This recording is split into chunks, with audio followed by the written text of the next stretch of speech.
Disc 8. Chapter 31.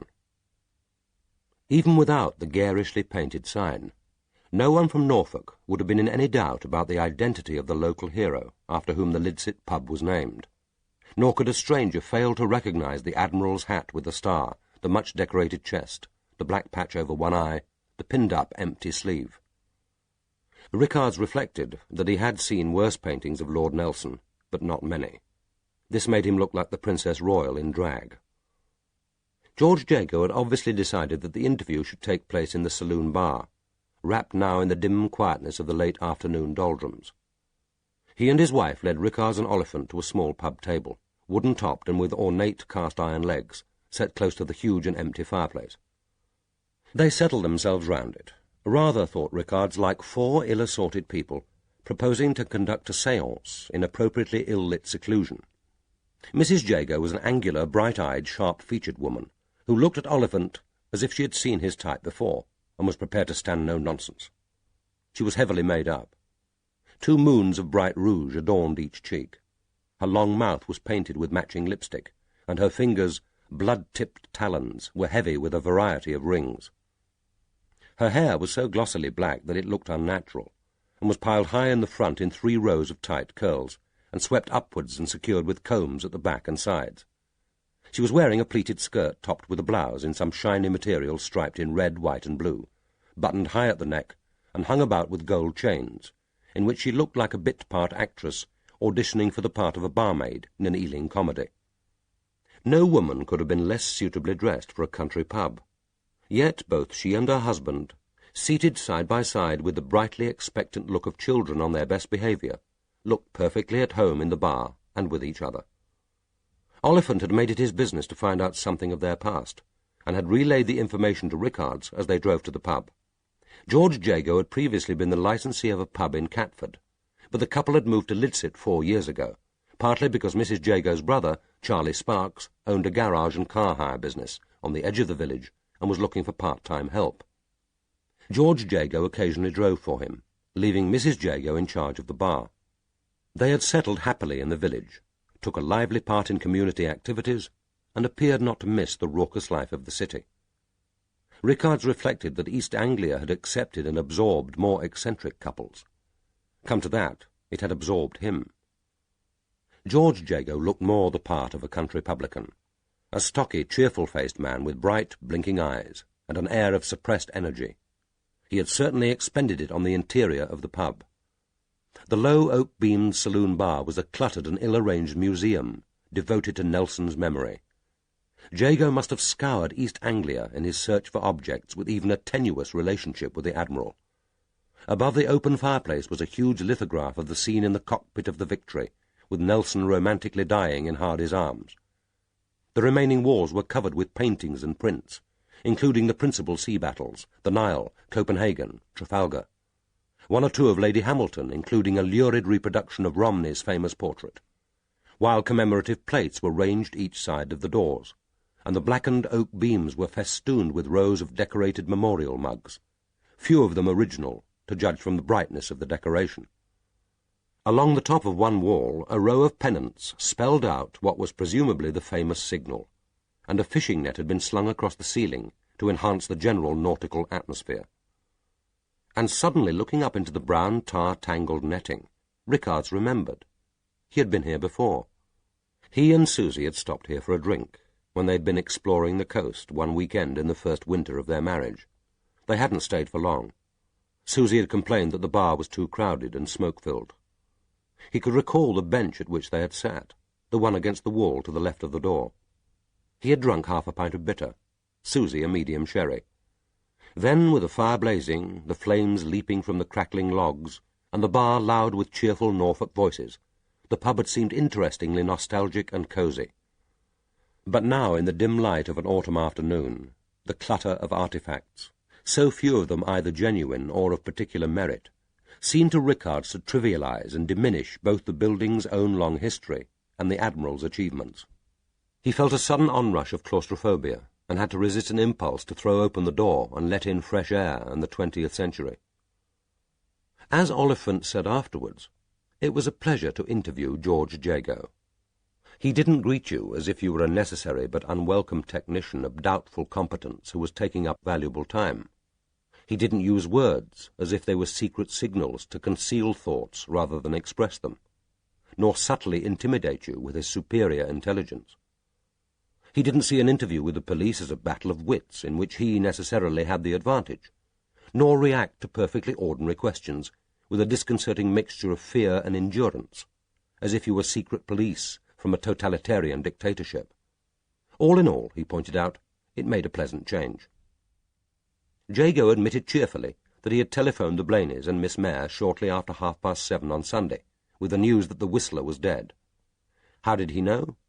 Because one of the police on the inquiry had telephoned home to let his wife know it was all right for their daughter to go alone to a party that night, and the wife had telephoned her brother Harry Upjohn, who kept the Crown and Anchor outside Cromer, and Harry, who was a friend of his, had rung him. He remembered exactly what he had said to Theresa Blaney. "Tell your dad they found the Whistler's body. He's dead. Suicide. Killed himself at East Haven. No need to worry now." He had phoned the Blaneys because he knew that Ryan liked his pints at nights, but hadn't dared to leave the children while the Whistler was at large. Blaney hadn't come in that evening, but that didn't really signify. With Miss Mayor, he had left the message on her answering machine in much the same terms. He hadn't telephoned Mrs. Dennison, because he thought she would be on her way to Norwich with the Copleys. Rickard said, "But you did ring her later." It was Mrs. Jago who explained. "That was after I reminded him. I was at 6:30 evensong, and afterwards I went home with Sadie Sparks to settle arrangements for the autumn jumble sale. She found a note from Charlie to say that he'd been called out on 2 urgent jobs, taking the Copleys to Norwich and then fetching a couple from Ipswich. So when I got back, I told George that Mrs. Dennison hadn't driven the Copleys to the train and that he ought to phone her straight away to tell her about the Whistler. I mean, she'd be more likely to get a good night's rest, knowing he was dead, than wondering if he was lurking in the rectory bushes. So George rang." Jago said, "It was close on 9:15 by then, I reckon. I would have telephoned later anyway, expecting she'd be back by 9:30. Rickard said, "And Mrs. Dennison answered the phone?" "Not then, she didn't, but I tried again about 30 minutes later and got her then." Rickards asked, "So you didn't tell any of them that the body had been found at the Balmoral Hotel?" "Didn't know, did I?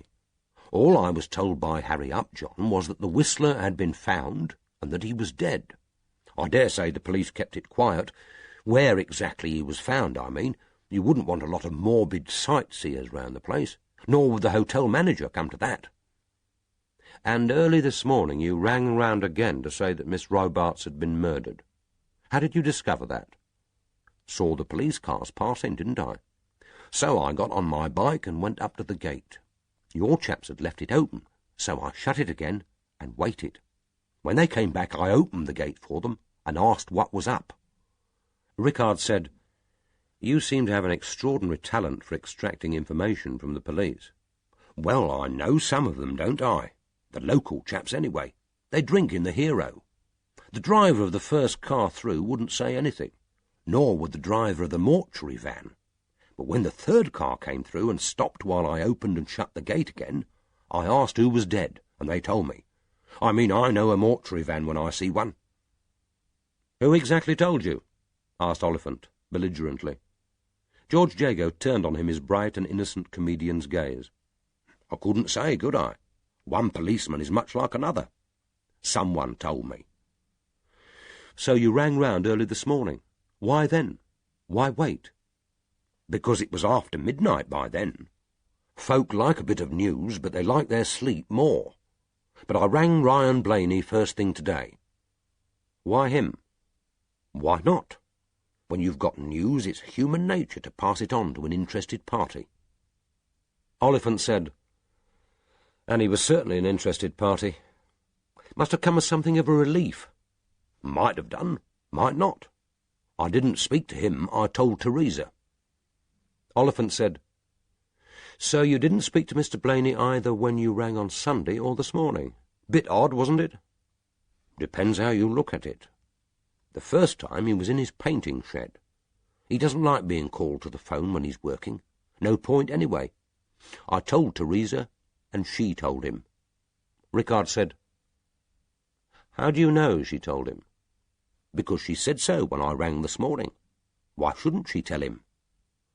"But you can't know for certain that she did." Mrs. Jago said suddenly, "And you can't know for certain that she didn't. What does it matter anyway? He knows now. We all do.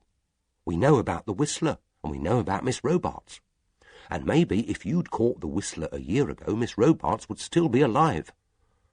Oliphant asked quickly, "What do you mean by that, Mrs. Jago?" "What they call a copycat murder, isn't it? That's the talk in the village anyway. Apart from those who still think the Whistler did it, and you've got your times all wrong. And old Humphrey, of course, who thinks it was the Whistler's ghost, still on the job." Rickard said, "We're interested in a portrait of Miss Robarts which was painted recently by Mr. Blaney. Have either of you seen it? Did he talk about it?" Mrs. Jago said, "Of course we've seen it. Had it hanging in the bar, didn't we? And I knew that it would bring bad luck. It was an evil picture if ever I saw one." Jago turned to his wife and explained with patient emphasis, "I don't see how you can say a picture is evil, Doris. Not a picture. Things can't be evil. An inanimate object is neither good nor evil. Evil is what is done by people." "And what is thought by people, George. And that picture came out of evil thoughts. So I say that picture was evil." She spoke firmly, but with no trace of obstinacy or resentment. Obviously this was the kind of marital argument, conducted without acrimony and with scrupulous fairness, which they both relished. For a few minutes their attention was solely on each other. Jago went on, "Granted it wasn't the kind of picture you'd want to hang on your sitting-room wall. Or in the bar, come to that. Pity you ever did, George." "Right enough. Still, I reckon it didn't give anyone any ideas they didn't have already. And you can't say that it was evil, not a picture, Doris. All right. Suppose you get an instrument of torture, something used by the Gestapo." Mrs. Jago looked round the bar, as if among its clutter she might reasonably expect to find an example. "I'd say that thing was evil. I wouldn't give it house room." "You could say it was used for an evil purpose, Doris. That's different."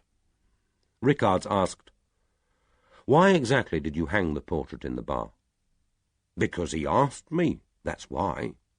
I usually find room for one or two of his small watercolours, and sometimes he sells them and sometimes not. I always tell him they've got to be seascapes. I mean, it's all the Admiral here, isn't it? It's all nautical.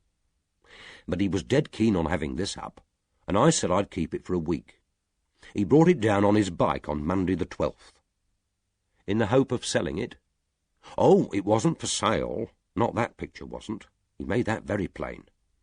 Oliphant said, "So what was the point of putting it up?" "That's what I said." Jago turned triumphantly to the sergeant as if recognizing a fellow expert in logic. "What's the point in putting it up, if you don't want to sell it?" I said. "Let them look at it," he said. "I want them to see it. I want the whole world to see it." A bit optimistic, I thought. After all, we're not the National Gallery. "More like the National Maritime Museum, really," said Doris, surprisingly, and beamed at them happily. "Where did you find room for it?" "On that wall opposite the door. Took down the two pictures of the Battle of the Nile, didn't I?" "And how many people did see it in those 7 days?" "You're asking me how many customers I had. I mean, if they came in, they saw it. Couldn't hardly miss it, could they? Doris wanted to take it down, but I promised I'd keep it up until the Monday, so I did. Glad when he came and took it away, though.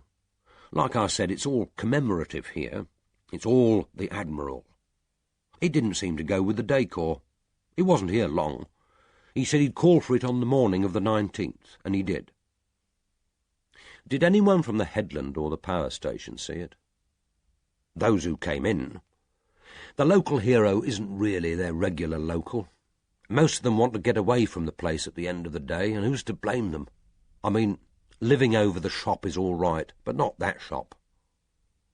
Was there much talk about it? Did anyone ask where he kept it, for example? Not to me. I reckon most of them knew where he kept it. I mean, he talked a bit about his painting shed, and if he had wanted to sell, he wouldn't have got any offers. I'll tell you someone who did see it, though. Hilary Robarts. When was this? The evening after he brought it in, about 7 o'clock. She used to come in here from time to time. Never drank much, just a couple of dry sherries. Took them over to the seat by the fire. Alone? Usually she was. Once or twice she had Dr. Mayer with her, but she was alone that Tuesday. What did she do when she saw the picture? Stood and looked at it. The pub was pretty full at the time, and everyone fell silent. You know how it is. They were all watching. I couldn't see her face because her back was to me. Then she walked over to the bar and said, "I've changed my mind about drinking here. Obviously you don't welcome customers from Larksoken." Then she went out. Well, I welcome customers from anywhere if they can hold their drink and don't ask for credit. But I didn't reckon she'd be much loss. So she wasn't particularly popular on the headland. I don't know about the headland. She wasn't particularly popular in this pub.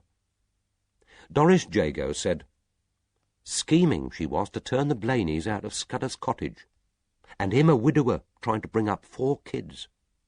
Where did she think he was going to go? He gets family allowance and other bits of welfare help, but that isn't going to find him another cottage. But I'm sorry she's dead, of course. I mean, you have to be, don't you? It's not a nice thing to happen to anybody. We'll be sending a wreath from the local hero." Was that the last time you saw her? Mrs. Jago said, "The last time George did. I saw her on the headland on Sunday. Must have been only a few hours before she died. I said to George, maybe I was the last person to see her alive. Well, me and Neil Pascoe and Amy. You don't think at the time, do you? We can't see into the future, nor wouldn't want to. Sometimes I look at that power station and wonder if we'll all end up dead on the beach." Oliphant asked how she came to be on the headland. "Delivering the church magazine, wasn't I? I always do on the last Sunday afternoon in the month.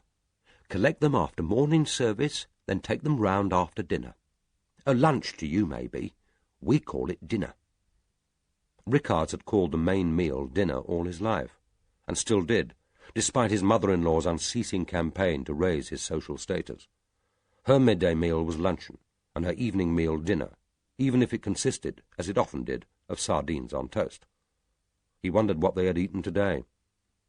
He said, "I didn't realize that people on the headland were churchgoers, other than the Copleys, of course. And Mrs. Dennison. Very regular she is. I can't say the others actually come to church. Well, not to say actually attend, not to the services, but they do take the parish magazine." Mrs. Jago's tone suggested that there were depths of irreligion to which even the headlanders would hardly sink. She added, "All except the Blaneys, of course."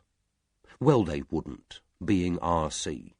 At least she was R.C., poor dear. And the children are, of course. I mean, they have to be, don't they? I don't think Ryan's anything. He's an artist. I never delivered to Scudder's cottage, even when his wife was alive. Anyway, R.C.'s don't have parish magazines." George Jago said, "I wouldn't say that, Doris. I wouldn't go that far. They might. We've lived here 4 years, George, and Father McKee is in the bar often enough, and I've never seen one." "Well, you wouldn't, would you?" "I might have, George, if there was one to see. They're different from us. No harvest festival and no parish magazines." Her husband explained patiently, "They're different because they have different dogmas. It's all to do with dogma, Doris. It's nothing to do with harvest festival and parish magazines. I know it's to do with dogma. The Pope tells them that the Blessed Virgin Mary ascended into heaven, and they all have to believe it. I know all about dogma." Before Jago could open his mouth to dispute this claim to infallibility, Rickard said quickly, "So you delivered the magazines to the headlanders on Sunday afternoon. When, precisely?" Well, I reckon I start off at about 3, or maybe a bit after. We have a latish dinner on Sundays, and we didn't get started on the spotted dick pudding much before 2:30. And then George loaded the dishwasher, and I got ready to go. Say 3:15 if you want to be particular. Jago said, "You were well gone by 3:15, Doris. I'd say it was nearer 3:10. Oliphant said impatiently, "I don't think 5 minutes matters either way." George Jago turned on him a glance of nicely judged surprise and mild rebuke. "They might. They could be crucial. I'd say 5 minutes in a murder investigation could be crucial." Mrs. Jago added her reproof. 1 minute could be crucial if that was the actual minute she died. Crucial for her, anyway. I don't see how you can say they don't matter.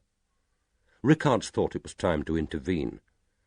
"I agree that 5 minutes could be important, Mr. Jago, but hardly these 5 minutes. Perhaps your wife would tell us exactly what she saw and did." "Well, I got on my bicycle. George always offers to drive me, but he has enough driving in the week, and I don't like to bother him to get out the car. Not on Sundays. Not after roast beef and spotted dick." "It'd be no trouble, Doris. I've told you that. No trouble." "I know, George. Haven't I just said you'd be willing enough? I like the exercise, and I'm always back before dark." She turned to Rickards and explained, "George never liked me to be out after dark, not with the Whistler around." Oliphant said, "So you left between 3:10 and 3:15 and cycled off over the headland?" "With the church magazines in the basket, same as usual. First I went to the caravan. Always go to the caravan first. It's a bit tricky now with Neil Pascoe." "How is it tricky, Mrs. Jago?" "Well, he's asked us more than once to put out his magazine, nuclear newsletter he calls it, in the bar for people to buy or maybe read for free. But George and I have always set our faces against it. I mean, we get some of the staff from Larksoken in the pub, and it's not nice, is it, to be faced with a paper saying that what you're doing is wicked and ought to be put a stop to, not when all you want is a quiet drink. Not everybody in Lidsit agrees with what he's doing. You can't deny that Larksoken Power Station has brought more business into the village, and jobs too. And you've got to trust people, haven't you? I mean, if Dr. Mayer says nuclear power is safe, then it probably is. Then again, you can't help wondering, can you?" Rickards said patiently, "But Mr. Pascoe took the church magazine." "Well, it's only 10 pence, and I suppose he likes to know what's going on in the parish. When he first arrived on the headland, 2 years ago it was now, I called on him and asked if he'd like to take the magazine. He seemed a bit surprised, but he said he would, and paid his 10 pence, and he's had it ever since. If he doesn't want it, he's only got to say so." Rickards asked, "And what happened at the caravan?" "I saw Hilary Robarts, same as I said. I gave Neil the magazine and collected the money, and was having a bit of a chat with him inside the caravan when she drove up in that red Golf of hers. Amy was outside with the kid, bringing in some of his clothes from a washing line they'd rigged up there. When he saw the car, Neil got out of the caravan and went over and stood by Amy. Miss Robarts got out of the car, and they both stood looking at her, not speaking, just standing side by side, watching her. It wasn't much of a welcoming committee, but then what would you expect? Then, when Miss Robarts got within 6 yards or so of them, Timmy trotted over to her and grabbed at her slacks. He's a friendly little beggar. He didn't mean any harm. You know how kids are. But he'd been mucking about in that muddy patch under the tap and started smearing the stuff all over her trousers. She pushed him away, none too gently. The kid fell flat on his bum and started bawling, and then all hell was let loose." Oliphant asked, "What was said?" "Now, that I can't exactly remember. There were a lot of words used which you don't expect to hear on a Sunday, some beginning with F and some beginning with C. Use your imagination." Rickards said, "Were any threats made?" "Depends what you mean by threats. There was a lot of shouting and screaming. Not Neil. He was just standing there looking so white I thought he was going to faint. It was Amy who was making the most noise. Anyone would think Miss Robarts had gone for the kid with a knife. I can't remember the half of it. Ask Neil Pascoe. Miss Robarts didn't seem to notice that I was there. Ask Amy and Neil. They'll tell you. Rickard said, "You tell me too. It's helpful to get different people's views of an incident. You get a more accurate picture that way." Jago interposed. "More accurate? Different, maybe. It'd only be more accurate if they were all telling the truth." For a moment Rickard's feared that Mrs. Jago was prepared to challenge the assertion with another demonstration of semantics. He said, "Well, I'm sure that you're telling the truth, Mrs. Jago. That's why we're starting with you. Can you remember what was actually said?" "I think Miss Robarts said that she had called to say that she was thinking of dropping her legal action, but that now she would bloody well go ahead with it, and she hoped it would ruin them both. You and your whore. Charming, wasn't it? She used those precise words, and a good few others which I can't exactly remember. What I mean is, Mrs. Jago, Miss Robarts was the one making the threats." For the first time Mrs. Jago seemed uneasy. Then she said, "Well, she always was the one making threats, wasn't she? Neil Pascoe wasn't suing her." "What happened next?" "Nothing. Miss Robarts got into the car and drove away. Amy lugged the kid into the caravan and slammed the door. Neil looked so miserable I thought he'd burst out crying, so I thought I'd say something to cheer him up." "What was that, Mrs. Jago?" "I said she was a vicious, evil-minded bitch, and one day someone would do her in." Jago said, "Not very nice, Doris. Not on a Sunday." Doris Jago said complacently, "Not very nice any day of the week. But I wasn't far wrong, was I?" Rickards asked, "What happened then, Mrs. Jago? I got on with delivering the magazines, didn't I? First of all I went to the old rectory. I don't usually call there because the Copleys and Mrs. Dennison are usually at morning service and collect their own magazines, but they weren't there yesterday, and I was a bit worried. Thought something might be wrong. But it was just that they were too busy packing to attend. The Copleys were off to stay with their daughter in Wiltshire. Nice for them, I thought. And it'll give Mrs. Dennison a bit of a rest. She offered me a cup of tea, but I said I wouldn't wait, because I could see she was busy getting on with their high tea. But I did sit in the kitchen with her for 5 minutes and had a bit of a chat. She said that some of the staff at Larksoken had given some very nice children's clothes for the jumble, which might fit the Blaney twins, and she wondered whether Ryan Blaney would be interested. She'd price them up, and then he could have his choice before they were taken off for the sale. We've done that once before, but we have to manage it very tactfully. If Ryan thought we were offering charity, he wouldn't take the clothes. But it isn't a charity, is it? It's in aid of church funds. I see him when he comes into the pub, and Mrs. Dennison thought that the suggestion might come better from me." "And after calling at the old rectory?" "Then I went on to Martha's cottage. Miss Mayor has a bill enclosed with the magazine every 6 months, so I never bother to collect the 10 pence. Sometimes she's busy, and sometimes she just isn't there, so I usually just put the magazine through the letterbox." "Did you see whether she was at home on Sunday?" "I never saw skin nor hide of her. Then I went on to the last cottage where Hilary Robarts lived. She'd got home by then, of course. I could see the red Golf outside the garage door. But I don't usually knock with her either. She isn't the kind of woman who'd welcome you in for 5 minutes' chat and a cuppa." Oliphant said, "So you didn't see her?" "I'd already seen her, hadn't I? If you're asking whether I saw her again, the answer is no, I didn't." "But I heard her." Mrs. Jago paused for effect. Rickards asked, "How do you mean you heard her, Mrs. Jago?" "I heard her through the letterbox, didn't I, when I was pushing the magazine through?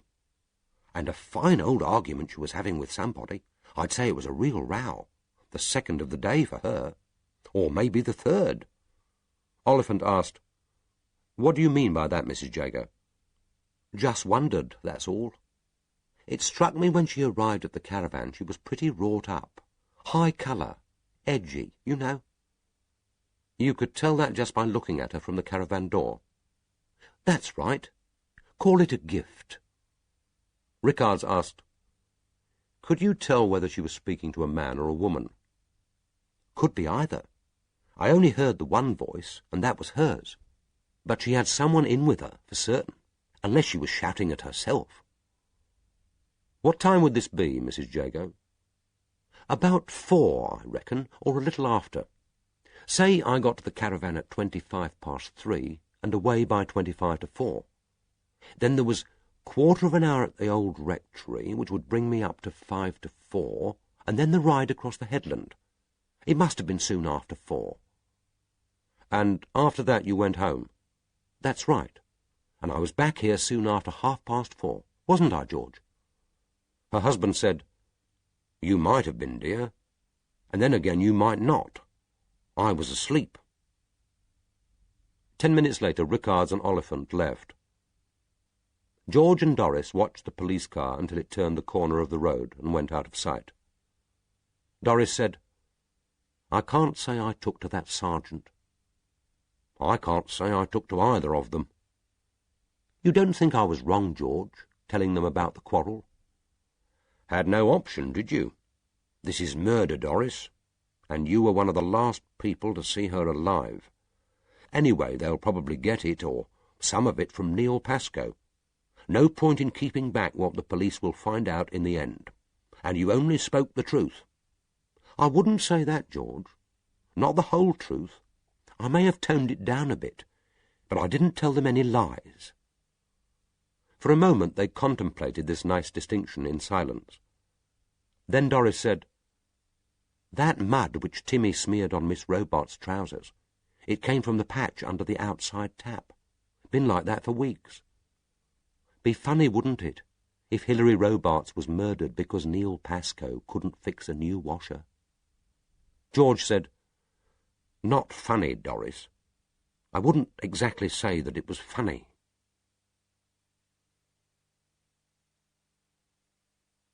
Chapter 32. Jonathan Reeve's parents had moved from their small terraced house in South London to a flat in a modern block overlooking the sea just outside Cromer. His appointment at the power station had coincided with his father's retirement, and the idea had been that they would return to a place that they had known and liked on past holidays, and, as his mother had said, to provide a home for you until the right girl comes along. His father had worked for 50 years in the carpet department of a large store in Clapham, starting at 15 straight from school, and rising eventually to be head of the department. The firm let him have carpets at less than cost price. The offcuts, sometimes large enough for a small room, he got for nothing. So that from childhood, Jonathan had never known a room at home which wasn't carpeted from wall to wall. Sometimes it seemed that their thick pile woolen nylon had absorbed and deadened not only their footsteps. His mother's calm response to any event was either very nice, equally appropriate to an enjoyable dinner, a royal engagement or birth, or a spectacular sunrise, or terrible, terrible, isn't it? You wonder sometimes what the world's coming to, which covered events as diverse as Kennedy's assassination, a particularly gruesome murder, children abused or violated, an IRA bomb. But she didn't wonder what the world was coming to. Wonder was an emotion long since stifled by Axminster, Mohair, Underfelt. It seemed to him that they lived together in amity because their emotions, debilitated by underuse or undernourishment, couldn't cope with anything as robust as a row. At the first sign of it, his mother would say, "Don't raise your voice, dear. I don't like rows."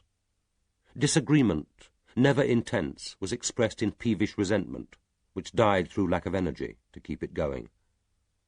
He got on well enough with his sister Jennifer, 8 years his senior, but now married to a local authority officer in Ipswich.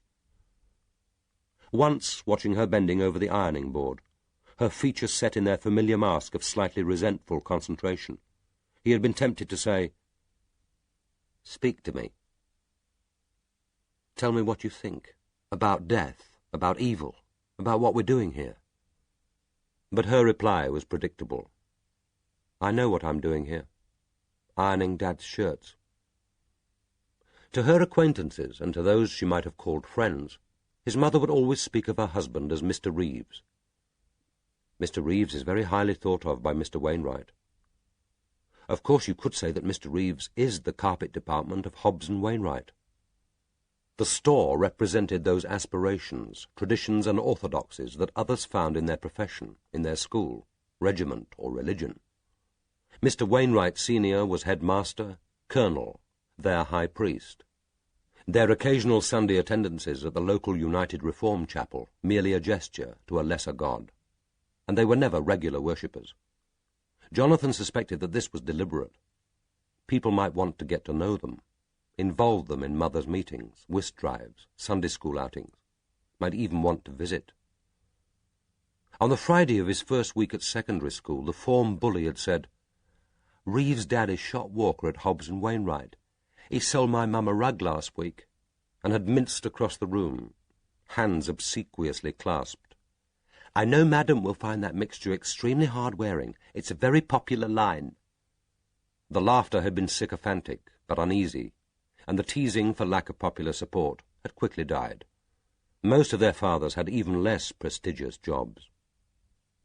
Sometimes he thought, we can't be as ordinary, as dull as we seem, and wondered if it was some defect in himself which diminished them all, so that he invested them with his own inadequacy, his own pessimism. Sometimes, too, he would take from the bureau drawer the family photograph album, which seemed to document their ordinariness. His parents stiffly posed against the rail of Cromer Promenade and at Whipsnade Zoo, himself ridiculous in cap and gown at his degree ceremony. Only one held any real interest for him, the sepia studio photograph of his great-grandfather in the First World War, perched sideways on an artificial wall, with beside him a huge aspidistra in a Benares jug. He would gaze intensely across 74 years at that gentle-faced, vulnerable boy, who looked in the ill-fitting high-buttoned serge and the grotesquely overlarge cap, more like an orphaned, poor-law child than a soldier. He must have been under 20 when it was taken, and he had survived Passchendaele, the Ypres salient, and had been discharged, wounded and gassed early in 1918, with strength enough at least to father a son, but for little else. That life, he told himself, could not have been ordinary. His great-grandfather had survived 4 years of horror, with courage, endurance, and a stoical acceptance of what his God or luck had dealt him. But if not ordinary, the life seemed now of absolutely no importance to anyone. It had preserved a family, that was all. And how much did that matter? But now it struck him that his father's life had held a not dissimilar stoicism. You couldn't perhaps equate 50 years with Hobbs and Wainwright with 4 years in France. But both had required that same dignified and stoical acceptance. He wished that he could talk to his father about his great-grandfather, about his father's early life. But it never seemed possible, and he knew that what held him back was less an inhibiting shyness than the fear that even if he broke through this strange barrier of reticence and inarticulateness, there would be nothing there. And yet surely it hadn't always been like that. He remembered the Christmas of 1968, when his father had bought him his first science book, the Wonder Book of Science for Children. On Christmas morning they had sat for hours together, slowly turning the pages, while his father first read and then explained. He still had the book.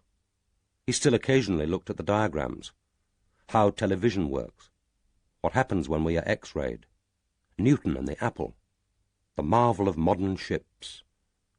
And his father had said, "I would have liked to have been a scientist, if things had been different."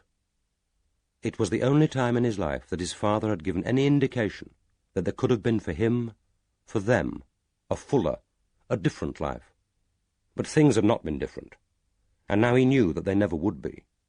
He thought, we need, all of us, to be in control of our lives, and we shrink them until they're small and mean enough so that we can feel in control. Only once had the routine of their predictable days been interrupted by an event which was unexpected, dramatic. Shortly after his 16th birthday, his father had taken the family Morris and had disappeared. 3 days later he was found, sitting in the car on the top of Beachy Head, looking out to sea. It had been called a nervous breakdown due to overwork, and Mr. Wainwright had given him 2 weeks' holiday. His father had never explained what had happened, colluding in the official view that it had been temporary amnesia. Neither of his parents had ever referred to it again. The flat was on the fourth and top floor of a rectangular modern block. The sitting room at the front had a glass door giving onto a narrow balcony, sufficient to hold 2 chairs. The kitchen was small, but had a flap which could be lifted to provide a table just large enough for the 3 of them to eat. There were only 2 bedrooms, his parents' at the front, and his own, much smaller, giving a view of the car park, the row of breeze-block garages, and the town. The sitting room had a wall-mounted gas fire to augment the background central heating, and after they had moved in, his parents had surrounded this with a false mantel-shelf, on which his mother could display the small treasures brought from the Clapham home. He remembered the morning when they had viewed the flat, his mother stepping out onto the balcony and saying, "Look, Father, it's just like being on the deck of a liner." And she had turned almost with animation, as if remembering that store of old movie magazines she kept, the pictures of befurred film stars on the gangplanks, the ship festooned with streamers and flags, hearing in imagination the hoots of the pilot boat, the band playing on the quay. And indeed his parents had from the start seen the flat as a glamorous change from their small terraced house. In summer they would move the 2 easy chairs so that they faced the window and the sea. In winter they reversed them and huddled round the gas fire. But neither the winter gales nor the uncomfortable heat when summer beat on the glass ever drew from either of them a word of regret for the old life. They had sold their car when his father retired, and the single-car garage was used to house Jonathan's second-hand Ford Fiesta. He garaged it and swung back the door. Locking it, he thought how very private the flats were. Nearly all of them were occupied by retired couples whose routine seemed to be to walk during the morning, meet their friends for afternoon tea, and to be home before 7. By the time he returned from work, the block was quiet and the rear curtains drawn. He wondered if Caroline had guessed or had known just how private his comings and goings could be. Outside the flat he hesitated for a moment, key in hand, wishing he could postpone the moment of meeting. But any longer wait would seem unnatural. They must have been listening for the lift. His mother almost ran towards him. "It's terrible, isn't it? That poor girl. Dad and I heard it on the local radio. But at least they found the Whistler. That's one worry over. He'll not go on killing again after her." He said, "They think that he died before Miss Robarts did, so that it may not have been the Whistler." "But of course it was the Whistler. She died in the same way, didn't she? Who else would it be?" "That's what the police are trying to find out. They've been at the station all morning. They didn't get round to seeing me until nearly 12. "What did they want to see you for? They can't think you had anything to do with it." "Of course not, Mother. They're interviewing everyone. Everyone who knew her, that is. Anyway, I have an alibi." "An alibi? What alibi? Why would you want an alibi?" "I don't want one, but as it happens I have one. I went to supper last night with a girl from the station." Immediately her face brightened, pleasure at the news momentarily eclipsing the horror of the murder. She said, "Who invited you then, Jonathan?" "A girl at the station. I told you." "Well, I know it's a girl. What kind of girl? Why don't you bring her home? You know this is your home just as much as it is Dad's and mine. You can always bring your friends here. Why not ask her to tea next Saturday or Sunday? I'd have everything very nice. Your granny's best tea service. I wouldn't let you down." Torn with a dreadful pity, he said, "Perhaps I will one day, Mum. It's a bit early yet." "I don't see how it can be too early to meet your friends. It's as well you were with her, if they're looking for alibis. What time did you get home, then?" "About 11:15. "Well, that's not so very late. You look tired. It must have been a shock for everyone at Larksoken. A girl you knew. Administrative officer, too, so it said on the radio." Jonathan said, "Yes, it has been a shock. I suppose that's why I don't feel very hungry. I'd like to wait a little bit before supper." "It's all ready, Jonathan. Lamb chops. They're half-cooked already. I've only got to slip them under the grill. And the vegetables are cooked. It's only going to spoil." "All right, I won't be more than 5 minutes." He hung his jacket in the hall, then went into his own room and lay on the bed, staring at the ceiling. The thought of food nauseated him, but he had said 5 minutes, and if he lay there much longer, she would be knocking at the door. She always knocked, but very gently, 2 distinct, discreet taps, like an assignation.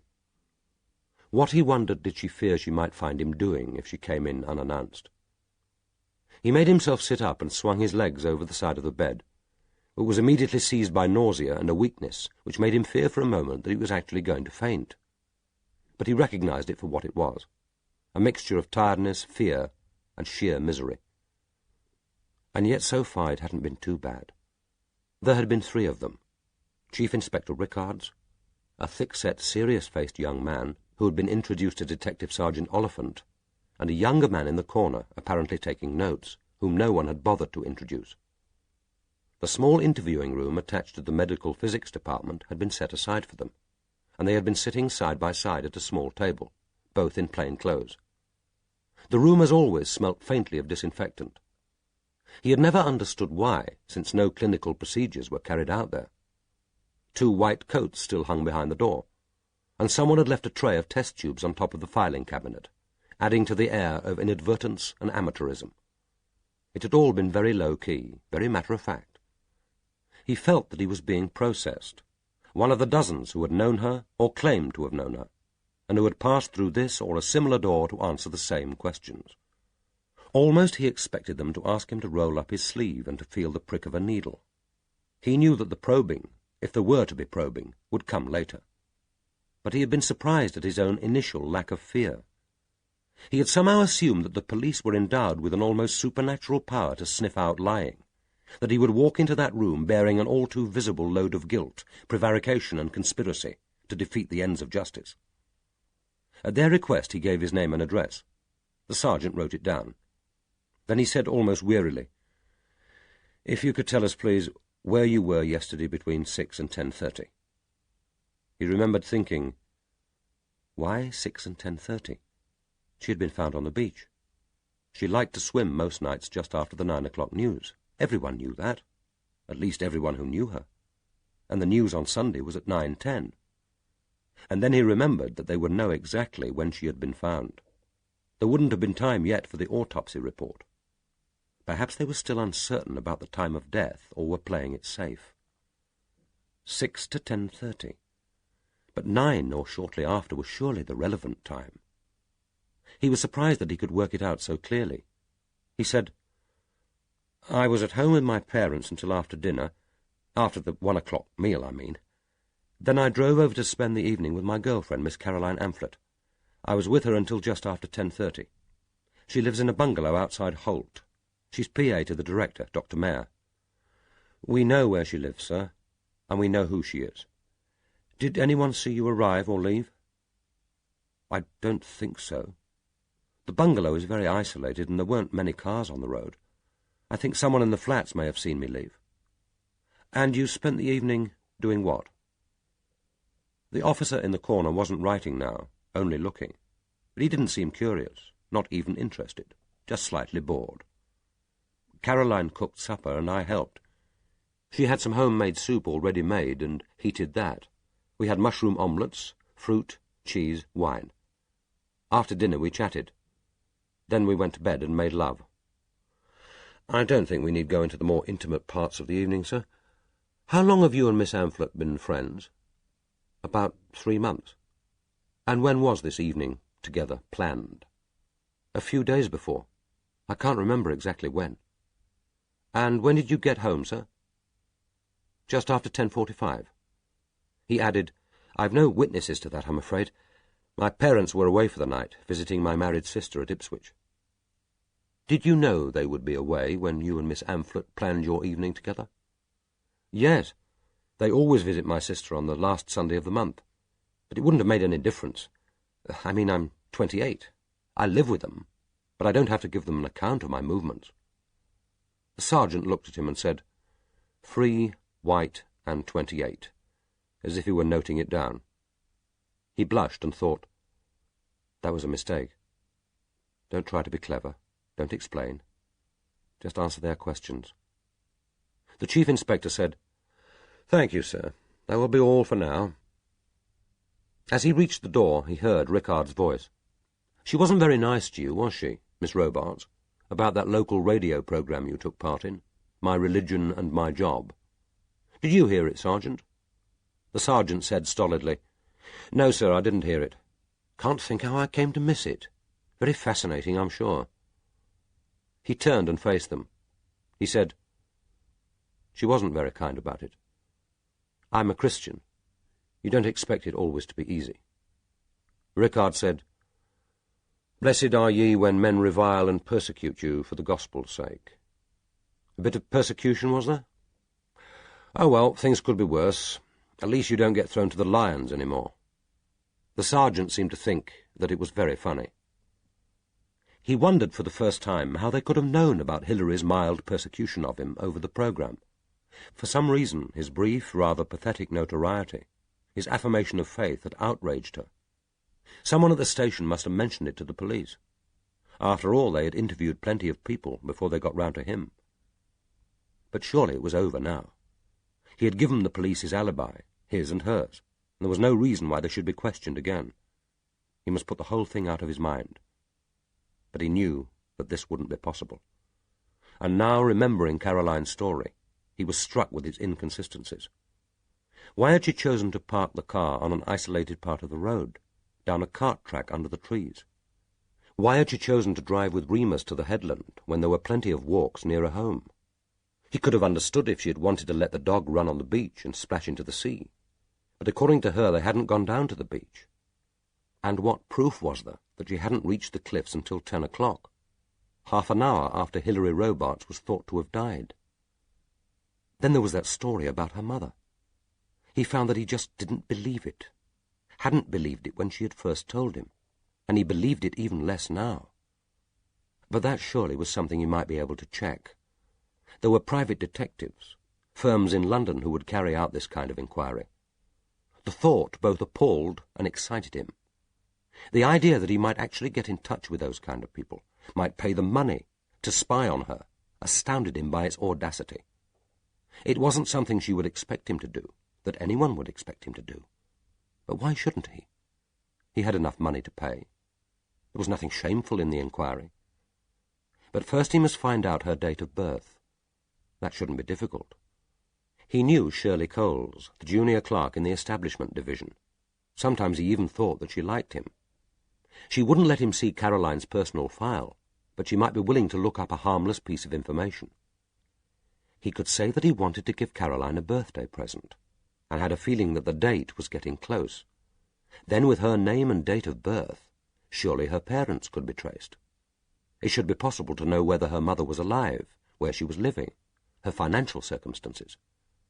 There would be a copy of the London Yellow Pages in the library, where private detective firms would be listed.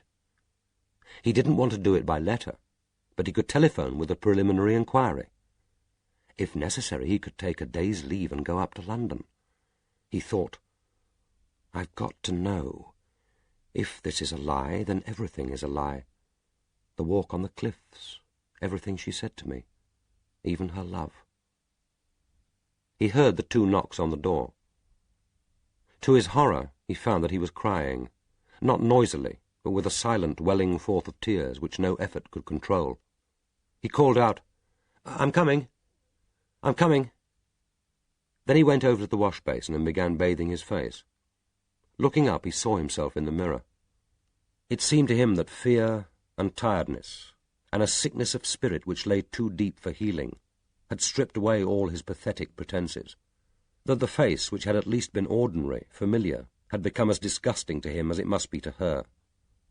He stared at his image and saw it through her eyes, the dull brown hair with the clinging specks of scurf, which daily shampooing seemed only to exacerbate, the eyes red-rimmed, a little too close together, the damp pale forehead on which the acne pustules stood out like the stigma of sexual shame. He thought, she doesn't love me. She never has loved me. She chose me for 2 reasons, because she knew I loved her, and because she thought I was too stupid to discover the truth. But I'm not stupid, and I shall discover it. And he would begin with the smallest lie, the one about her mother. And what of his own lies? The lie to his parents, the false alibi to the police, and that greatest lie of all. I'm a Christian. You don't expect it always to be easy. He wasn't a Christian any more, and perhaps he never had been. His conversion had been no more than the need to be accepted, taken seriously, befriended by that little coterie of earnest proselytizers who had at least valued him for himself. But it wasn't true. None of it was true. In one day he had learned that the two most important things in his life, his religion and his love, were delusions. The two knocks on the door were more insistent this time. His mother called, "Jonathan, are you all right? The chops are getting overcooked." "It's all right, Mother. I'm coming." But it took another minute of vigorous splashing before his face looked normal, and it was safe to open the door and join them for supper. End of Disc 8. Disc 9.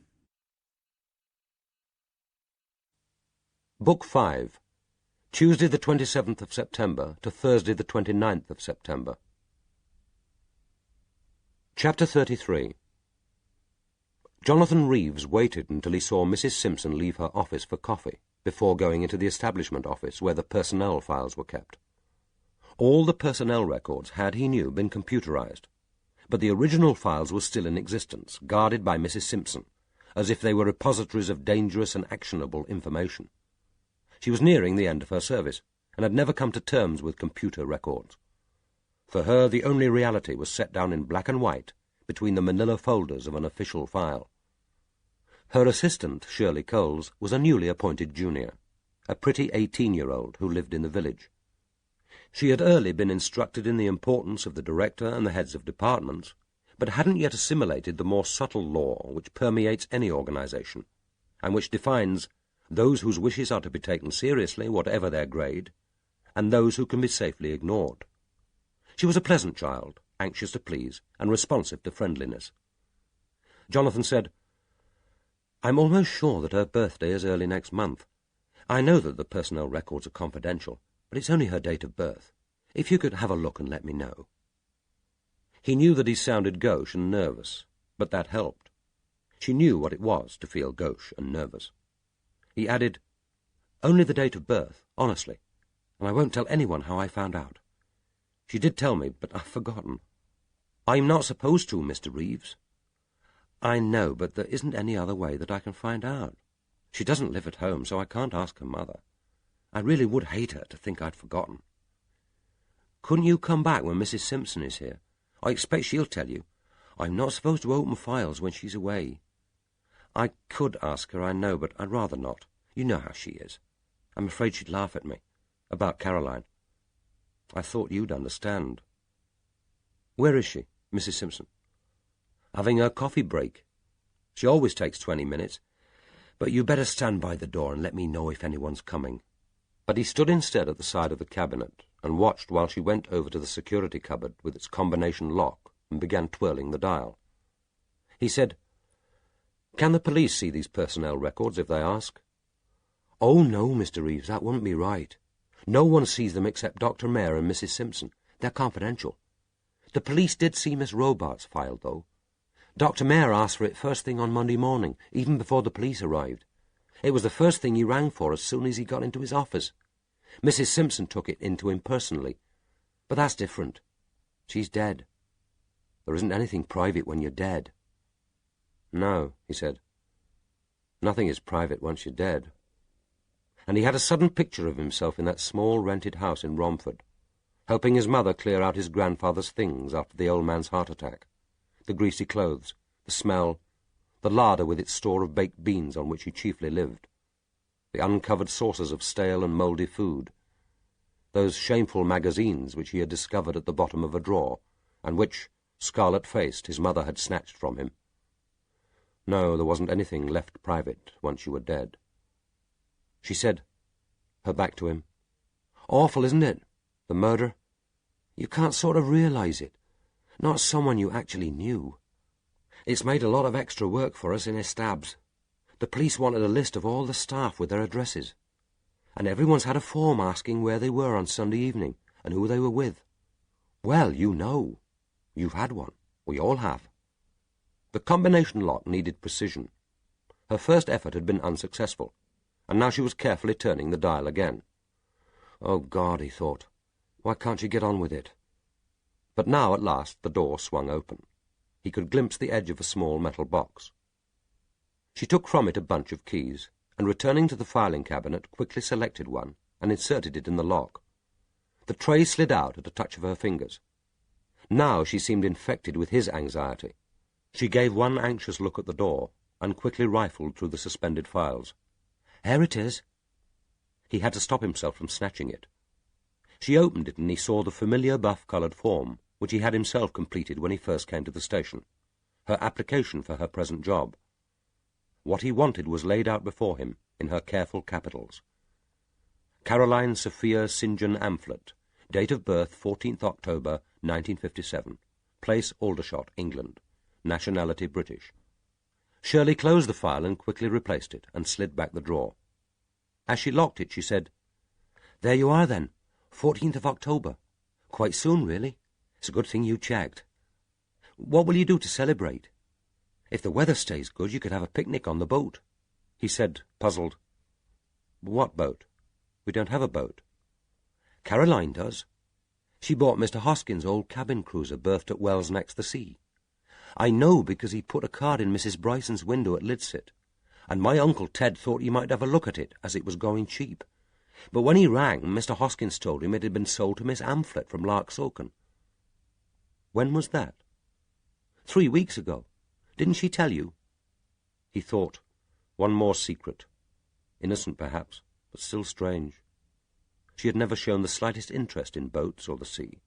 An old cabin cruiser going cheap. And it was autumn. Hardly the best time to buy a boat. He heard Shirley's voice. "Sophia's rather a pretty name. Old-fashioned, but I like it. She doesn't look like a Sophia, though, does she?" But Jonathan had seen more than her full name and the date of birth. Underneath were the names of her parents. Father, Charles Roderick St. John Amphlett, deceased, army officer. Mother, Patricia Caroline Amphlett. He had brought with him a sheet of paper torn from a notebook, and quickly wrote down both the date and the names. They were a bonus. He had forgotten that the application form was so detailed. Surely with this information a detective agency would be able to trace her mother without too great difficulty.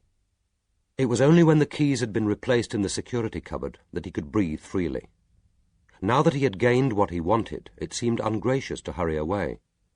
It was important to be gone before Mrs. Simpson returned, and Shirley was left to face the inevitable question about what he was doing there, and might be forced into a lie.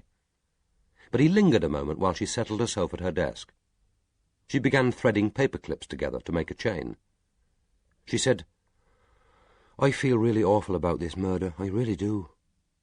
Do you know I was actually there on Sunday afternoon? I mean the actual place where she died. We went for a picnic so that Christopher could play on the beach. I mean Mum, Dad, Christopher and me. He's my baby brother. He's only 4. We parked the car on the headland, only about 50 yards from Miss Robarts' cottage. But of course we didn't see her. We didn't see anybody the whole afternoon, except Mrs. Jago in the distance on her bicycle, delivering the church magazines." Jonathan said, "Have you told this to the police? I suppose they might be interested. I mean, they'd be interested in hearing that you hadn't actually seen anyone near her cottage." "Oh, yes, I told them. And they were very interested. Do you know, they asked me whether Christopher had spilled any sand on the path. And he had. Wasn't that funny? I mean, it was funny that they should think of it." Jonathan said, "When were you there, then?" "They asked me that as well. Not very long. Only from about 1:30 to about 3:30. We actually ate our picnic in the car. Mum said it wasn't the time of year to sit around on the beach getting cold. Then we went down the path to that little cove, and Christopher made a sandcastle near to the sea. He was happy enough, but it wasn't warm enough for the rest of us to sit about. Mum more or less had to drag him away yelling. Dad went on to the car. We were lagging a bit behind. Mum said, 'I'm not having you carrying that sand into the car, Christopher. You know your dad won't like it.' So she made him tip it out. More yells from Christopher, of course. Honestly, that kid can be diabolical sometimes. Funny, isn't it? I mean, us being there on that very same afternoon. Jonathan said, "Why do you think they were so interested in the sand?" "That's what Dad wanted to know. That detective, the one who was here and interviewed me, said that they might find a footprint and wanted to eliminate it if it belonged to one of us. Dad reckons they must have found a footprint. A couple of young detectives, very nice they were, came to see Dad and Mum yesterday evening. They asked Dad and Mum what shoes they'd been wearing, and they actually asked if they could take them away. Well, they wouldn't do that, would they, if they hadn't found something?" Jonathan said, "Must have been a terrible worry to your Dad and Mum." "Oh, no, it didn't bother them. After all, we weren't there when she died, were we? After we left the headland, we drove to have tea with Gran at Hunstanton. We didn't leave until 9:30. Far too late for Christopher, Mum said. He slept in the car all the way home, mind you. But it was funny, though, wasn't it? Being there on the very day. If she'd been killed a few hours earlier, we'd actually have seen the body. I don't think we'll go back to that part of the beach again. I wouldn't go there after dark for £1,000. I'd be frightened I might see her ghost. Funny about the sand, though, isn't it? I mean, if they do find a footprint, and it helps them to catch the murderer, it will all be because of Christopher wanting to play on the beach, and Mum making him spill out the sand. I mean, it was such a little thing. Mum said it reminded her of Vicar's sermon last Sunday, when he preached about how even our smallest actions can have immense consequences. I didn't remember it.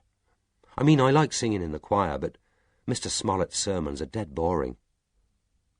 So small a thing. A footprint in soft sand.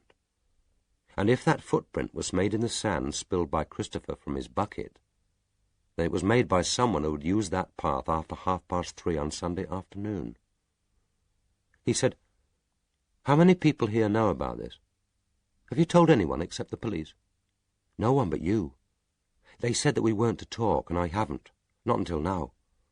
I know Mrs. Simpson was curious why I asked to see Chief Inspector Rickards. She kept saying that she couldn't see what I could tell them, and that I wasn't to waste police time trying to make myself important. I suppose she was worried, thinking I'd tell them about the row she and Miss Robards had, when Dr. Gledhill's personal file was missing, and Dr. Mayer had it all the time. But you won't tell, will you? Not even Miss Amphlett?" "No," he promised. "I won't tell. Not even her." Chapter 34. There was a surprising number of detective agencies in the Yellow Pages, and apparently very little to choose between them. He chose one of the largest, and wrote down the London telephone number. It wouldn't do to telephone from the power station, and he didn't want to wait until he got home, where there would be even less privacy. He was anxious, too, to ring as soon as possible. His plan was to lunch at a local pub and find a public call box.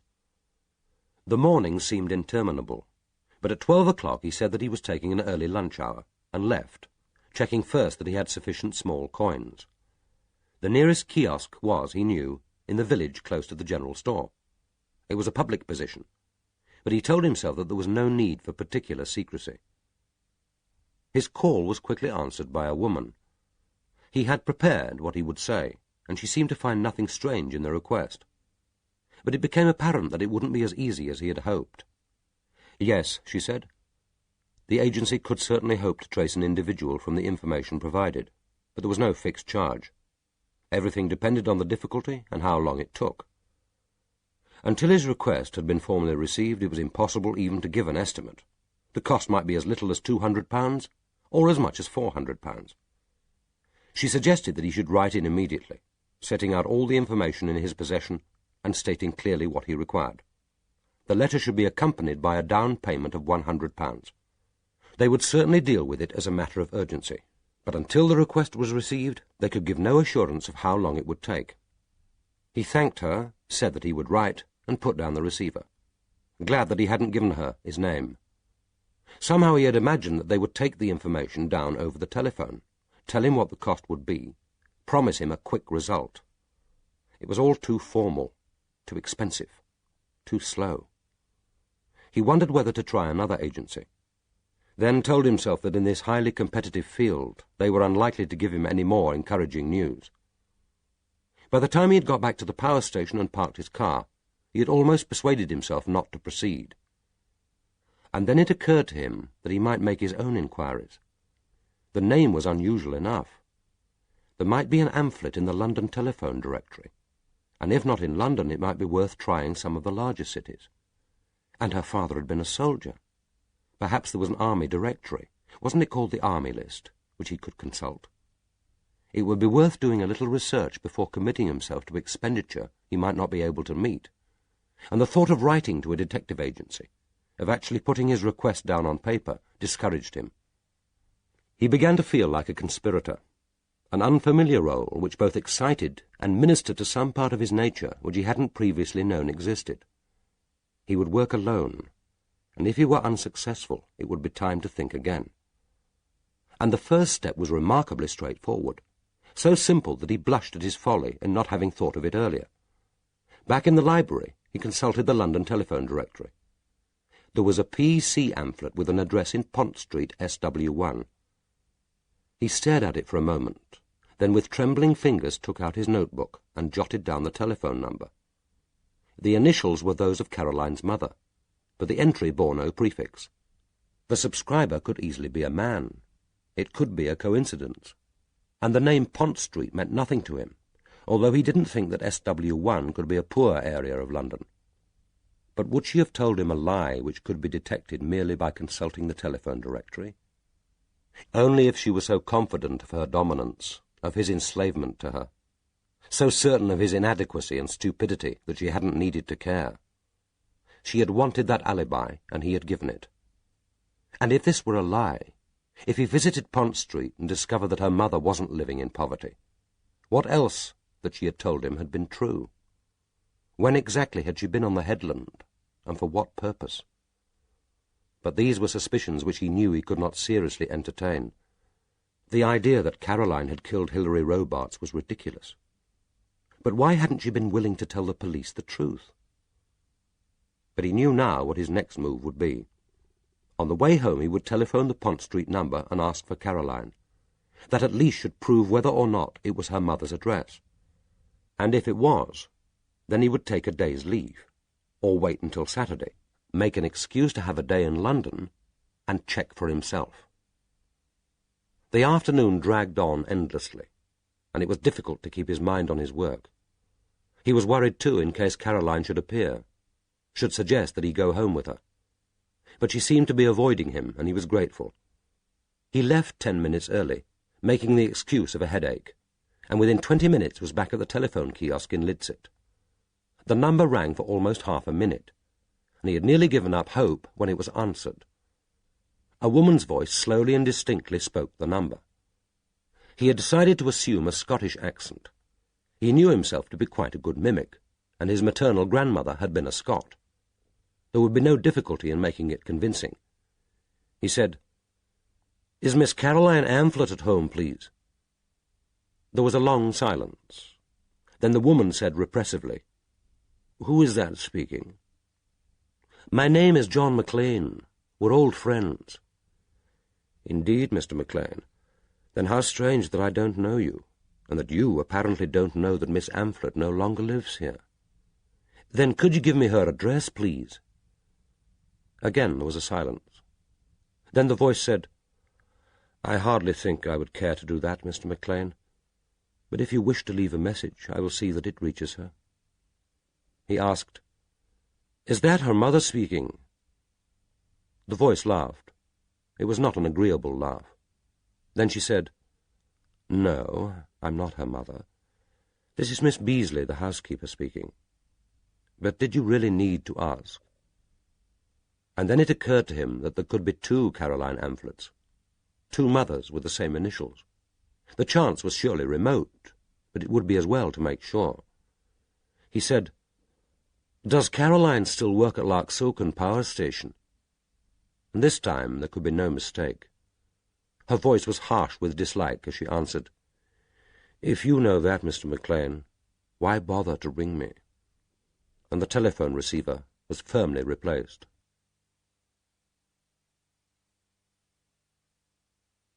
Chapter 35.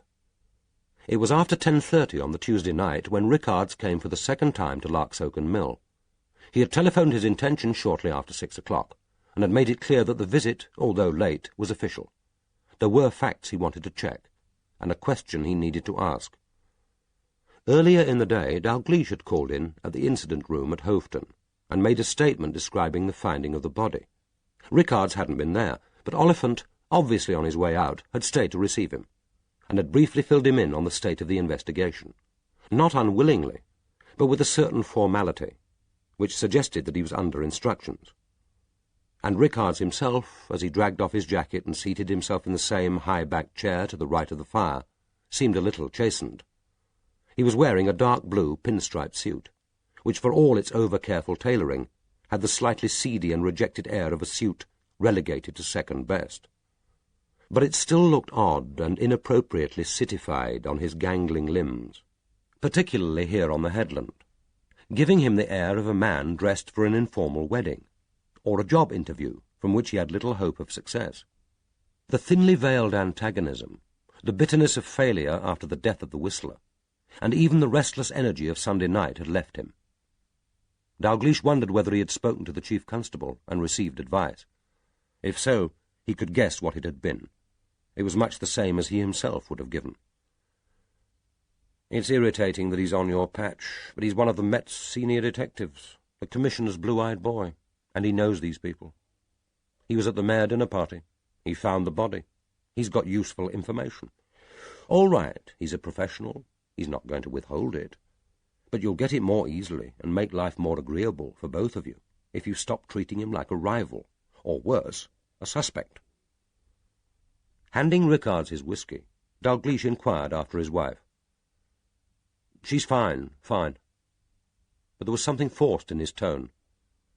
Dalgliesh said, "I suppose now the Whistler's dead, she'll be coming home." "You'd think so, wouldn't you? I'd like it, she'd like it. But there's the little problem of Sue's ma. She doesn't want her ewe lamb mixed up with any unpleasantness, particularly murder, and particularly just now." Dalgliesh said, "It's difficult to isolate yourself from unpleasantness, even murder, if you marry a police officer." She never intended Sue to marry a police officer. Dalgliesh was surprised at the bitterness in his voice. Again he was uncomfortably aware that he was being asked for some kind of assurance, which he, of all men, was least competent to give. While he was searching for the anodyne phrase, he glanced again at Rickards' face, at the look of weariness, almost of defeat, at the lines, which the fitful light of the wood fire made even more cavernous, and took refuge in practicality. He asked, "Have you eaten?" "Oh, I'll get something from the fridge when I get back."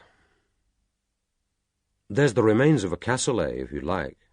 It won't take a moment to heat up." "I wouldn't say no, Mr. Dalgliesh." He ate the cassoulet from a tray on his lap, voraciously, as if it was his first meal for days, and afterwards mopped up the sauce with a crust of bread. Only once did he look up from his plate to ask, "Did you cook this, Mr. Dalgliesh?"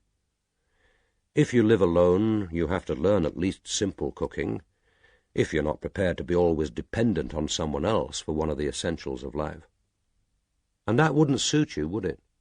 Dependent on someone else for an essential of life?" But he spoke without bitterness, and carried the tray and the empty plate back into the kitchen with a smile.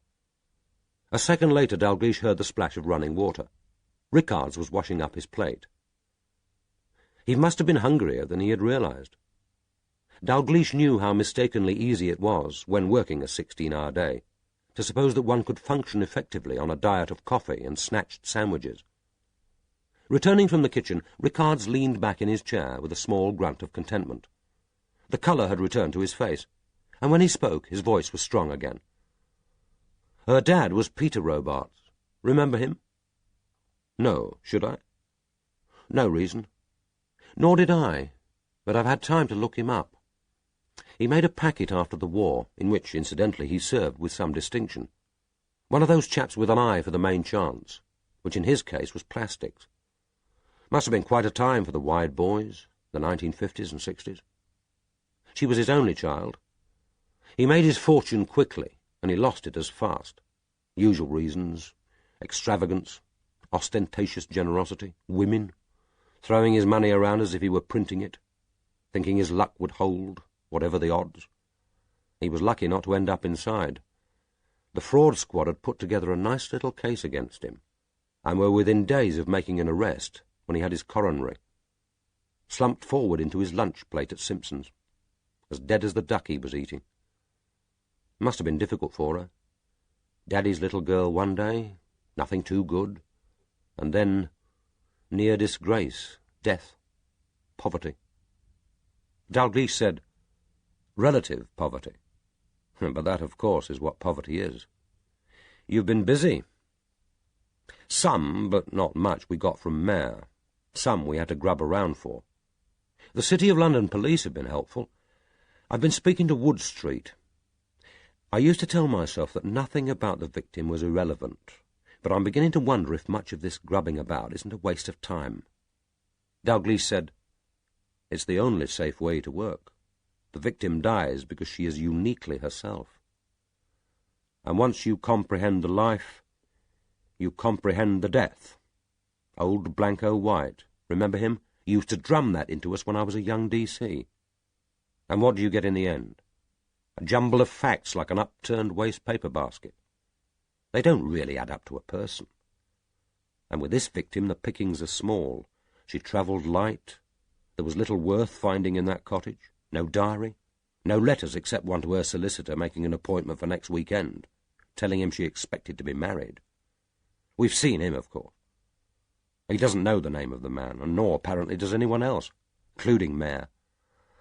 We found no other papers of importance except a copy of her will, and there's nothing exciting about that. She left everything she had to Alex Mayor, in 2 lines of bald lawyer's prose. But I can't see Mayor killing her for £12,000 on NatWest's Special Reserve account, and a practically derelict cottage with a sitting tenant. Apart from the will and that one letter, only the usual bank statements, receipted bills, the place obsessively tidy. You could imagine she knew she was going to die, and had tidied away her life. No sign of a recent search, incidentally. If there was something in the cottage the murderer wanted, and he smashed that window to get it, he covered his tracks pretty effectively. Dalgliesh said, if he did have to smash the window to get in, then he probably wasn't Dr. Mayor. Mayor knew that the key was in the locket. He could have taken it, used it, and put it back. There would be an additional risk of leaving evidence at the scene, and some murderers dislike returning to the body. Others, of course, feel a compulsion to do so. But if Mayor did take the key, he'd have had to put it back, whatever the risk. An empty locket would have pointed directly to him. Rickard said, Cyril Alexander Mayor. But he's dropped the Cyril. Probably thinks Sir Alexander Mayor will sound better than Sir Cyril. What's wrong with Cyril? My grandfather was called Cyril. I've got a prejudice against people who don't use their proper names. She was his mistress, incidentally. Did he tell you? More or less had to, didn't he? They were very discreet, but 1 or 2 of the senior staff of the station must have known. Known or suspected it, anyway. He's too intelligent to keep back information he knows we're bound to discover sooner or later. His story is that the affair was over, a natural end by common consent. He expects to move to London. She wanted to stay here. Well, she more or less had to, unless she gave up her job, and she was a career woman. The job was important. His story is that what they felt for each other wasn't robust enough to be sustained by occasional weekend meetings. His words, not mine. You'd think that the whole affair was a matter of convenience. While he was here, he needed a woman. She needed a man. The goods have to be handy. No point if you're 100 miles apart. Rather like buying meat. He's moving to London. She decided to stay. Find another butcher. Dalgliesh remembered that Rickards had always been slightly censorious about sex. He could hardly have been a detective for 20 years without encountering adultery and fornication in their various guises, apart from the more bizarre and horrifying manifestations of human sexuality, beside which adultery and fornication were comfortingly normal. But this didn't mean that he liked them. He had taken his oath as a police constable and kept it. He had made his marriage vows in church, and no doubt intended to keep them.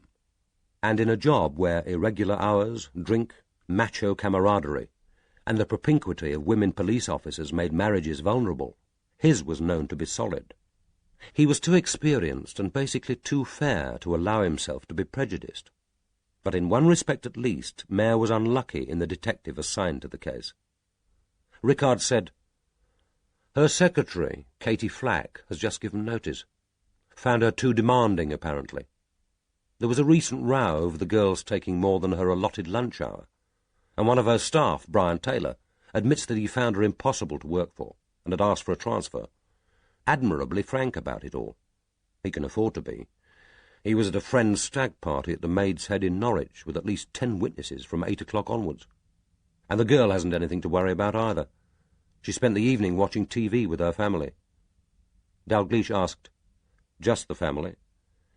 "No. Luckily for her, the neighbours called in just before 9 to discuss the dresses for their daughter's wedding. She's to be a bridesmaid. Lemon dresses with bouquets of small white and yellow chrysanthemums. Very tasteful. We got a full description. I suppose she thought it added to the verisimilitude of the alibi. Anyway, they were neither of them serious suspects. These days, if you don't like your boss, you pack in the job. Both of them were shocked, of course, and slightly defensive. They probably felt she'd got herself killed on purpose to put them in the wrong. Neither of them pretended that they had liked her. But there was something stronger than dislike about this killing. And this may surprise you, Mr. Dalgliesh. Robarts wasn't particularly unpopular with the senior staff. They respect efficiency, and she was efficient. Besides, her responsibilities didn't directly impinge on theirs. It was her job to see that the station was efficiently administered, so that the scientific and technical staff could do their job most effectively. Apparently that's what she did. They answered my questions without fuss, but they weren't particularly forthcoming. There's a kind of camaraderie about the place. I suppose if you feel yourself constantly under criticism or attack, it makes for a certain wariness in dealing with outsiders. Only one of them said he actually disliked her, Miles Lessingham, but he has produced an alibi of a kind. He claims to have been on his boat at the time of death, and he made no secret of his feelings. He didn't want to eat with her, or drink with her, or spend his spare time with her, or go to bed with her. But as he pointed out, he feels that about a number of people, and hasn't found any impulse to murder them. He paused for a moment, then said, "Dr. Mayer showed you round the power station on Friday morning, didn't he?" Dalgliesh asked, "Did he tell you that?" "Dr. Mayer didn't tell me anything he didn't actually have to tell me. No, it came out when we were talking to one of the junior staff, a local girl who works in the establishment department. Chatty little thing. I got a lot of useful stuff out of her one way or another. I was wondering if anything happened on your visit which could be relevant." Dalgliesh resisted the temptation to reply that if there had been, he would have said so before now. He replied, "It was an interesting visit, and the place rather impressive.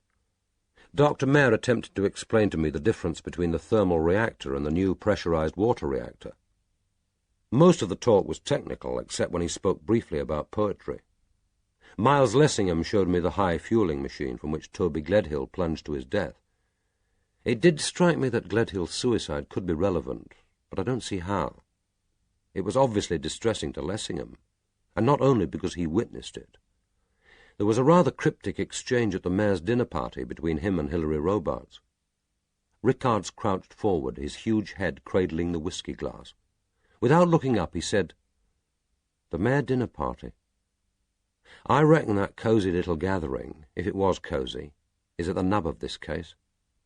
And there's something I wanted to ask you. That's really why I'm here. That child, Teresa Blaney, exactly how much of the conversation about the latest Whistler victim did she overhear?" It was the question Dalgliesh had been expecting. What surprised him was how long it had taken Rickards to ask it. He said carefully, "Some of it, undoubtedly. You know that. I've told you already. I couldn't say how long she'd been standing behind the dining-room door before I noticed her, or how much of the conversation she actually heard. Can you remember what stage in his account Lessingham had reached at the time you saw Teresa?" "No, I can't be certain. I think he was describing the body, exactly what he saw when he returned with his torch. So she could have heard about the cut on the forehead and the pubic hair. But would she have told her father about the hair? She had a devotedly religious mother, an R.C. I don't really know the child, but I imagine that she's unusually modest. Would a gently nurtured, modest girl tell that to any man, even to her father? Gently nurtured? Modest? You're 60 years out of date. Spend half an hour in any secondary school playground and you'll hear things that'll curl your hair. Today's kids will say anything to anyone. Not that child. All right, but she could have told her dad about the L-shaped cut, and he could have guessed about the hair. Damn it, everyone knew that the Whistler's murders must have had a sexual connotation. He didn't rape them, but that wasn't how he got his kicks. You don't need to be what's his name? Kraft-Abing. Sounds like a cheese. You don't need to be Kraft-Abing. You don't even need to be sexually sophisticated to guess what kind of hair the Whistler helped himself to. Dalgliesh said, "But this is important, isn't it, if you're casting Blaney as chief suspect? Would he, or anyone else, kill that way if he wasn't certain about the Whistler's method? He could only hope to pin it on the Whistler by getting all the details right. If you can't prove that Teresa told her father both about the hair and the L-shaped cut, your case is considerably weakened. I would doubt whether you had one. Besides, I thought that Oliphant said that Blaney had an alibi, both from Miss Mayer, who said he was drunk and at home by 9:45, and from his daughter. Wasn't her story that she went to bed at 8:15 and came down just before 9 o'clock to get herself a drink of water? That's what she said, Mr. Dalgliesh. But I'll tell you this.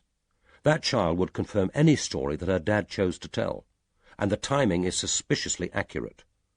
Robarts dies at 9:20, or as near as, damn it. Teresa Blaney goes to bed at 8:15, and conveniently needs a drink of water 45 minutes later. I wish you could have seen her, and seen that cottage. But of course you have. 2 WPCs from the Juvenile Bureau were with me, and they treated her as tenderly as a babe in arms. Not that she needed it. We all sat round the fire in a cosy little circle, and she held the kid in her lap. Ever tried questioning a child to discover if her father's a murderer, while she's sitting there gazing at you with those huge, reproachful eyes and nursing a baby? I suggested that she hand the kid over to one of the WPCs, but as soon as she tried to take him, he immediately started up a howling. Wouldn't let his dad take him either. You'd think that Teresa and he had arranged it between them. And Ryan Blaney was there too, of course, throughout the interview. You can't question a child without the parent being present if the parent wants to be. My God, when I arrest someone for this murder, and I shall, Mr. Dalgliesh, this time I shall, I hope it doesn't have to be Ryan Blaney. Those kids have lost enough already. But he's got the strongest motive of all, and he hated Robarts. I don't think he could conceal that hatred if he tried, and he didn't even attempt to try. And it's not only that she was trying to force him out of Scudder's cottage, it goes deeper than that. I don't know what's at the root of it. Something to do with his wife, maybe. But I'll find out. He left the kids in the cottage and walked out with us to the cars. The last thing he said to us was, "She was an evil bitch, and I'm glad she's dead. But I didn't kill her, and you can't prove I did." And I know the objections. Jago says he telephoned at 7:30 to let him know the Whistler was dead. He spoke to Teresa, and the kid says she told her dad. No reason why she shouldn't tell him. I think we take it that she did. He wouldn't have left the kids alone in that cottage with the Whistler alive and on the prowl. No responsible father would. And it's generally admitted he's a responsible father. We've got the local authorities' word for that, by the way. A fortnight ago they sent a social worker just to check that everything was all right. And I'll tell you who instigated that, Mr. Dalgliesh. Now, this is interesting. It was Robarts. Did she make any specific allegations? None. Her story was that she had to visit from time to time to discuss repairs and so on, and that she was concerned at the weight of responsibility he was carrying, and thought he could do with some help. Talked about seeing Teresa lugging heavy shopping home, with the twins tagging along, sometimes when Teresa should have been at school. phoned the local authority to send a social worker along. The social worker satisfied herself, apparently, that things were going as well as could be expected. The twins are already attending a playgroup, and she offered additional services, including a home help. But she didn't find Blaney either welcoming or cooperative. Don't know that I blame him. I wouldn't want the welfare on my back. Does Blaney know that Hilary Robarts instigated the visit? The local authority didn't tell him. It isn't their policy. And I don't see how he could have found out. But if he did find out, it considerably strengthens his motive, doesn't it? That visit could have been the last straw. Dalgliesh said, "But would he have killed in that way? Logically, the knowledge that the Whistler was dead negatives the method." "Not necessarily, Mr. Dalgliesh. Suppose it's a double bluff. Suppose he's saying, in effect, look, I can prove I knew the Whistler was dead. Whoever killed Hilary Robarts didn't know. So why aren't you looking for someone who hadn't been told that the Whistler's body had been found? And by God, Mr. Dalgliesh, there's another possibility. Suppose he knew that the Whistler was dead, but thought that it was very recent. I asked Teresa precisely what George Jago had said to her. She remembered, accurately. Anyway, Jago confirmed it. Apparently he said, "Tell your dad the Whistler is dead. Killed himself. Just now. Over at East Haven." But no mention of the hotel, nor of when the Whistler booked in. Jago didn't know any of that. The message he'd got from his mate at the Crown and Anchor was pretty garbled. So Blaney could have assumed that the body was found in open country just 5 miles down the coast. He can kill with impunity. Everyone, including the police, will assume that the Whistler has claimed his last victim, then done away with himself. My God, Mr. Dalgliesh, that's neat. Dalgliesh privately thought that it was more neat than convincing. He said, "So you're assuming that the smashed portrait isn't directly connected with the murder? I can't see Blaney destroying his own work." "Why not? From what I saw of it, it wasn't anything special." "I think it was to him." "The portrait is a puzzle, I'll grant you that. And that's not the only difficulty. Someone had a drink with Robarts before she took that last swim. Someone she let into the cottage, someone she knew. There were those 2 glasses on the draining board, and in my book that means 2 people were drinking. She wouldn't have invited Blaney to Time Cottage, and if he turned up, I doubt she would have let him in, drunk or sober." Dalgliesh said, "But if you believe Miss Mayer, your case against Blaney collapses anyway. She claims to have seen him at Scudder's cottage at 9:45, or shortly afterwards, and he was then half drunk. All right, he could have feigned his drunkenness. That wouldn't present much difficulty. What he couldn't do was to kill Hilary Robarts at about 9:20 and get home by 9:45, not without the use of a car or van, which he didn't have." Rickard said, "Or a bicycle. It would need fast pedalling. We know that she died after her swim, not before. Her hair was still damp at the roots when I found her. So you're probably safe enough in putting the time of death at between 9:15 and 9:30. And he couldn't have taken the bicycle with him and ridden back along the shore. The tide was high. He'd have been riding over the shingle, which would be more difficult than the road. There's only one part of the shore where you get a stretch of sand at high tide, and that's the small cove where Hilary Robarts swam. And if he'd been on the road, Miss Mayer must have seen him. She's given him an alibi, which I don't think you'll be able to break." Rickard said, "But he hasn't given her one, has he? Her story is that she was alone in Martha's cottage until she left just after 9:30 to collect the portrait. She and that housekeeper at the old rectory, Mrs. Dennison, are the only ones who were at the mayor's dinner party who made no attempt to produce an alibi. And she has a motive. Hilary Robarts was her brother's mistress. I know he tells us it was over, but we've only his word for that. Suppose they'd planned to marry when he goes to London. She's devoted her life to her brother. Unmarried. No other outlet for her emotions. Why give way to another woman just when Mayer is about to achieve his ambition?" Dalgliesh thought that this was an altogether too facile explanation of a relationship, which even on his brief acquaintance had seemed more complicated. He said, She's a successful professional writer. I imagine that success provides its own form of emotional fulfillment, assuming she needs it. She seemed to me very much her own woman. I thought she wrote cookery books.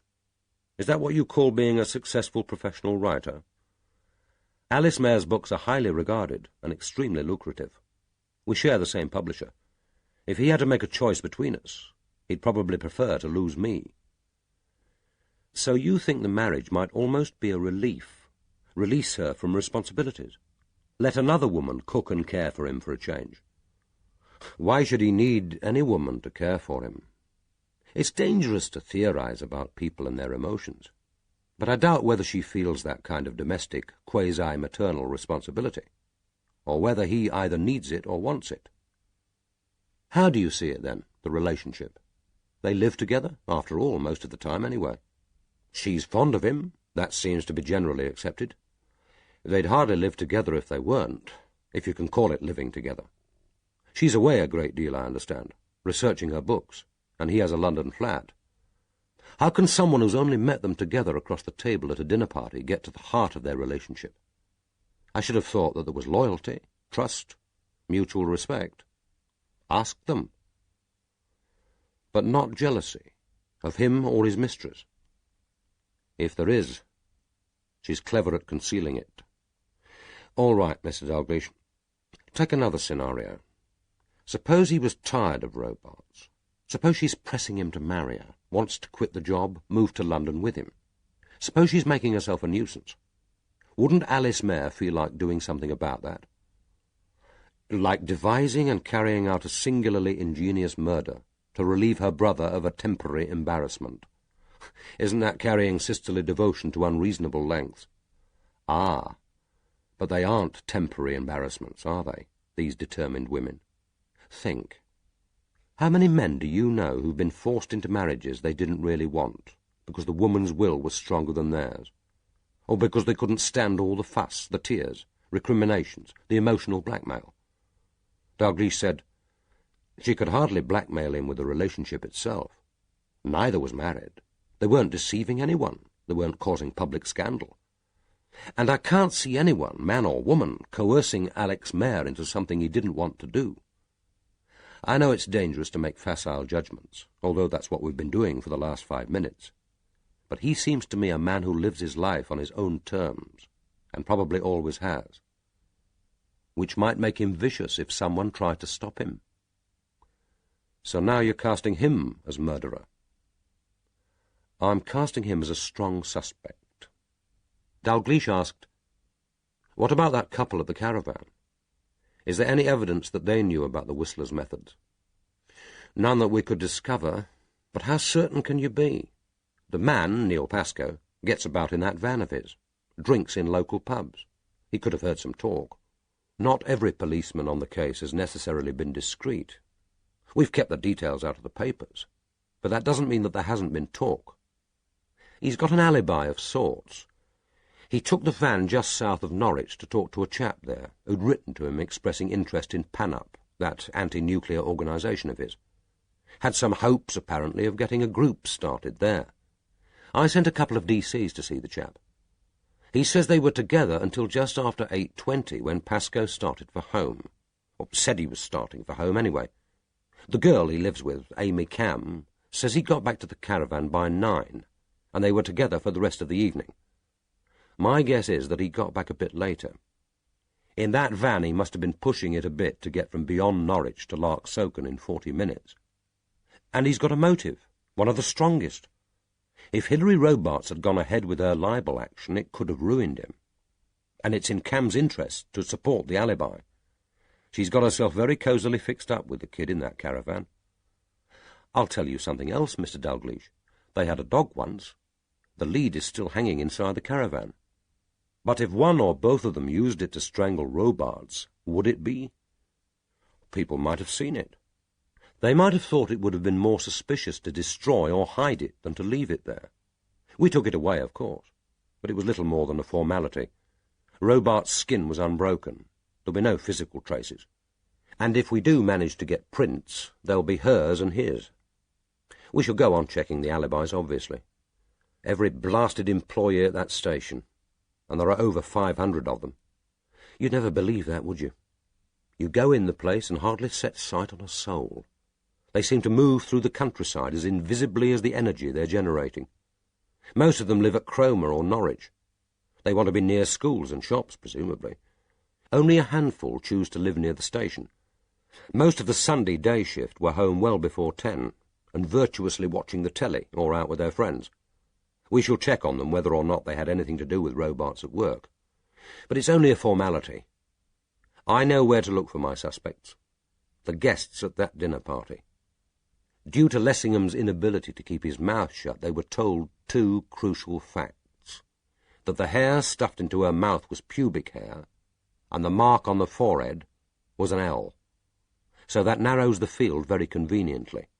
Alex Mayer, Alice Mayer, Margaret Dennison, Lessingham himself, and assuming that Teresa Blaney reported the conversation to her father, you can add Blaney.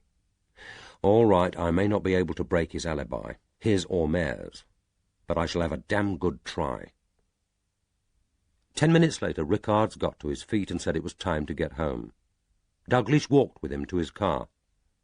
The cloud level was low. The earth and sky subsumed in the same obliterating darkness in which the cold glitter of the power station seemed to have moved closer, and there lay over the sea a pale blue luminosity, like the faint semblance of a newly discovered Milky Way. Even to feel the ground strike hard beneath their feet was disorientating in this blackness, and for a few seconds both men hesitated, as if the 10 yards to the car, gleaming like some floating spacecraft in the light spilling from the open door, was an odyssey over dangerous and insubstantial ground. Above them the sails of the mill gleamed white and silent, potent with latent power.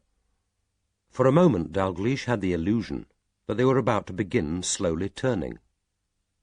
Rickard said, "Everything on this headland is contrast.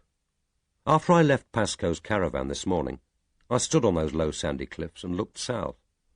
There was nothing but an old fishing smack, a coiled rope, an upturned box. That awful sea. It must have looked like that for near on 1,000 years. And then I faced north and saw that bloody great power station. There it is, glittering away, and I'm seeing it under the shadow of the windmill. Does it work, by the way? The mill, I mean." Dalgliesh said, "I'm told so. The sails turn, but it doesn't grind. The original millstones are in the lower chamber. Occasionally I have a wish to see the sails slowly turning, but I resist. I'm not sure, once started, whether I could stop them. It would be irritating to hear them creaking away all night." They had reached the car, but Rickards, pausing with his hand on the door, seemed reluctant to get in. He said, "We've moved a long way, haven't we, between this mill and the power station? What is it? 4 miles of headland and 300 years of progress. And then I think of those 2 bodies in the morgue, and wonder if we've progressed at all. Dad would have talked about original sin. He was a lay preacher, was Dad. He had it all worked out. So had mine, come to that," thought Dalgliesh. He said, "Lucky Dad." There was a moment's silence, broken by the sound of the telephone, its insistent peal clearly heard through the open door. Dalgliesh said, "You'd better wait a moment. It could be for you." It was. Oliphant's voice asked if Chief Inspector Rickards was there. He wasn't at home, and Dalglish's number was one of those which he'd left. The call was brief. Less than a minute later, Rickards joined him at the open door. The slight melancholy of the last few minutes had fallen away, and his step was buoyant. "It could have waited until tomorrow, but Oliphant wanted me to know. This could be the breakthrough we've needed. There's been a call from the lab. They must have been working on it non-stop. Oliphant told you, I imagine, that we found a footprint." He did mention it, on the right-hand side of the path in soft sand. He didn't give any details. And Dalgliesh, punctilious in not discussing a case with a junior officer in the absence of Rickards, hadn't asked. "We've just got confirmation. It's the sole of a Bumble trainer, the right foot, size 10. The pattern on the sole is unique, apparently, and they have a yellow bee on each heel. You must have seen them." Then, when Dalgliesh didn't reply, he said, "For God's sake, Mr. Dalgliesh, don't tell me that you own a pair. That's a complication I can do without. No, I don't own them. Bumbles are too fashionable for me. But I've seen a pair recently, and here on the headland. On whose feet? They weren't on any feet. He thought for a moment, then said, I remember now. Last Wednesday morning, the day after I arrived, I took some of my aunt's clothes, including 2 pairs of her shoes, to the old rectory for the church jumble. They keep a couple of tea chests in an old scullery there, where people can leave things they don't want. The back door was open, as it usually is in daylight, so I didn't bother to knock. There was a pair of bumbles among the other shoes. Or, more accurately, I saw the heel of one shoe. I imagined the other was there, but I didn't see it. On top of the chest? No, about a third down. I think they were in a transparent plastic bag. As I say, I didn't see the whole pair, but I did glimpse one heel with the unmistakable yellow bee. It's possible that they were Toby Gledhill's. Lessingham mentioned that he was wearing bumbles when he killed himself. And you left the trainers there? You see the importance of what you're saying, Mr. Dalgliesh? Yes, I see the importance of what I'm saying. And yes, I left the shoe there. I was donating jumble, not stealing it. Rickard said, if there was a pair, and common sense suggests that there was, anyone could have taken them. And if they're no longer in the chest, it looks as though somebody did. He glanced at the luminous dial of his watch and said, 11:45. What time do you suppose Mrs. Dennison goes to bed? Dalgliesh said firmly, earlier than this, I imagine. And she'd hardly go to bed without bolting the back door. So if someone did take them and they're still missing, they can't be returned tonight. They had reached the car. Rickards, with his hand on the door, didn't reply, but gazed out over the headland as if in thought. His excitement, carefully controlled and unspoken, was as palpable as if he had banged his fists against the car bonnet. Then he unlocked the door and slipped inside. The headlights cut into the darkness like searchlights. As he wound down the window to say a final good night, Dalgliesh said, There's something I ought perhaps to mention about Meg Dennison. I don't know whether you remember, but she was the teacher at the centre of that race row in inner London. I imagine that she's had about as much interrogation as she can take. That means the interview might not be easy for you. He had thought carefully before he spoke, knowing that it might be a mistake. It was a mistake. The question, however carefully phrased, had sparked off that latent antagonism of which he was uneasily aware in all his dealings with Rickards. Rickard said, What you mean, Mr. Dalgliesh, is that it might not be easy for her. I've already spoken to the lady, and I know something about her past. It took a lot of courage to stand up for her principles as she did. Some might say a lot of obstinacy. A woman who is capable of that has guts enough for anything, wouldn't you say?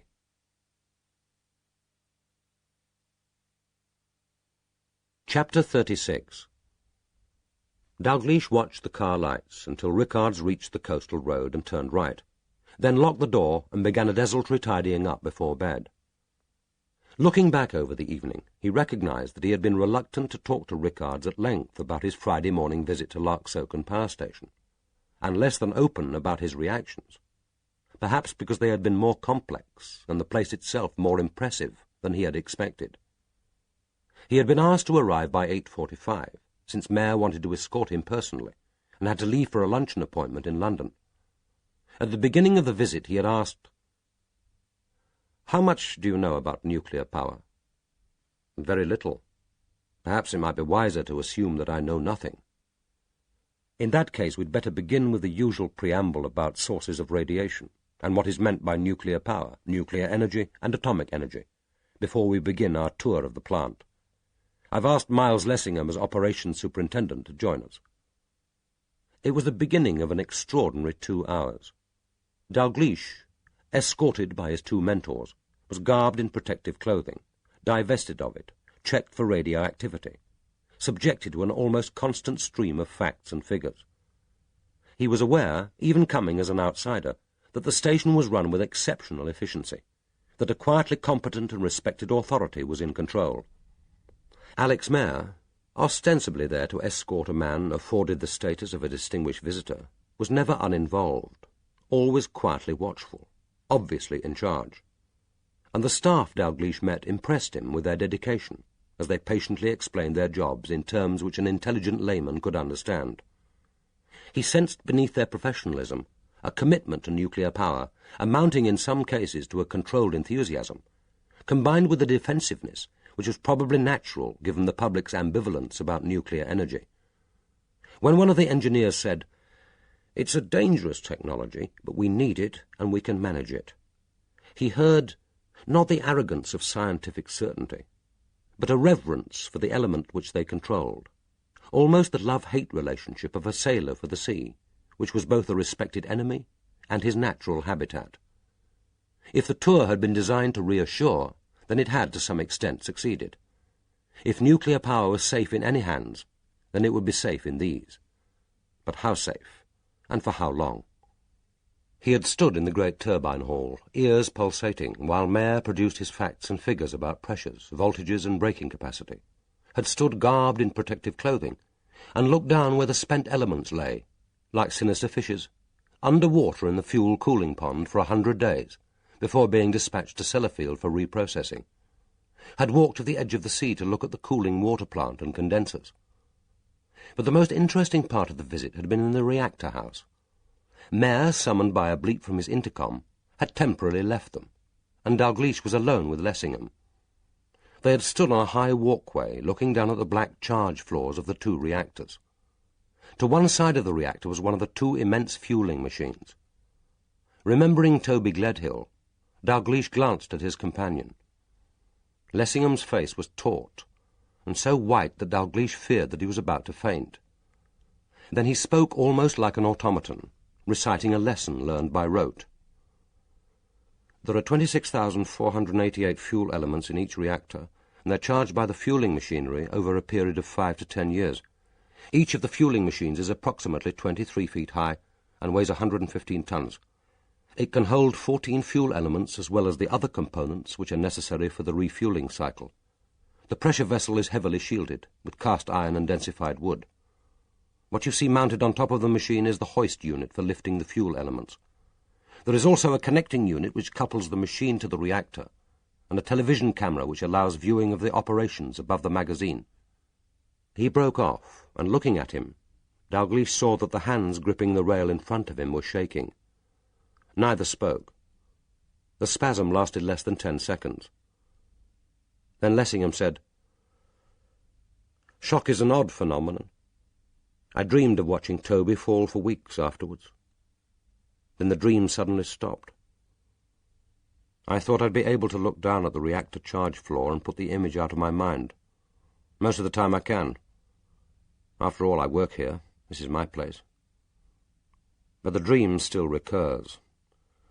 And sometimes, like now, I can see him lying there so clearly that it could be an hallucination." Dalgliesh felt that nothing he could say would be other than banal. Lessingham went on. "I got to him first. He was lying prone, but I couldn't turn him over. I couldn't make myself touch him. But I didn't need to. I knew that he was dead. He looked very small, disjointed, a rag doll. All I was aware of were those ridiculous symbols of a yellow bee on the heels of his trainers. Christ, was I glad to get rid of those bloody shoes." So Gledhill hadn't been wearing protective clothing. The impulse to suicide hadn't been completely spontaneous. Dalgliesh said, "He must have been a good climber." "Oh yes, Toby could climb. That was the least of his talents." And then, without a perceptible change in his voice, he continued with the description of the reactor and the procedure for loading new fuel into the reactor core. 5 minutes later, Mayer rejoined them. On their way back to his office at the end of the tour, he had suddenly asked, "Have you heard of Richard Feynman?" "The American physicist? I saw a television program about him a few months ago. Otherwise the name wouldn't have meant anything to me." Feynman said, "Far more marvelous is the truth than any artist of the past imagined. Why do poets of the present not speak of it? You're a poet, but this place, the power it generates, the beauty of the engineering, the sheer magnificence of it doesn't particularly interest you, does it? You or any other poet. It interests me. That doesn't mean that I can make poetry out of it. No, your subjects are more predictable, aren't they? How does it go? 20% to God and to his saints, 20% to nature and her proxies, and all the rest devoted to the plaints of guys pursued by or pursuing doxies. Dalgliesh said, "The percentage for God and his saints is down, but I'd agree that the doxies are more than holding their own. And that poor devil out there, the Norfolk Whistler, he's not poetic either, presumably. He's human. That makes him a fit subject for poetry. But not one you'd choose." Dalgliesh could have replied that a poet doesn't choose his subject. It chooses him. But one reason for escaping to Norfolk had been to avoid discussions about poetry. And even if he had enjoyed talking about his writing, it wouldn't have been with Alex Mayer. But he had been surprised how little he had resented the questions. It was difficult to like the man, impossible not to respect him. And if he had murdered Hilary Robarts, then Rickards was faced with a formidable opponent. As he raked out the last ashes of the fire, he remembered again with extraordinary clarity that moment when he had stood with Lessingham and looked down at the dark charge floor of the reactor, beneath which that potent and mysterious power was silently working away. He wondered how long it would be before Rickards asked himself why precisely the murderer had chosen that particular pair of shoes. End of Disc 9. Disc 10. Chapter 37. Rickards knew that Dalgliesh was right. It would have been an unwarranted intrusion to call on Mrs. Dennison so late at night. But he couldn't drive past the old rectory without slowing down and glancing to see if there was any sign of life. There was none. The house stood dark and silent behind the wind-torn bushes. Entering his own darkened house, he felt a sudden overwhelming tiredness. But there was paperwork to be got through before he could go to bed, including his final report on the Whistler inquiry, awkward questions to be answered, a defence to be argued which would stand a chance of rebutting the charges, private and public, of police incompetence, poor supervision, too much reliance on technology, and not enough good old-fashioned detection. And that was before he could begin scrutinizing the latest reports on the Robarts murder. It was nearly 4 o'clock before he tore off his clothes and slumped face downwards onto the bed. Sometime during the night he must have been aware that he was cold, for he awoke to find himself under the bedclothes, and stretching out his hand to the bedside lamp, saw with dismay that he had slept through the alarm, and it was almost 8 o'clock. Instantly awake, he threw back the bedclothes, and stumbled over to peer at himself in the glass of his wife's dressing-table. The dressing-table, kidney-shaped, was trimmed with pink and white flowered voile, the pretty matching set of ring stand and tray still neatly in place, a stuffed doll which Susie had won at a fair as a child, hanging from the side of the glass.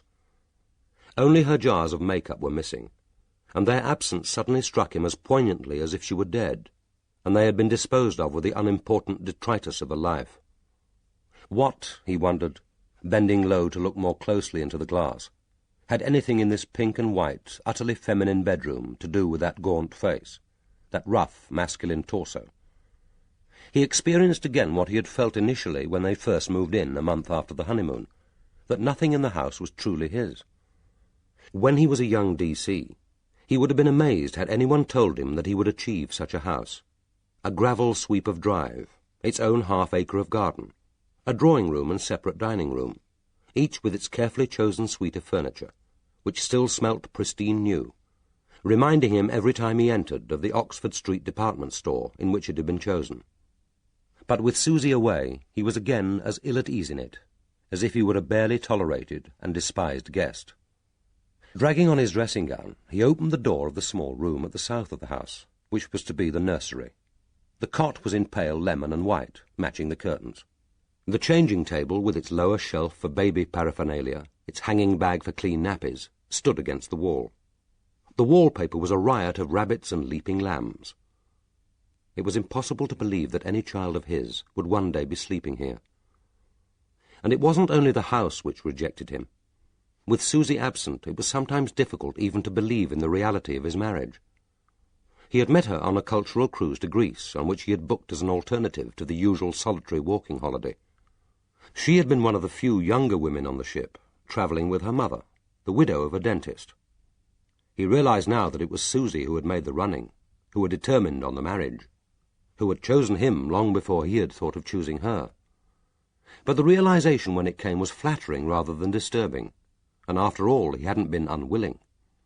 He had reached that time of life when he would occasionally indulge in an idealized picture of a wife waiting at home, domestic comfort, someone to return to at the end of the day, a child who would be his stake in the future, someone to work for. And she had married him despite the opposition from her mother, who at first had seemed to collude in the enterprise, perhaps reminding herself that Susie was 28, and time was not on her side, but who, once the engagement had been secured, had made it plain that her only child could have done better, and had embarked on a policy of ostentatiously making the best of it while undertaking a vigorous campaign of his social re-education. But even she hadn't been able to find fault with the house. It had cost him all his savings, and the mortgage was the largest his income could support. But it stood as a solid symbol of the two things which mattered most to him, his marriage and his job. Susie had been trained as a secretary, but had seemed glad to give it up. If she had wanted to carry on working, he would have supported her, as he would in any interest she cared to take up.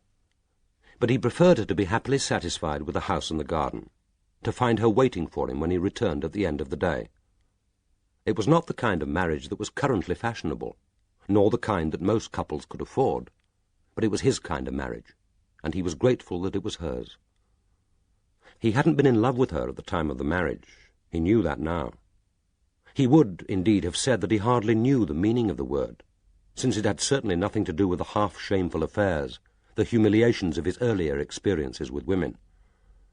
And yet not only poets and writers, the whole world used the word, seeming to know by instinct, if not by direct experience, exactly what it meant. Sometimes he felt uniquely disadvantaged, excluded from a universal birthright as a man might be who had been born without a sense of taste or smell. And when, 3 months after the honeymoon, he had fallen in love with Susie, it had seemed like the revelation of something known but never experienced, as blinded eyes might suddenly open to the reality of light and colour and form. It was one night when, for the first time, she had found joy in his love-making, and half crying, half laughing, had clung to him, whispering incoherent endearments. Tightening his arms about her, he had known, in what seemed a moment of amazed recognition, that this was love. That moment of affirmation had been both a fulfillment and a promise, not the end of searching, but the beginning of discovery. It left no room for doubts. His love, once acknowledged, seemed to him indestructible. Their marriage might have its moments of shared unhappiness and anxiety, but it could never be less than it was at this moment. Was it really possible, he thought now, that it could be seriously threatened, if not destroyed, by its first serious test? Her decision to give in to her mother's calculated mixture of bullying and entreaty, and leave him when their first child was about to be born? When the baby was first placed in her arms, he wanted to be there. Now he might not even be told when she went into labour. The picture which persistently haunted his imagination before he fell asleep and at waking, of his mother-in-law standing triumphantly in the labour ward, with his child in her arms, deepened his dislike of her almost to paranoia. To the right of the dressing-table was one of their wedding photographs in a silver-plated frame, taken after a marriage ceremony which could have been specifically designed to emphasize the social differences between the two families. Susie was leaning a little towards him, her peaked, vulnerable face looking younger than her 28 years, the fair head with its chaplet of flowers barely reaching his shoulder. The flowers had been artificial, rosebuds and lilies of the valley, but, in memory as on the day, there rose from them a transitory sweetness. Her face, gravely smiling, revealed nothing, not even what the whole white mystique surely symbolized. This is what I worked for, what I want, what I've achieved. He was looking straight at the camera, stolidly enduring what had, after all, been the last of the seemingly endless photographs taken outside the church. The family group had at last been released. Here was Susie and himself, legally yoked, an accepted pair. The photographic session had, it seemed in retrospect, been the most important part of the ceremony. the service merely a preliminary to this complicated arranging and rearranging of incongruously garbed strangers, according to some hierarchy not wholly understood by him, but of which the hectoring photographer was obviously master. He heard again his mother-in-law's voice. "Yes, a bit of a rough diamond, I'm afraid, but he's really very able. Chief Constable material, I'm told." Well, he wasn't Chief Constable material, and she had known it. But at least she hadn't been able to criticize the house which he had provided for her only child. It was an early hour to telephone, and he knew that his mother-in-law, who was a late riser, would make the most of the first grievance of the day. But if he didn't speak to Susie now, it might well be late at night before he had another opportunity. For a moment he stood looking down at the bedside telephone, unwilling to stretch out his hand. If things had been different, if it hadn't been for this new murder, he could have got in the Rover, driven north to York, and brought her home. Face to face with him, she might have found the strength to resist her mother. Now she would have to travel alone, or with Mrs. Cartwright if her mother insisted on accompanying her. Well, he would put up with her if she insisted on coming, and it might be better for Susie than facing the long train journey alone. But he wanted her home. He wanted her here in this house. The ringing tone seemed to last for an inordinate time, and it was his mother-in-law who answered, enunciating the number with weary resignation, as if this were the 20th call of the morning. He said, "This is Terry, Mrs. Cartwright. Is Susie awake?" He had never called her mother. That was a nonsense which he had not been able to get his tongue round, and to do her justice, she had never suggested it. "Well, she will be now, won't she? Not very considerate, Terry, to ring before 9. Susie isn't sleeping very well just now, and she needs her lie-in. And she was trying to get you all last evening. Hold on."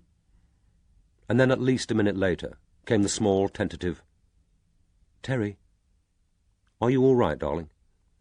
"Yes, everything's fine. Mummy took me to Dr. Main yesterday. He used to look after me when I was a child. He's keeping an eye on me, and he says that everything's going on very well. He's booked me a bed in the local hospital just in case." So she's even got that fixed up, he thought bitterly. And for a moment the treacherous thought lodged in his mind that the two of them might have planned it together, that this was what Susie wanted. He said, "I'm sorry I couldn't spend longer on the phone yesterday. Things got pretty hectic. But I wanted you to know that the Whistler was dead. It's been in all the papers, Terry. It's wonderful news. Are you all right? Are you feeding yourself properly?" "Fine, I'm fine. Tired, but I'm okay. Look, darling, this new murder, it's different. We haven't got another serial murderer on the loose. The danger's over now. I'm afraid there's no chance I can get away to fetch you, but I could meet you at Norwich. Do you think you could make it today? There's a fast train at 3:02. If your mother would like to come, stay until after the baby is born, well, that's all right, of course." It wasn't all right, but it was a small price to pay. "Hold on, Terry. Mummy wants to talk to you." Then, after another long delay, he heard her mother's voice. "Susie is staying here, Terry. The Whistler is dead, Mrs. Cartwright. The danger's over. I know the Whistler's dead, but you've had another murder down there, haven't you? There's still a killer at large, and you're the man who's hunting him. This baby is due in less than 2 weeks, and what Susie needs now is to get away from murder and death. Her health has to be my first consideration. What she needs is a little cosseting and kindness. She's had that here, Mrs. Cartwright. I dare say you did your best, but you're never there, are you? Susie rang you 4 times last night. She really needed to talk to you, Terry, and you weren't there. It isn't good enough. Not now it isn't. Out half the night catching murderers or not catching them. I know that's your job, but it's hardly fair on Susie. I want my grandchild born safely. A girl's place is with her mother at a time like this. I thought a wife's place was with her husband. Oh, God, he thought, that I should ever hear myself speaking those words. A wave of utter misery swept over him, compounded of self-disgust, anger, and despair.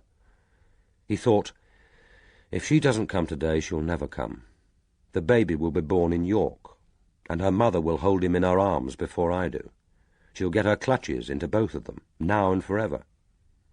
He knew how strong was that bond between widow and only child. There wasn't a day when Susie didn't telephone her mother, sometimes more than once. He knew with what difficulty and patience he had begun to wean her away from that obsessive maternal embrace. Now he had given Mrs. Cartwright another weapon. He heard the triumph in her voice. "Don't you talk to me about a wife's place, Terry.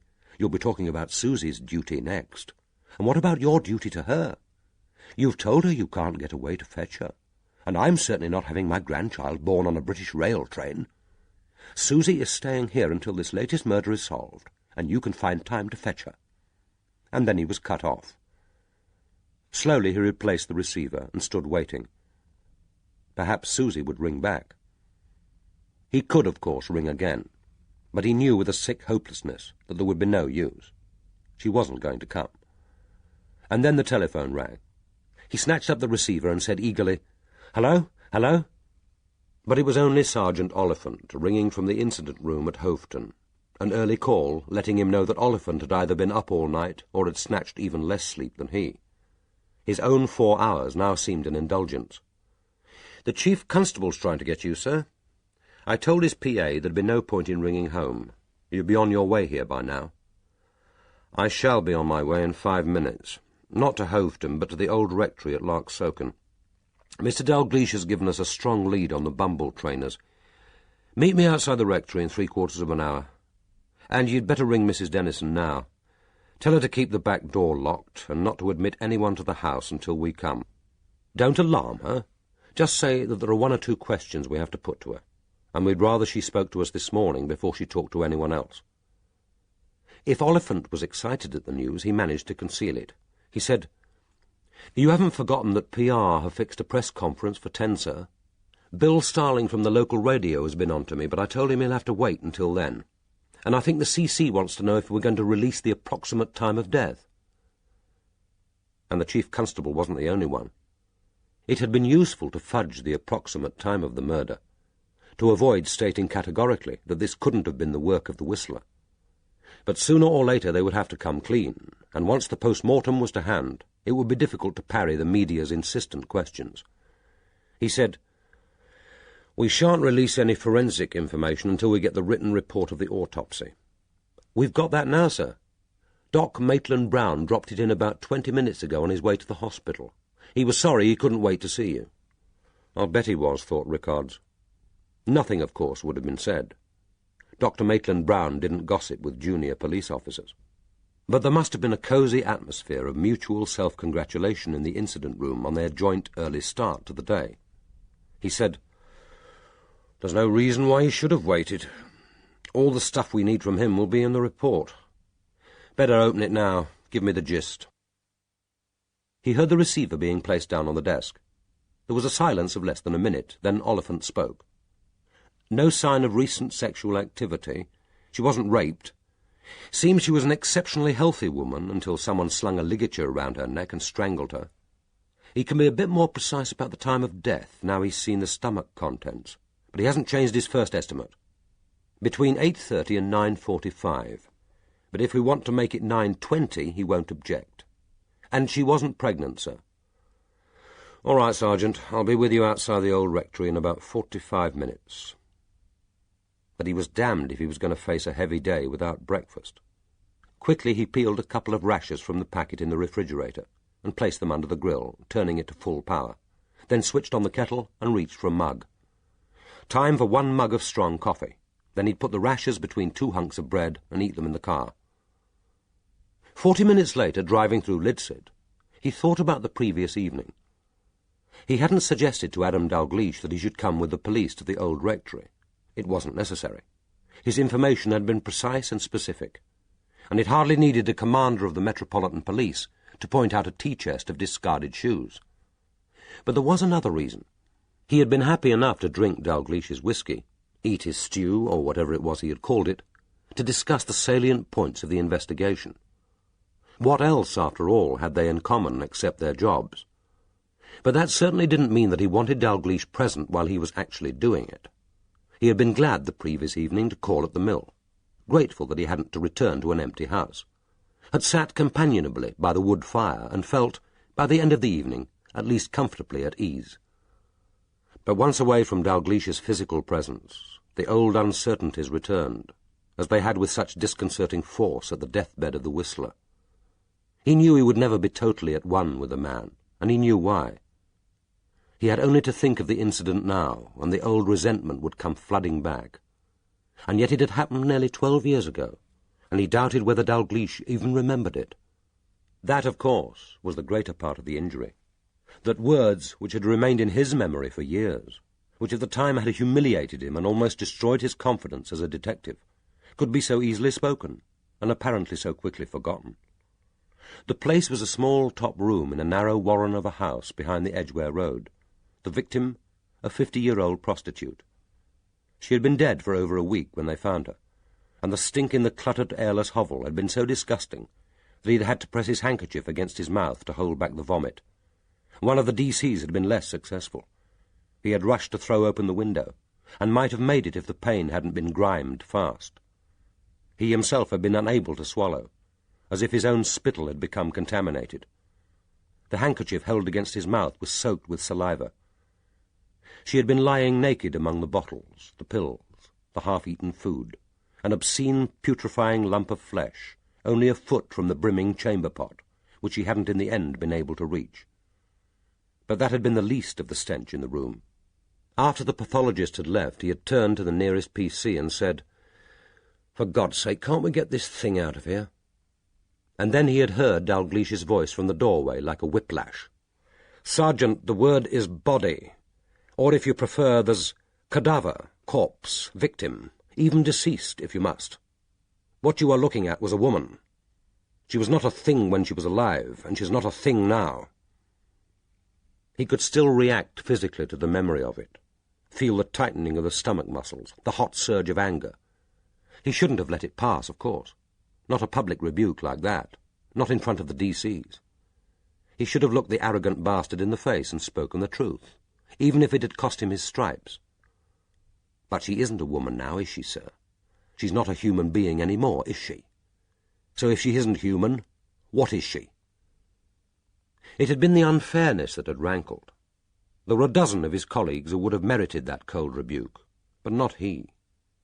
He had never at any time since his promotion to the CID seen the victim as an unimportant lump of flesh, never taken a prurient, half-shameful pleasure in the sight of a naked body, had rarely seen even the most degraded, most disgusting of victims without some pity, and often with pain. His words had been totally out of character, torn from him out of hopelessness, tiredness after a 19-hour day, out of uncontrollable physical disgust. It was bad luck that they should have been overheard by Dalgleish, a DCI whose cold sarcasm could be more devastating than another officer's bald obscenities. They had continued working together for another 6 months. Nothing further had been said. Apparently Dalgleish had found his work satisfactory. At least there hadn't been any further criticism. There hadn't been any praise either. He had been scrupulously correct to his superior officer. Dalgleish had acted as if the incident had never taken place. If he later regretted his words, he had never said so. Perhaps he would have been amazed to know how bitterly, almost obsessively, they had been resented. But now, for the first time, Rickards wondered whether Dalgleish too might not have been under strain, driven by his own compulsions, finding relief in the bitterness of words. After all, hadn't he at the time recently lost his wife and newborn child? But what had that to do with a dead prostitute in a London whorehouse? And he should have known better. That was the nub of it. He should have known his man. It seemed to Rickards that to remember the incident for so long and with such anger was almost paranoid. But the thought of Dalgleish on his patch had brought it all back. Worse things had happened to him, more serious criticisms accepted and forgotten. But this he couldn't forget. Sitting by the wood fire in Larksoken mill, drinking Dalglish's whisky, nearly equal in rank, secure on his own patch, it had seemed to him that the past might be put aside. But he knew now that it couldn't. Without that memory, he and Adam Dalgliesh might have become friends. Now he respected him, admired him, valued his opinion, could even feel at ease with him.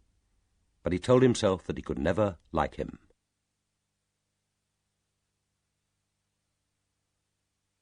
Chapter 38. Oliphant was waiting outside the old rectory, not sitting in the car, but lolling cross-legged against the bonnet and reading a tabloid newspaper. The impression given, and no doubt intended, was that he had been wasting time there for the past 10 minutes. As the car approached, he straightened up and handed over the paper. He said, "They've gone to town a bit, sir. Only to be expected, I suppose." The story hadn't made the front page, but was spread over the 2 centre pages with black headlines and a screamer, "Not again." The byline was the paper's crime correspondent. Rickard's read, "I have today learned that Neville Potter, the man now identified as the Whistler, who killed himself in the Balmoral Hotel at East Haven on Sunday, had been interviewed by the police early in their inquiry and eliminated. The question is, why? The police knew the type of man they were looking for, a loner, probably unmarried or divorced, unsociable, a man with a car and a job that took him out at night. Neville Potter was just such a man. If he had been caught when he was first interviewed, the lives of 4 innocent women could have been saved. Have we learned nothing from the Yorkshire Ripper fiasco?" Rickard said, "The usual predictable nonsense. Female murder victims are either prostitutes, who presumably deserve what they get, or innocent women." Walking up the drive to the old rectory, he quickly scanned the rest of the article. Its argument was that the police relied too much on computers, on mechanical aids, fast cars, technology. It was time to get back to the bobby on the beat. What use was feeding interminable data into a computer when an ordinary DC wasn't competent to spot an obvious suspect? The article was no more acceptable to Rickard's because it expressed some of his own views. He threw it back at Oliphant and said, "What are they suggesting? That we could have trapped the Whistler by stationing a uniformed bobby on the beat at every country road intersection? You told Mrs. Dennison that we were coming and asked her to keep out visitors?" "She sounded none too pleased, sir. Said the only visitors who were likely to call were the headlanders. And what reason could she give for turning away her friends? No one has called so far, at least not at the front door." "And you checked on the back door?" "You said to wait outside for you, sir. I haven't been round the back." It was hardly a promising beginning. But if Oliphant, with his usual tactlessness, had managed to antagonize Mrs. Dennison, she showed no sign of displeasure on opening the door, but welcomed them in with grave courtesy. Rickard thought again how attractive she was, with a gentle old-fashioned prettiness, which he supposed people used to call the English rose type, when English rose prettiness was in fashion. Even her clothes had an air of anachronistic gentility. Not the ubiquitous trousers, but a grey pleated skirt, and a matching cardigan over a blue blouse with a single row of pearls. But despite her apparent composure, she was very pale, the carefully applied pink lipstick almost garish against the bloodless skin, and he saw that her shoulders were rigid under the thin wool. She said, "Won't you come into the drawing-room, Chief Inspector, and explain what this is all about? And I expect you and your sergeant would like some coffee." "It's good of you, Mrs. Dennison, but I'm afraid we haven't the time. I hope we won't have to keep you for long. We're looking for a pair of shoes, Bumble trainers, which we have reason to believe may be in your jumble box. Could we see it, please?"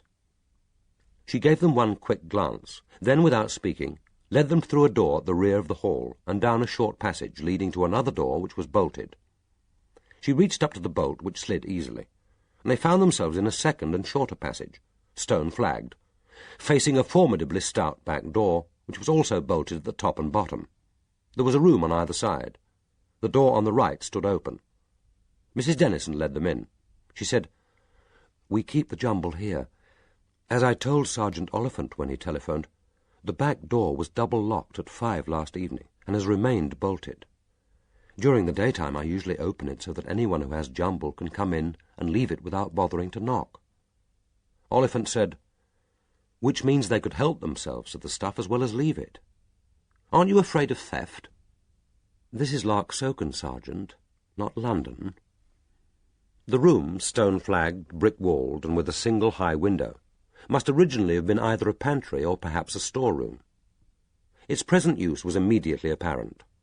Against the wall were 2 tea-chests, the left one about 3/4 full of shoes, and the right containing a jumble of belts, bags, and men's ties knotted together. Next to the door were 2 long shelves.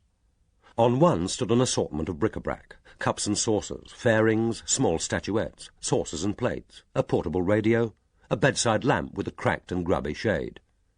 The second shelf held a row of old and rather tattered books, most of them paperbacks. A row of hooks had been screwed into the lower shelf, on which hung hangers holding a variety of better quality clothes, men's suits, jackets, women's dresses, and children's clothes, some of them already priced on small scraps of paper pinned to the hem. Oliphant stood for no more than a couple of seconds surveying the room, and then turned his attention to the box of shoes.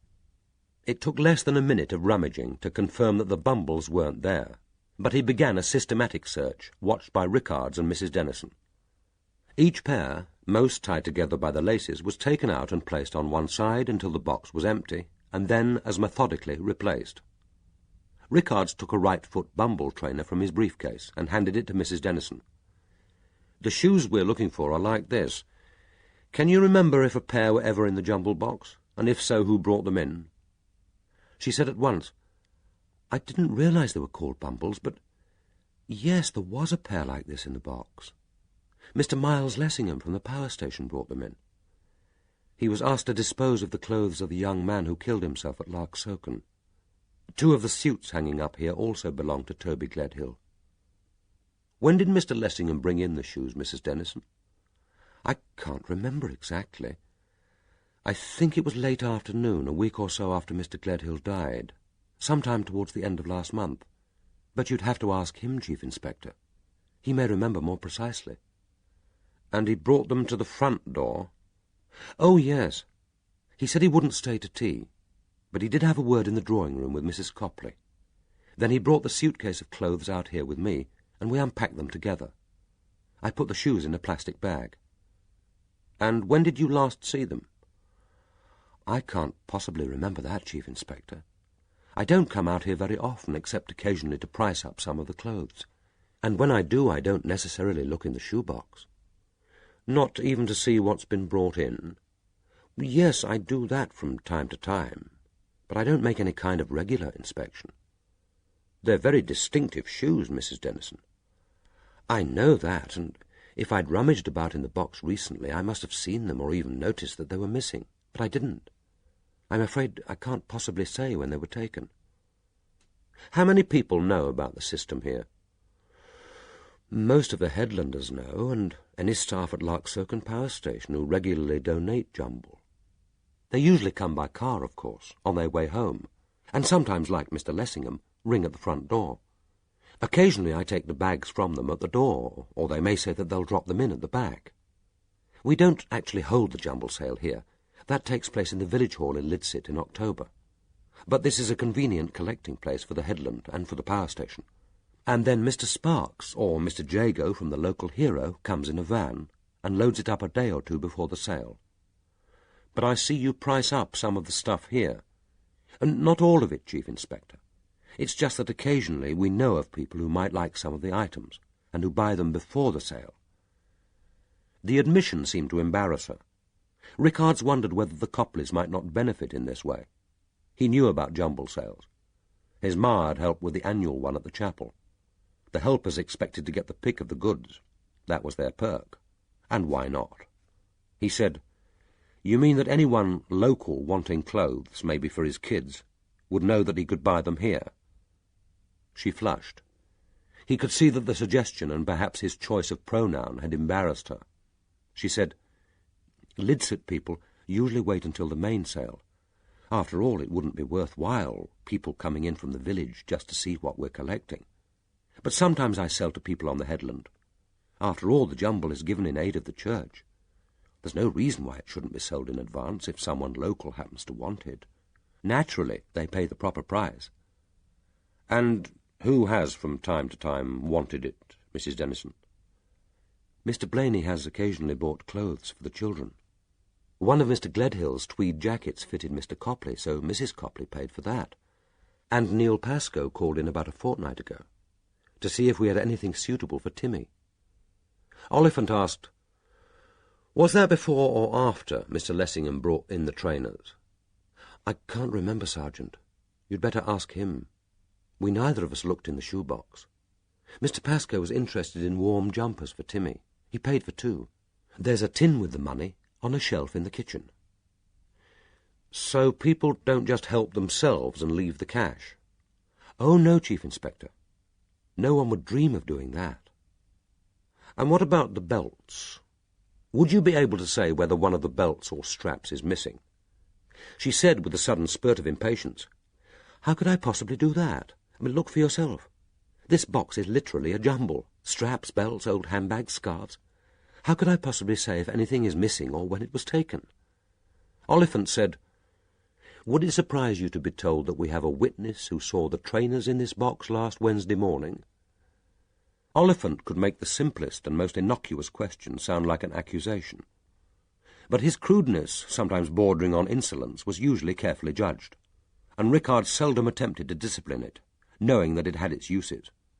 It had, after all, been Oliphant who had got close to shaking Alex Mayor's composure.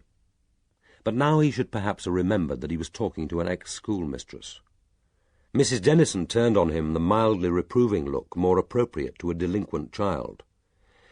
"I don't think you can have been listening carefully to what I've been saying, Sergeant.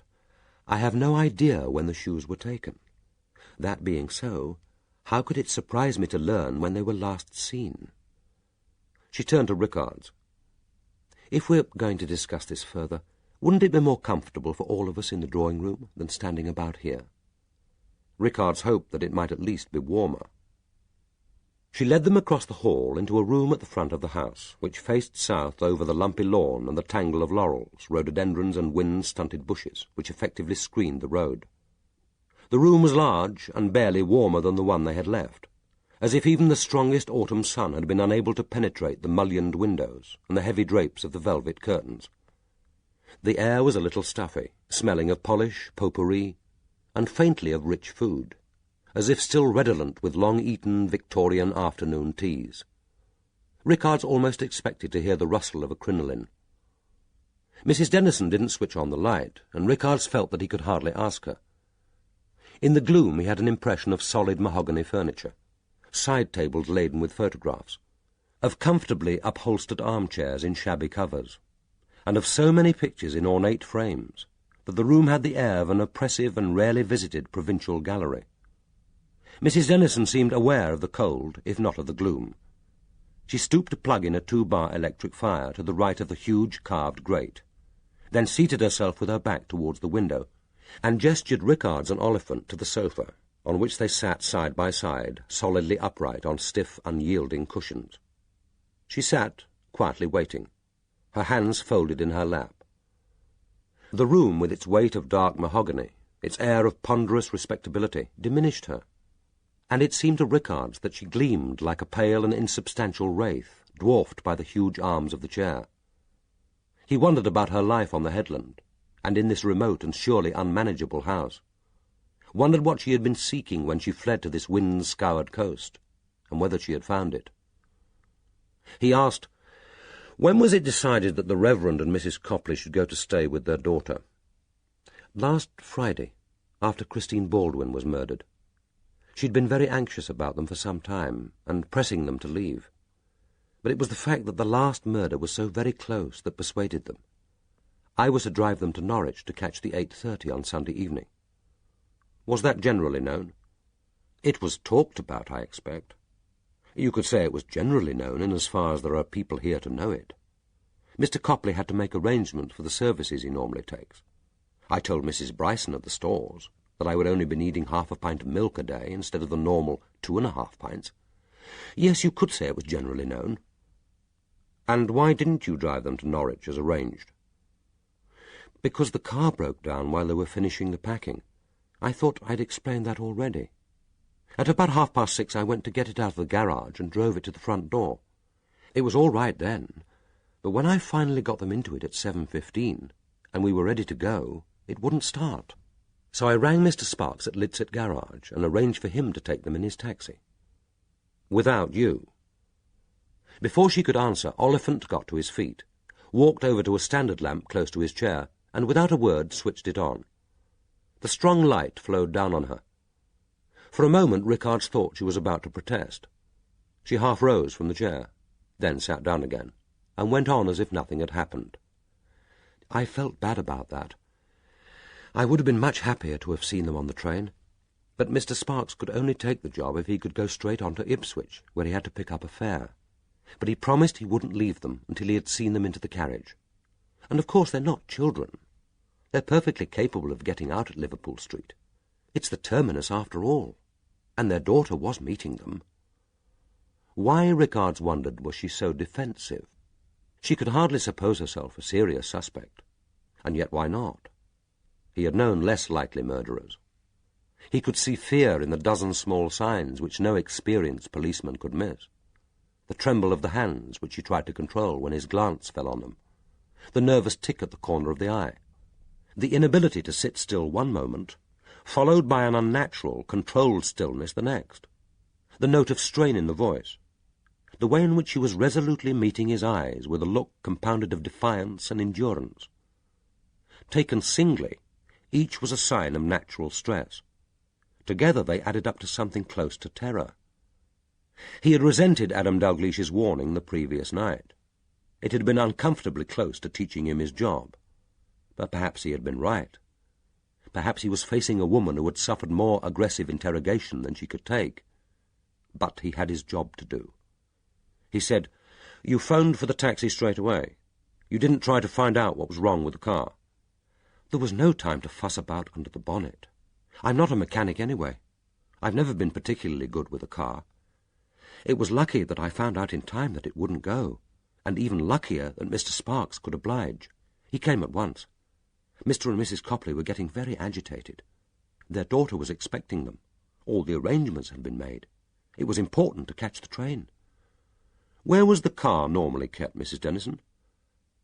I thought I told you that, Chief Inspector. In the garage." "Locked?"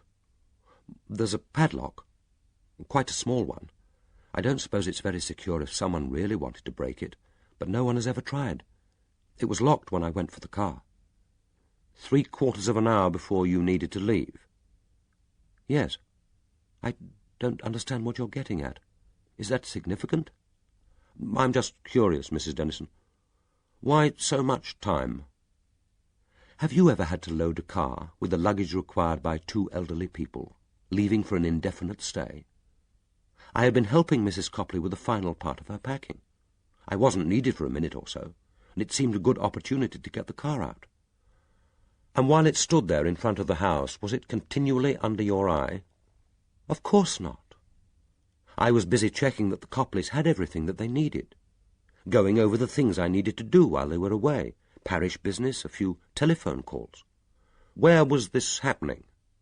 "In Mr. Copley's study. Mrs. Copley was in her bedroom." "And the car was unattended in the drive." "Are you suggesting that someone sabotaged it?"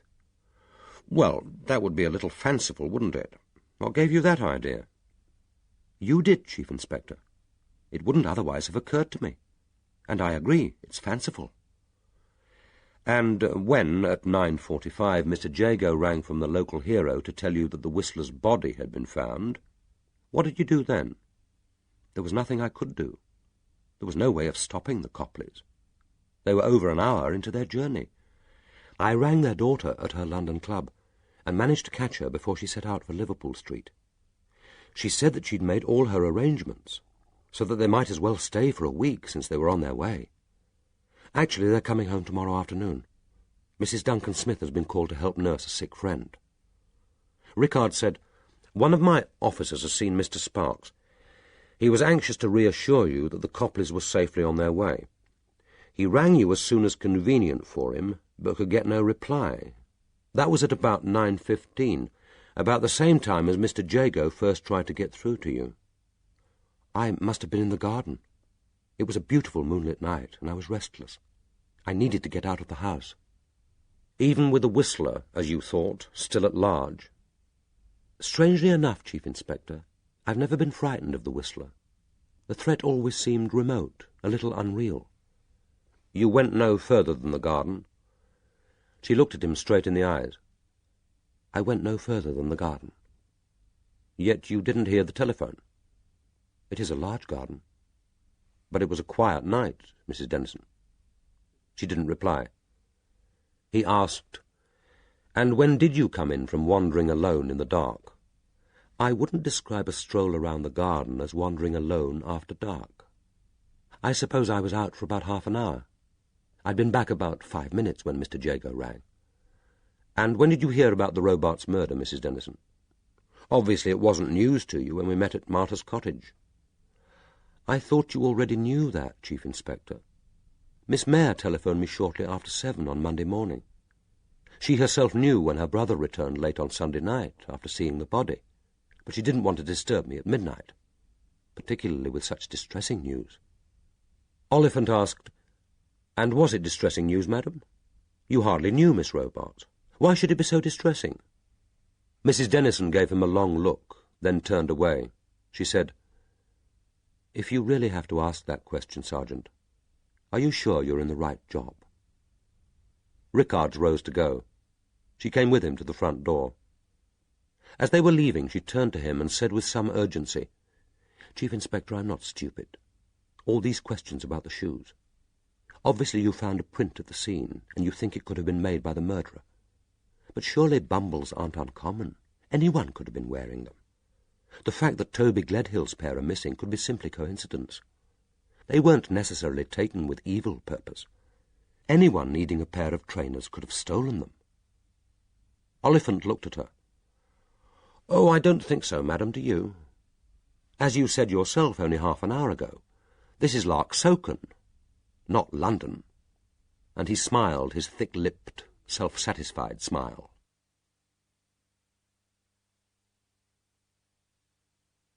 Chapter 39. Rickards wanted to see Lessingham at once, but the press conference called for 10 meant that the interview had to be postponed, and, to complicate matters further, a telephone call to Larksoken Power Station revealed that Lessingham had taken a day's leave, but had left a message saying he could be reached at his cottage outside Blakeney.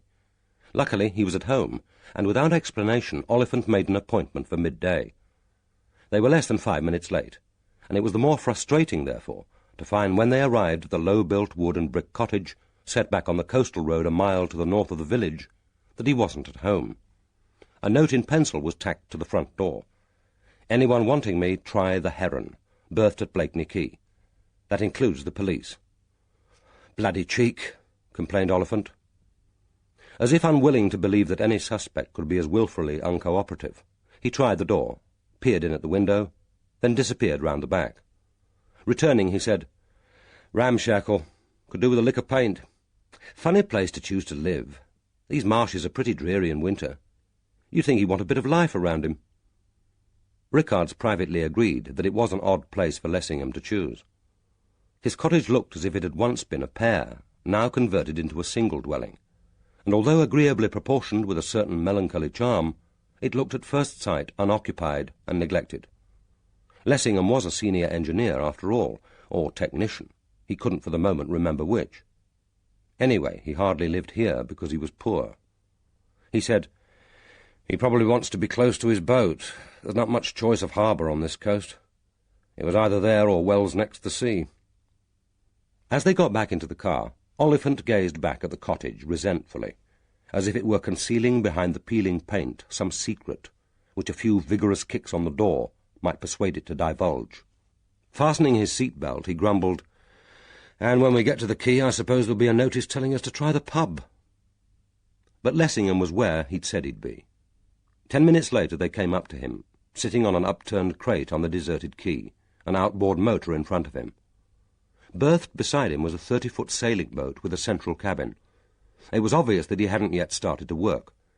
A relatively clean rag drooped from fingers which seemed too listless to hold it, and he was regarding the engine as if it posed an intractable problem.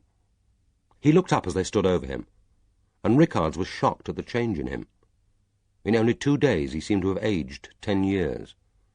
He was barefoot and wore a faded dark blue guernsey over knee-length denim shorts, fashionably tattered at the edges.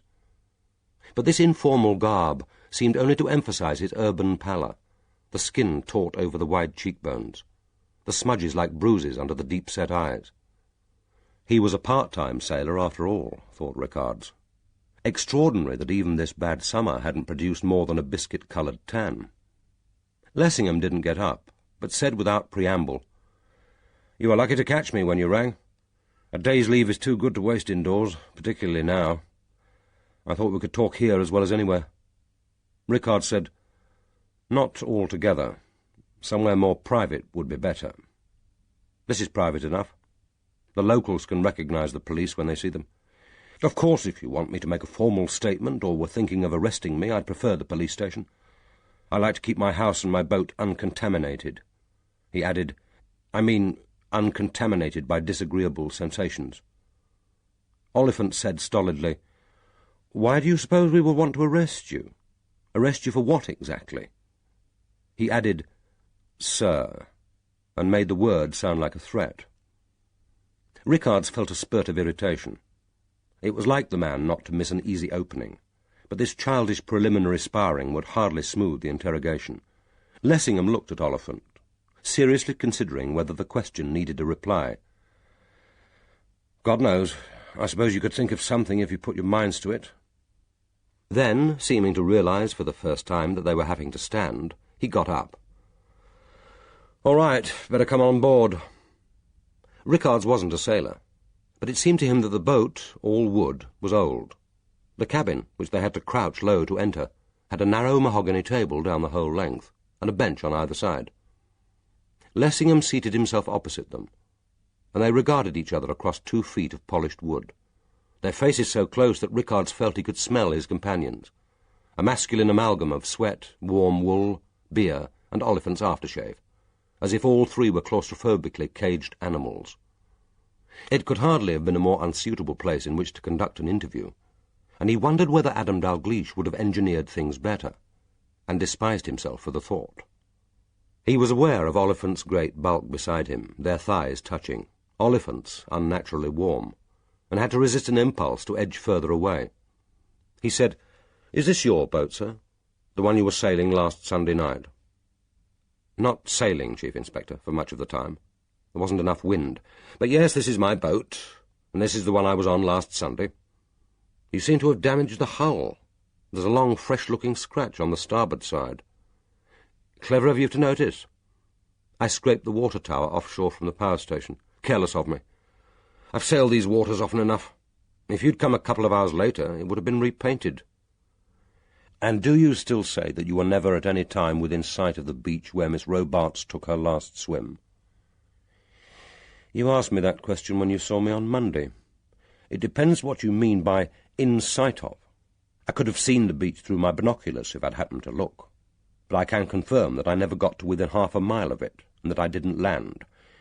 Since I could hardly murder her without landing, that seems to me conclusive. But I don't suppose you've come all this way just to hear me repeat my alibi." Reaching down with difficulty, Oliphant dragged his grip onto the seat beside him, took out a pair of bumble trainers, and placed them on the table, neatly, side by side. Rickards watched Lessingham's face. He controlled himself immediately, but he hadn't been able to disguise the shock of recognition in the eyes, the tensing of the muscles around the mouth. The pair of trainers, pristine, new, grey and white, with a small bumblebee on each heel, seemed to dominate the cabin. Having placed them there, Oliphant ignored them. He said, "But you were south of the water towers at the power station. The scratch is on the starboard side.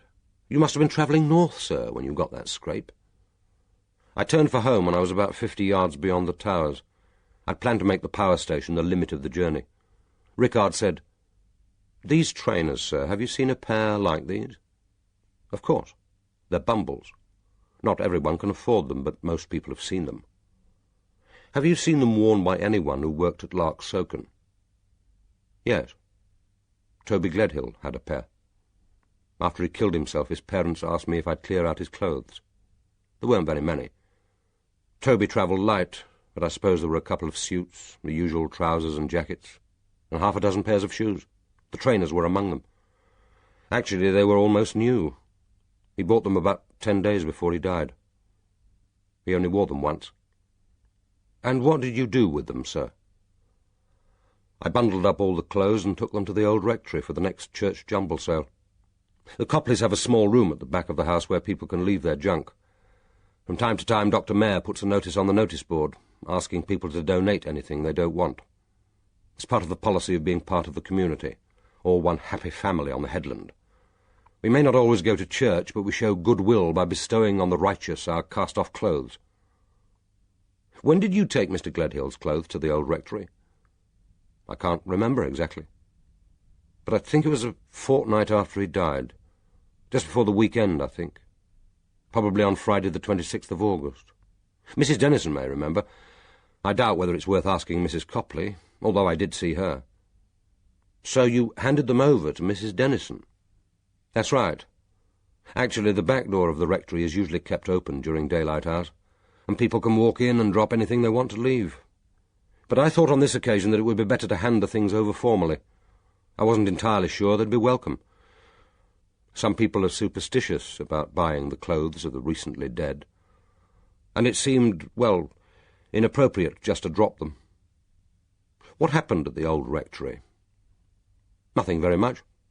Mrs. Dennison opened the door and showed me into the drawing-room. Mrs. Copley was there, and I explained why I had called. She produced the usual meaningless platitudes about Toby's death, and Mrs. Dennison asked me if I would like tea. I declined, and followed her through the hall to the room at the back where they stored the jumble. There's a large tea chest there which holds the shoes. The pairs are just tied by the laces and thrown in. I had Toby's clothes in a suitcase, and Mrs. Dennison and I unpacked it together. She said that the suits were really too good for the jumble sale, and asked if I'd mind if she sold them separately, provided, of course, the money went to church funds. She thought she might get a better price. I had a feeling that she was wondering whether Mr. Copley might not use one of the jackets. I said she could do what she liked with them. And what happened to the trainers? Were they put into the tea chest with the rest of the shoes? Yes, but in a plastic bag. Mrs. Dennison said they were in too good a condition to be thrown in with the others and get dirty. She went off and returned with the bag. She seemed to be uncertain what to do with the suit, so I said I'd leave the suitcase. It was Toby's after all. It could be sold at the jumble sale with the rest of the things. Ashes to ashes, dust to dust, jumble to jumble. I was glad to see the end of it. Rickard said, I read about Dr. Gledhill's suicide, of course. It must have been particularly distressing for you, who actually saw it happen. He was described as a young man of brilliant promise. He was a creative scientist. Mayor will confirm that if you're interested one way or the other. Of course, all good science is creative, whatever the humanities try to tell you. But there are scientists who have this special vision, genius as opposed to talent, inspiration as well as the necessary patient conscientiousness. Someone, I forget who, described it rather well. Most of us edge forward, painfully advancing, yard by yard. They parachute behind enemy lines. He was young, only 24. He could have become anything. Rickard's thought, anything or nothing, like most of these young geniuses. Early death usually conferred a brief, vicarious immortality. He'd never known a young DCI, accidentally killed, who wasn't at once proclaimed a potential chief constable. He asked, what exactly was he doing at the power station? What was his job? Working with Mayor on his PWR safety studies. Briefly, it's to do with the behaviour of the Corps in abnormal conditions. Toby never discussed it with me, probably because he knew I couldn't understand the complicated computer codes. I'm just a poor bloody engineer. Mayor is due to publish the study before he leaves for his rumoured new job, no doubt under both names and with a suitable acknowledgement to his collaborator. All that will last of Toby is his name under Mayor's on a scientific paper. He sounded utterly weary, and looking towards the open door, made a half-movement as if to get up, out of the claustrophobic little cabin, and into the air. Then he said, his eyes still on the door, It's no use trying to explain Toby to you. He wouldn't understand. It would be a waste of your time and mine. You seem very sure of that, Mr. Lessingham. I am sure. Very sure. I can't explain why without being offensive. So why don't we keep it simple, stick to the facts? Look, he was an exceptional person. He was clever, he was kind, he was beautiful. If you find one of these qualities in a human being, you're lucky. If you find all three, then you get someone very special. I was in love with him. He knew because I told him. He wasn't in love with me, and he wasn't gay. Not that that's any business of yours. I'm telling you because it was a fact, and you're supposed to deal in facts. And because if you're determined to be interested in Toby, you may as well get him right. And there's another reason. You're obviously grubbing about for all the dirt you can get.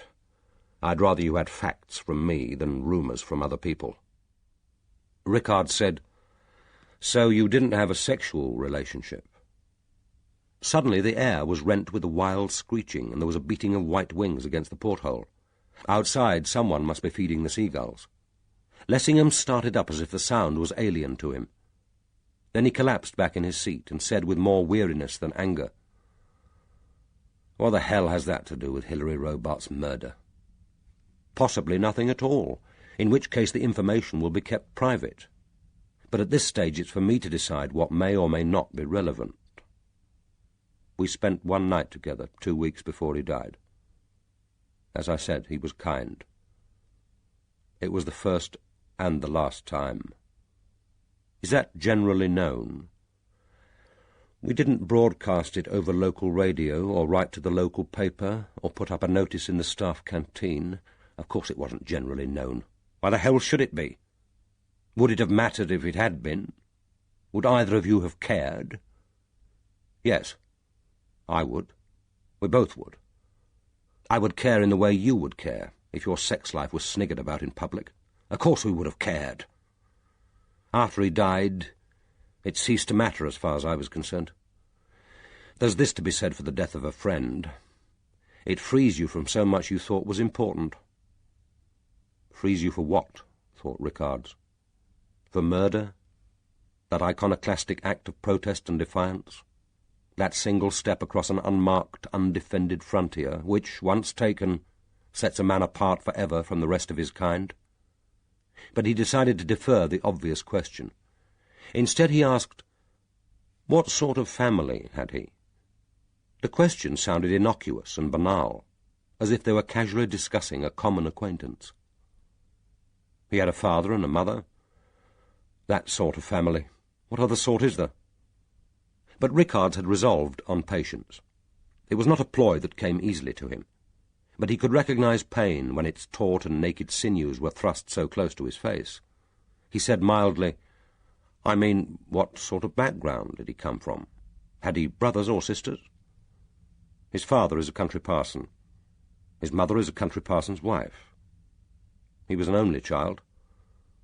His death nearly destroyed them. If we could have made it look like an accident, we would have.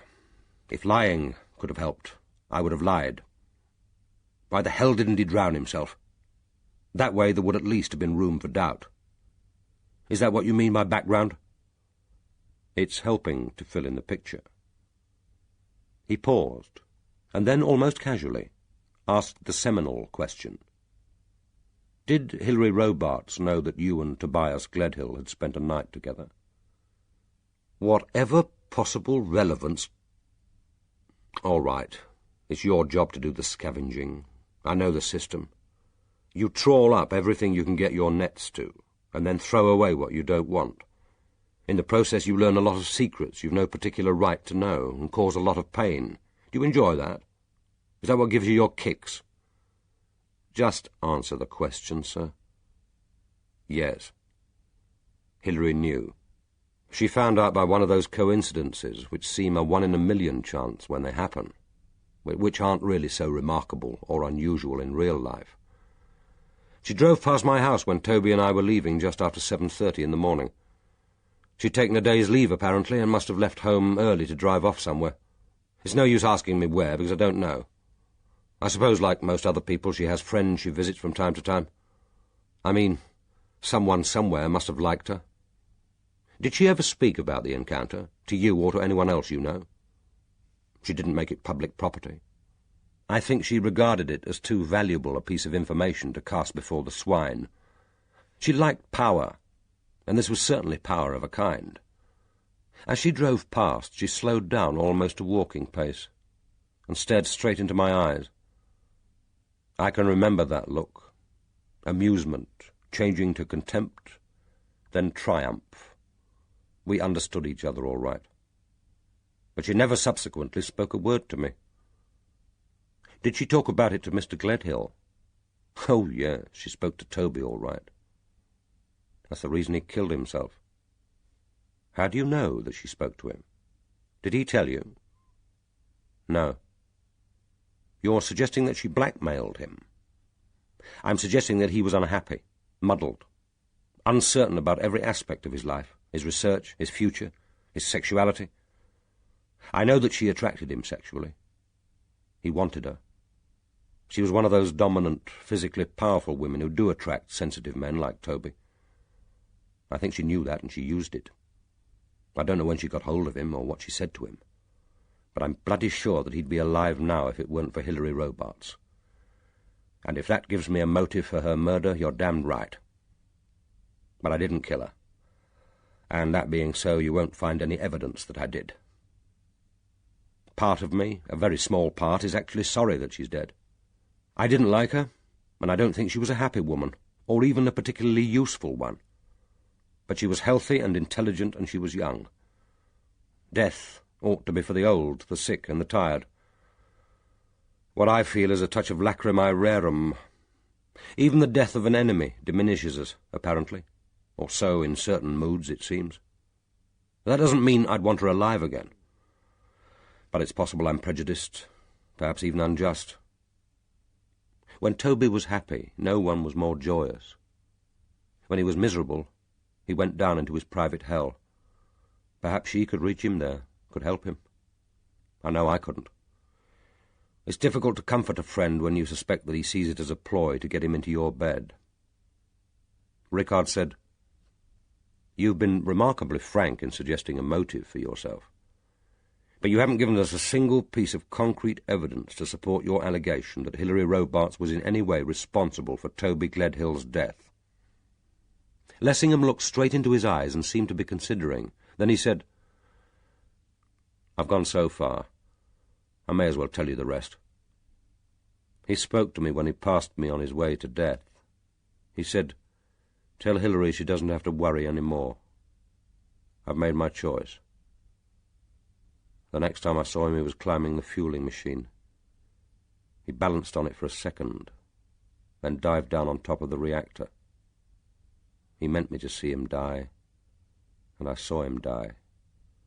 Oliphant said, "A symbolic sacrifice?" "To the terrifying god of nuclear fission." "I thought one of you might say that, Sergeant. That was the vulgar reaction. It's altogether too crude and histrionic. All he wanted, for God's sake, was the quickest way to break his neck." He paused, seemed to consider, then went on. "Suicide is an extraordinary phenomenon.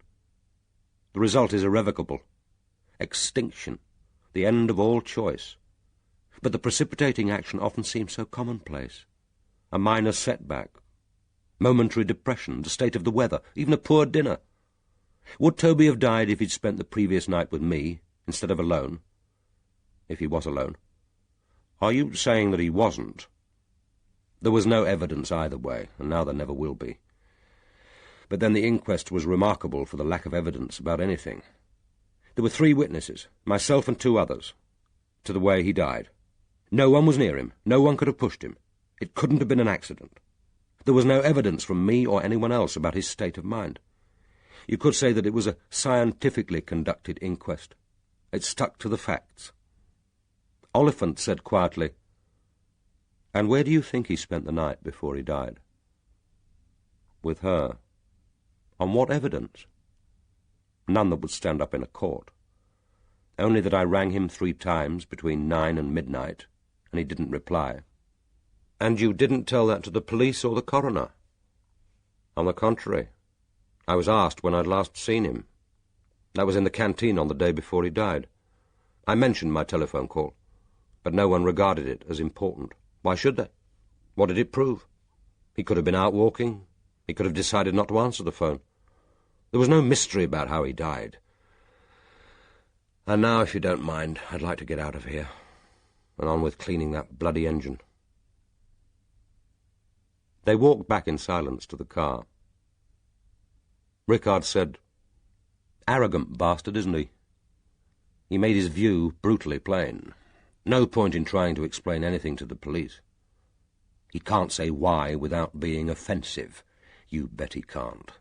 We're too thick, ignorant and insensitive to understand that a research scientist isn't necessarily an unimaginative technocrat, that you can be sorry a woman is dead without necessarily wishing her alive again, and that a sexually attractive boy might actually be prepared to go to bed with either sex." Oliphant said, "He could have done it if he used the engine at full power. He'd have had to come ashore north of where she bathed and kept to the tide line. Or we'd have seen his footprints. It was a thorough search, sir, at least a mile north and south. We identified Mr. Dalglish's prints, but otherwise the upper beach was clean." "Oh, yes, he'd have kept pretty clear of the killing ground. But he could have beached the inflatable dinghy on shingle without much problem. There are stretches which are practically all pebbled, or with narrow strips of sand which he could leap over. What about the old beach defences, the hunks of concrete? It would be difficult to come close to shore anywhere north within easy walking distance without risking the boat." "He has risked the boat recently, hasn't he? There's this scrape along the bow. He can't prove that he made it on the water towers. Cool about it too, wasn't he? Calmly admitted that if we'd been an hour later he'd have repaired it. Not that repainting would have done him much good. The evidence would still be there. All right, so he manages to manoeuvre the boat as close inshore as he can, say 100 yards north of where she was found, makes his way along the shingle and into the trees, and waits quietly in their shadow. Or he could have loaded the folding bicycle into the dinghy and landed at a safer distance. He couldn't cycle along the beach at high tide, but he'd have been safe enough on the coast road if he cycled without a light. He gets back to the boat and berths her again at Blakeney, just catching the high tide. No trouble about the knife or the shoes. He drops them overboard. We'll get the boat examined, with his consent, of course, and I want a single-handed chap to make that journey. If we've got an experienced sailor among our chaps, use him. If not, get someone local and accompany him. We've got to time it to the minute. And we'd better make inquiries of the crab fishermen down Cromer way. Someone may have been out that night and seen his boat." Oliphant said, "Obliging of him, sir, to hand us his motive on a plate. So obliging that I can't help wondering whether it isn't a smoke-screen for something he didn't tell us." But as Rickards fastened his seat-belt, another possibility occurred to him. Lessingham had said nothing about his relationship with Toby Gledhill until he had been questioned about the Bumble trainers. He must know, how could he fail to, that these linked the murder even more strongly to the Headlanders, and in particular to the old rectory. Was this new openness with the police less a compulsion to confide than a deliberate ploy to divert suspicion from another suspect? And if so, which of the suspects, Rickards wondered, was most likely to evoke this eccentric act of chivalry?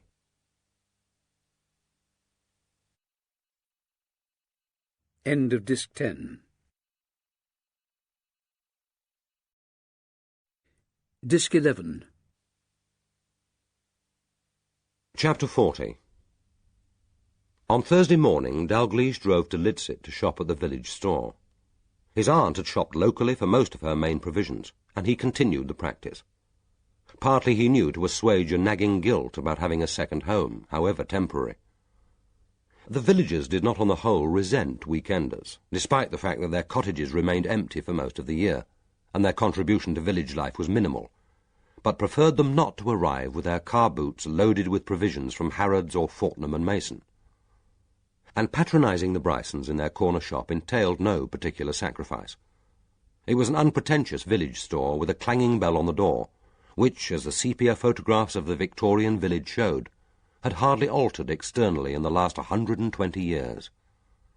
Inside, however, the last 4 years had seen more changes than in the whole of its history. Whether because of the growth of holiday homes or the more sophisticated tastes of the villagers, it now offered fresh pasta, a variety of French as well as English cheeses, the more expensive brands of jams, marmalade and mustard, and a well-stocked delicatessen. while a notice proclaimed that fresh croissants were delivered daily. As he drew up in the side street, Dalgliesh had to manoeuvre past an old and heavily built bicycle with a large wicker basket, which was propped against the curb. And as he entered, he saw that Ryan Blaney was just completing his purchases. Mrs. Bryson was ringing up and bagging 3 brown loaves, packets of sugar, cartons of milk, and an assortment of tins. Blaney gave Dalgliesh a glance from his bloodshot eyes, a curt nod, and was gone. He was still without his van, thought Dalgliesh, watching him load his basket with the contents of one carrier and hang the other 2 on the handlebars. Mrs. Bryson turned on Dalgliesh her welcoming smile, but did not comment. She was too prudent a shopkeeper to get a reputation as a gossip, or to become too openly involved in local controversies. But it seemed to Dalgliesh that the air was heavy with her unspoken sympathy for Blaney, and he felt obscurely that, as a policeman, she held him partly responsible, although he was unsure precisely why and for what. Rickards or his men must have questioned the villagers about the headlanders, Ryan Blaney in particular. Perhaps they had been less than tactful. 5 minutes later he stopped to open the gate barring entry to the headland. On the other side a tramp was sitting on the bank which separated the narrow road from the reed-enclosed dike. He was bearded and wearing a check tweed cap, beneath which 2 neat plaits of strong grey hair, bound with a rubber band, fell almost to his shoulders. He was eating an apple, slicing it with a short-handled knife and throwing the sections into his mouth. His long legs, clad in thick corduroy trousers, were stretched out widely in front of him, almost as if he were deliberately displaying a pair of black, white and grey trainers, their obvious newness in stark contrast to the rest of his clothes. Dalgliesh closed the gate, then walked over to him, and looked down into a pair of bright and intelligent eyes set in a drawn and weather-beaten face. If this was a tramp, the keenness of that first glance, his air of confident self-sufficiency, and the cleanliness of his white, rather delicate hands, made him an unusual one. But he was surely too encumbered to be a casual hiker. His khaki coat looked like army surplus, and was bound with a wide leather belt, from which was suspended by string an enamel mug, a small saucepan, and a frying pan. A small but tightly packed backpack lay on the verge beside him. Dalgliesh said, "Good morning. I'm sorry if I seem impertinent, but where did you get those shoes?" The voice that answered him was educated, a little pedantic, a voice, he thought, that might once have belonged to a schoolmaster. "You are not, I hope, about to claim ownership. I shall regret it if our acquaintanceship, although no doubt destined to be brief, should begin with a dispute about property. No, they're not mine. I was wondering how long they've been yours." The man finished his apple. He threw the core over his shoulder into the ditch, cleaned the blade of his clasp knife on the grass, and pushed it with care deep into his pocket. He said, "May I ask if this inquiry arrives from, forgive me, an inordinate and reprehensible curiosity, an unnatural suspicion of a fellow mortal, or a desire to purchase a similar pair for yourself? If the last, I'm afraid I am unable to help you." "None of these things. But the inquiry is important. I'm not being either presumptuous or suspicious. Nor, sir, are you being particularly candid or explicit. My name, incidentally, is Jonah. Mine is Adam Dalgliesh. Then, Adam Dalgliesh, give me one good reason why I should answer your question, and you shall have an answer." Dalgliesh paused for a moment. There was, he supposed, a theoretical possibility that here before him was the murderer of Hilary Robarts, but he did not for a moment believe it. Rickards had telephoned him the previous evening to inform him that the bumbles were no longer in the jumble chest, obviously feeling that he owed Dalgliesh this brief report. But that did not mean that the tramp had taken them, nor did it prove that the 2 pairs were the same. He said, "On Sunday night a girl was strangled here on the beach. If you recently found or were given those shoes, or were wearing them on the headland last Sunday, the police will need to know. They have found a distinct footprint. It is important to identify it, if only to eliminate the wearer from their inquiries." "Well, that at least is explicit. You talk like a policeman. I should be sorry to hear that you are one." "This isn't my case, but I am a policeman, and I know that the local CID are looking for a pair of Bumble trainers. And these, I take it, are Bumble trainers. I had thought of them as shoes. They don't have a label except under the tongue. That's the firm's sales gimmick. Bumbles are supposed to be recognizable without a blatant display of the name. But if these are Bumbles, there will be a yellow bee on each heel. Jonah didn't reply, but with a sudden vigorous movement swung both feet into the air, held them for a couple of seconds, then dropped them again. Neither spoke for a few moments. Then Jonah said, "You are telling me that I now have on my feet the shoes of a murderer?" "Possibly, but only possibly. These are the shoes he was wearing when the girl was killed. You see their importance. I shall no doubt be made to see it, by you or another of your kind. Have you heard of the Norfolk Whistler? Is it a bird? A mass murderer. And these shoes are his. He's dead. This latest killing was made to look as if he were responsible. Are you telling me you haven't even heard of him?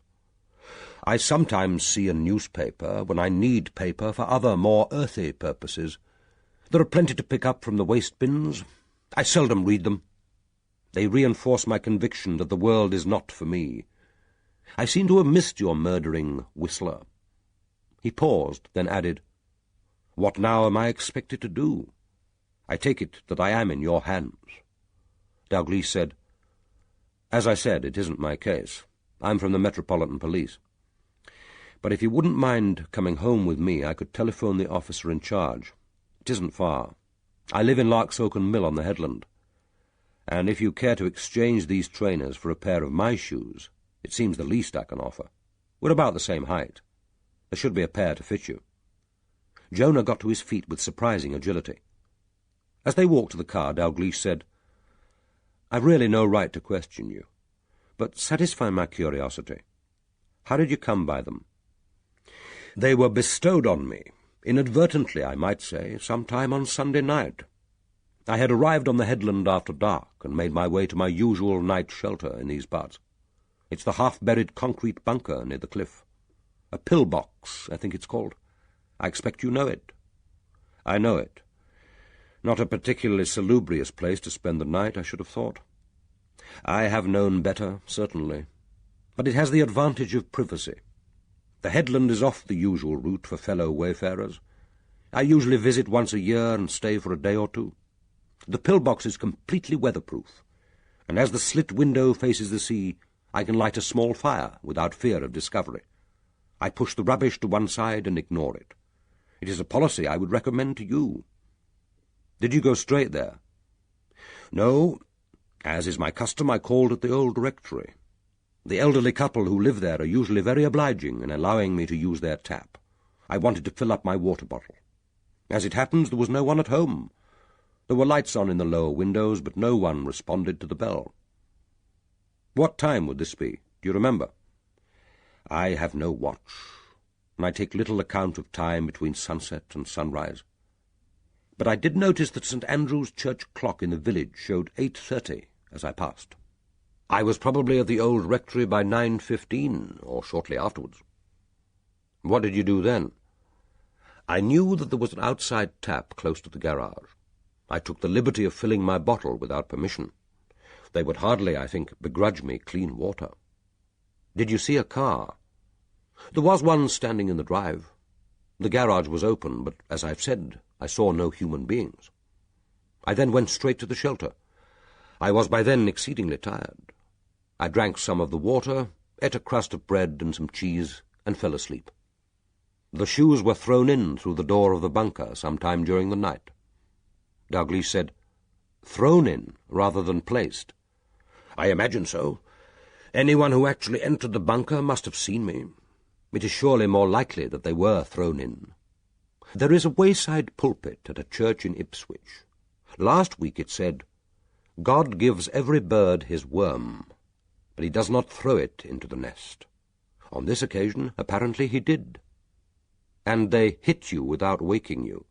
They're heavy shoes. As I have said, you talk like a policeman. I had walked 20 miles on the Sunday. I have an easy conscience, and I sleep sound. If they had fallen on my face, I have no doubt they would have wakened me. As it was, I found them next morning when I woke up. Neatly placed. Not at all. What happened was that I woke and turned over from my left side onto my back. I felt something hard beneath me and lit a match. The lump was one of the shoes. The other I found near my foot. They weren't tied together.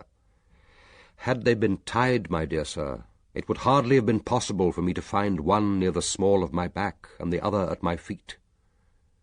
And you weren't curious. After all, the trainers were practically new. Hardly the kind of shoe anyone would chuck away. Naturally I was curious, but unlike members of your profession, I am not obsessed by the need to find explanations. It did not occur to me that I had a responsibility to find the owner, or take the shoes into the nearest police station. I doubt whether they would have thanked me for my trouble. I took gratefully what fate or God had provided. My old shoes were nearing the end of their usefulness. You will find them in the pillbox. And you put on these. Not immediately. They were too damp. I waited until they were dry. Damp in parts or all over? Damp all over. Someone had washed them very thoroughly, probably by holding them under a tap, or by walking into the sea. I smelt them. It was not sea water. Could you tell? My dear sir, I have the use of my senses. My nose is particularly keen. I can tell the difference between sea and tap water. I can tell what county I'm in by the smell of the earth. They had turned left at the crossroads, and the soaring white sails of the windmill were in sight. They sat in companionable silence for a few moments. Then Jonah said, "You have perhaps a right to know what manner of man you are inviting under your roof. I am, sir, a modern remittance man. I know that originally my kind were banished to the colonies, but they are a little more discriminating now, and in any case banishment from the smells and colours of the English countryside would not have suited me. My brother, a model of civil rectitude and a prominent member of his local community, transfers £1,000 per annum from his bank account into mine, providing I never embarrass him by intruding on his presence. The interdict, I may say, extends to the town of which he is mayor, but since he and his fellow planners have long since destroyed whatever character it once possessed, I have deleted it from my itinerary without regret. He is indefatigable in good works, and you could say that I am among the recipients of his charity. He has been honoured by Her Majesty, an OBE merely, but he has, I am sure, hope of higher things." Dalgliesh said, "Your brother seems to be getting off rather lightly. You yourself would willingly pay more to ensure my perpetual absence?" "Not at all. It's just that I assume that the £1,000 is to enable you to keep yourself, and I was wondering how you managed to do it. £1,000 as an annual bribe could be considered generous. As a living allowance, it's surely inadequate." "To do him justice, my brother would willingly make an annual increase in line with the retail price index. He has an almost obsessive sense of bureaucratic propriety. But I have told him that £20 a week is more than adequate. I have no house, no rent, no rates, no heating, no lighting, no telephone, no car. I pollute neither my own body nor the environment. A man who cannot feed himself on nearly £3 a day must either be lacking in initiative or be the slave of inordinate desires. An Indian peasant would regard it as a luxury. An Indian peasant would have less problem in keeping warm. The winters must be trying. A hard winter is indeed a discipline in endurance. Not that I complain. I'm always healthiest in winter, and matches are cheap. I have never learned those Boy Scout tricks with a magnifying glass and rubbed sticks. Happily I know half a dozen farmers who are willing to let me sleep in their barns. They know that I don't smoke, that I'm tidy, that I shall be gone by the morning. But one should never trespass on kindness. Human kindness is like a defective tap. The first gush may be impressive, but the stream soon dries up. I have my annual routine, and that, too, reassures them. In a farmhouse 20 miles north of here, they will be saying soon, "Isn't this the time of year that Jonah drops in?" They will greet me with relief rather than tolerance. If I am still alive, then so are they. And I never beg. An offer to pay is far more efficacious. Could you sell me a couple of eggs and half a pint of milk, spoken at the farm door, provided the cash is proffered, will usually produce 6 eggs and a full pint. Not necessarily of the freshest, but one must not expect too much of human generosity. Dalgliesh said, "What about books?" "Ah, there, sir, you've hit on a difficulty.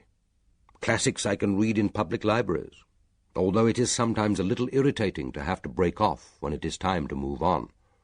Otherwise I rely on second-hand paperbacks from market stalls. 1 or 2 stallholders allow you to exchange the book or get your money back at the second visit. It is a remarkably cheap form of public lending library. As for clothes, there are jumble sales, Oxfam, and those useful shops that deal in army surplus. I save from my allowance for a new ex-army winter coat every 3 years." Dalgliesh said, "How long have you been living this life?" "Nearly 20 years now, sir. Most tramps are pitiful, because they are the slaves of their own passions, usually drink. A man who is free of all human desires except to eat, sleep, and walk is truly free."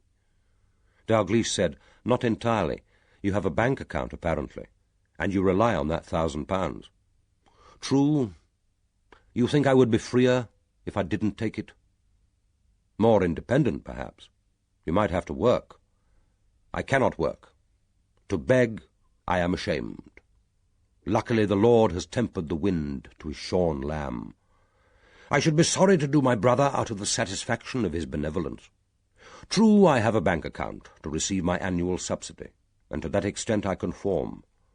But since my income depends on my separation from my brother, it would hardly be possible to receive the money personally, and my cheque-book and accompanying plastic card have a most gratifying effect on the police when, as occasionally happens, they take a presumptuous interest in my doings.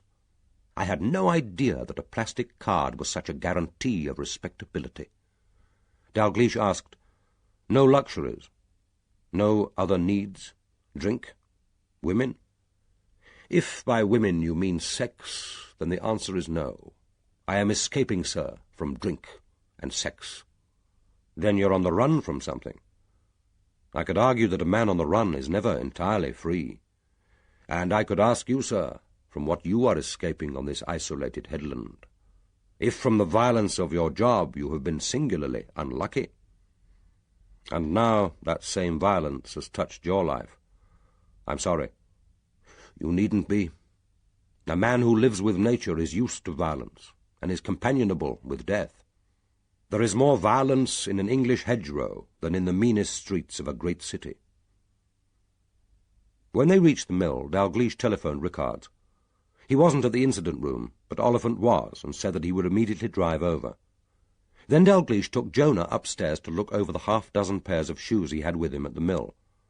There was no problem over fit, but Jonah tried them all on and examined each shoe minutely before making his choice. Dalgliesh was tempted to say that a life of simplicity and self-abnegation hadn't spoilt his guest's eye for good leather. He saw, with some regret, his favourite and most expensive pair chosen. Jonah walked up and down the bedroom, looking down at his feet with complacency. He said, "I seem to have the best of the bargain. The bumbles came at an opportune time, but they were hardly suitable for serious walking, and I intended to replace them as opportunity offered. The rules of the road are few and simple, but they are imperative. I commend them to you.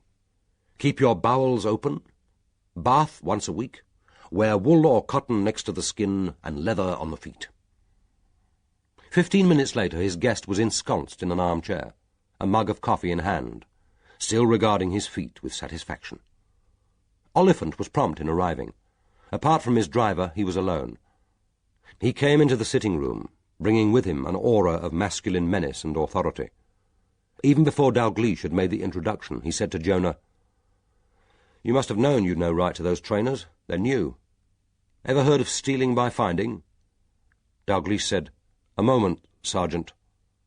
Drawing Oliphant aside, he said in a low voice, "You'll treat Mr. Jonah with courtesy.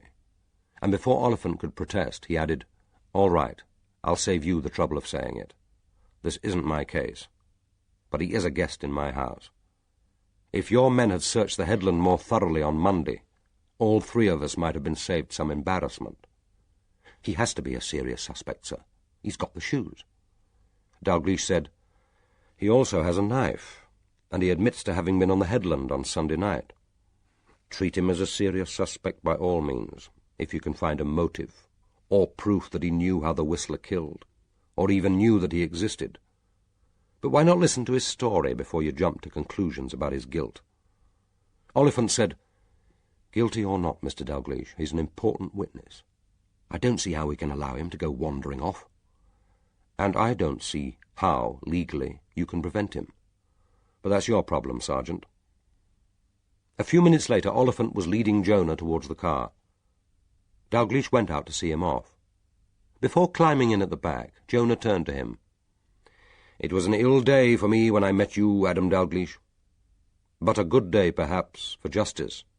"Oh, justice. Is that the business you're in? I think you may have left it rather late. This planet Earth is hurtling now to its destruction. That concrete bastion on the edge of a polluted sea may bring about the final darkness. If not, it will be by some other folly of man. There comes a time when every scientist, even God, has to write off an experiment." "Ah, I see a certain relief on your face. You are thinking, so he is mad after all, this peculiar tramp. I need no longer take him seriously." Dalgliesh said, "My mind agrees with you. My genes are more optimistic. You know it. We all know it. How else can one explain the modern sickness of man? And when the final darkness falls, I shall die as I have lived, in the nearest dry ditch." And then he gave a singularly sweet smile and added, "Wearing your shoes, Adam Dalgliesh."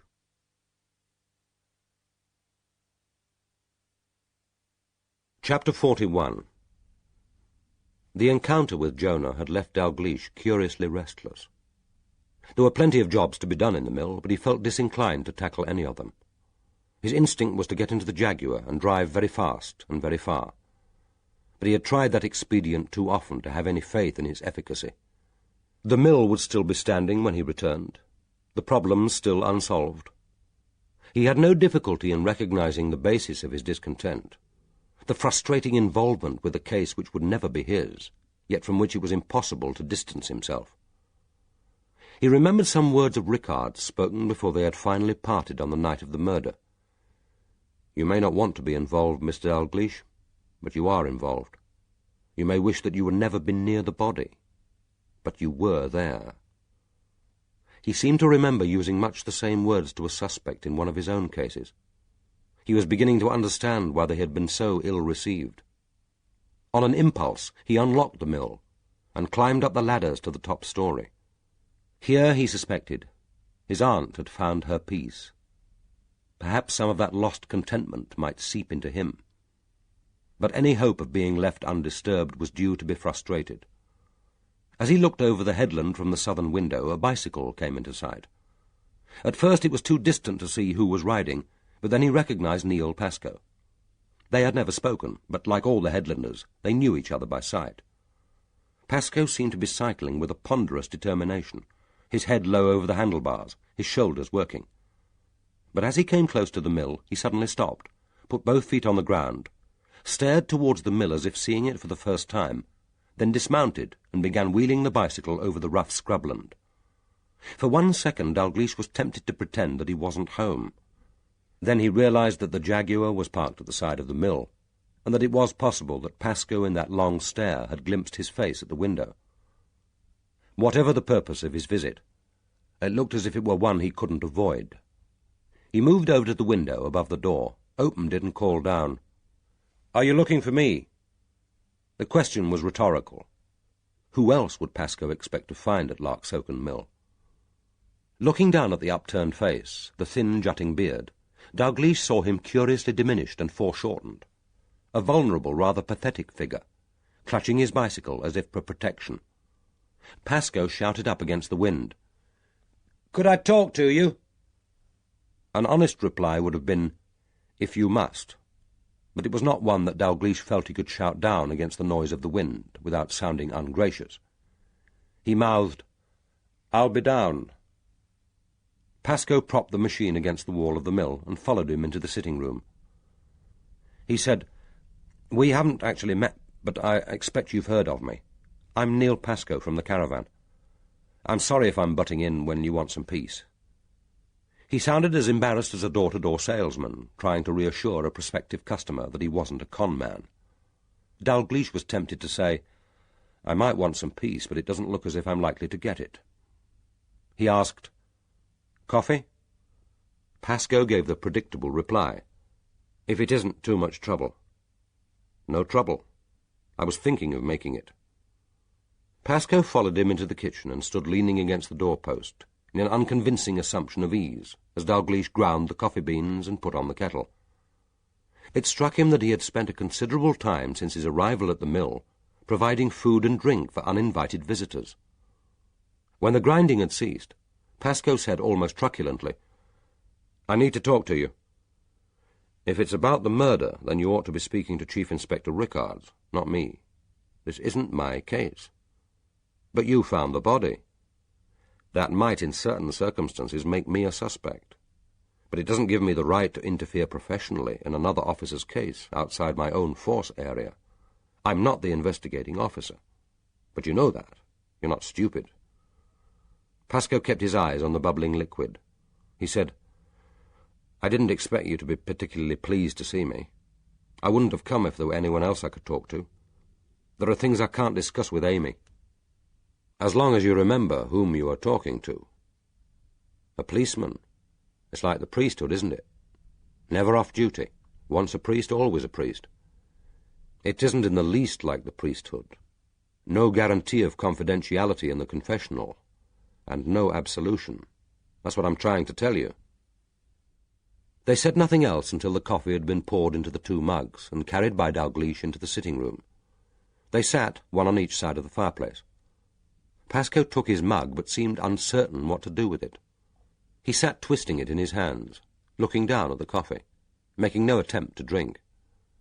After a moment he said, "It's about Toby Gledhill, the boy, well, he was a boy, really, who killed himself at the power station." Dalgliesh said, "I've heard about Toby Gledhill." "Then I expect you know how he died. He hurled himself down on top of the reactor and broke his neck. That was on Friday, the 12th of August. 2 days before, on the Wednesday, he came to see me at about 8 o'clock in the evening. I was on my own in the caravan. Amy had taken the van into Norwich to shop, and she said she wanted to see a film and would be back late. I was looking after Timmy. Then there was this knock, and there he stood. I knew him, of course. At least, I knew who he was. I'd seen him on 1 or 2 of those open days at the power station. I usually make time to go to those. They can't stop me, and it gives me an opportunity of putting 1 or 2 awkward questions, countering their propaganda. And I think he was present at some of the meetings of the new pressurized water reactor inquiry. But of course I'd never really met him. I couldn't think what he wanted of me. But I invited him in and offered him a beer. I'd lit the stove because there were a lot of Timmy's clothes which needed drying, so the caravan was very hot and rather damp. When I remember that night, I seemed to see him through a haze of steam. After the beer, he asked if we couldn't go out. He seemed restless, as if he found the caravan claustrophobic, and he asked more than once when Amy was expected back.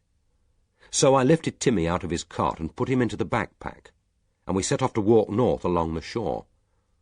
It was when we had got as far as the Abbey ruins that he told me what he'd come to say. He came out with it quite baldly, without any preamble. He'd come to the conclusion that nuclear power was too dangerous to use, and that until we've solved the problem of radioactive waste, we ought not to build any more nuclear power stations. There was one rather odd expression he used. He said, "It's not only dangerous, it's corrupting." Dalgliesh asked, "Did he say why he'd come to this conclusion?" I think it had been building up for quite a few months, and Chernobyl had probably brought it to a head. He said that something else had recently happened that had helped to make up his mind. He didn't say what, but he promised he would tell me when he'd had more time to think. I asked him if he was merely going to give up his job and opt out, or whether he was prepared to help us. He said he thought that he had to help. It wouldn't be enough just to resign his job. It was difficult for him, and I could see just how difficult. He admired and liked his colleagues. He said they were dedicated scientists and very intelligent men who believed in what they were doing. It was just that he couldn't believe any more. He hadn't thought about the way ahead, not very clearly anyway. He was like I am now. He just needed to talk it through. I suppose I seemed to be the natural person. He knew about PANUP, of course. He looked up at Dalgliesh and said, rather naively, "That stands for People Against Nuclear Power." When the proposal was put forward for the new reactor here, I formed a little local group to oppose it. I mean a group of ordinary, concerned local residents, not the more powerful national protest bodies. It hasn't been easy. Most people try to pretend that the power station isn't really there. And, of course, quite a number welcome it, because it does bring in some employment, new customers for the shops and pubs. Most of the opposition to the new reactor wasn't local anyway. It was people from CND, Friends of the Earth, and Greenpeace. Of course we welcomed them. They're the ones with the heavy guns. But I thought it important to get something going locally, and I suppose I'm not really a joiner. I like to do my own thing. Dalgliesh said, "And Gledhill would have been quite a catch for you." The words were almost brutal in their implication. Pascoe flushed, then looked him in the eyes. There was that, too.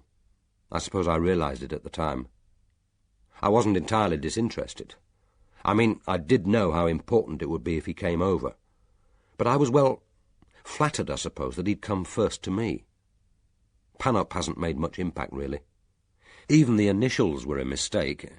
I wanted something that people could easily remember, but PANUP, a bit of a laugh. I can guess what you're thinking. That I might have done more good for the cause by joining an existing pressure group instead of ministering to my own ego. You'd be right. Dalgliesh asked, "Did Gledhill say whether he'd spoken to anyone at the station?" He said that he hadn't, not yet. I think that was what he most dreaded. He particularly hated the thought of telling Miles Lessingham. While we walked along the beach, with Timmy half asleep bumping on my back, he felt free to talk, and I think he found it a release. He told me that Lessingham was in love with him. He wasn't gay himself, but he was ambivalent. But he did tremendously admire Lessingham, and felt that in some way he was letting him down.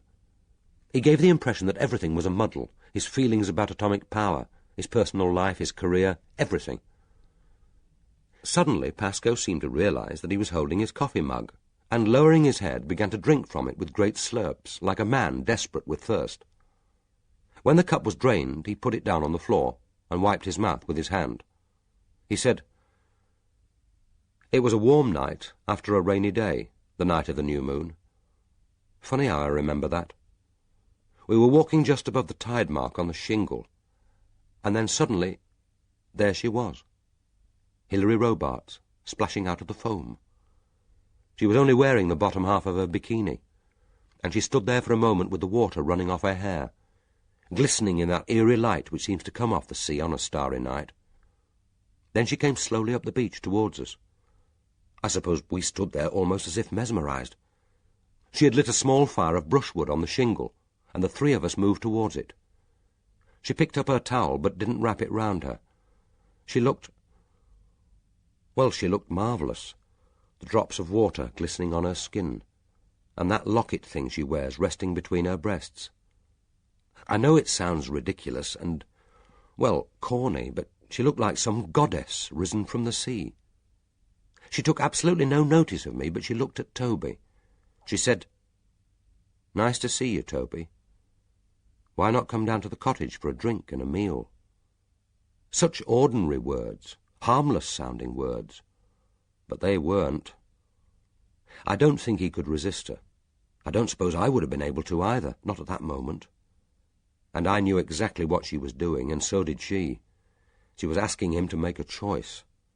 On my side, nothing but trouble, a lost job, personal anguish, possibly even disgrace. And on hers, security, professional success, the respect of peers, colleagues. And love. I think she was offering him love.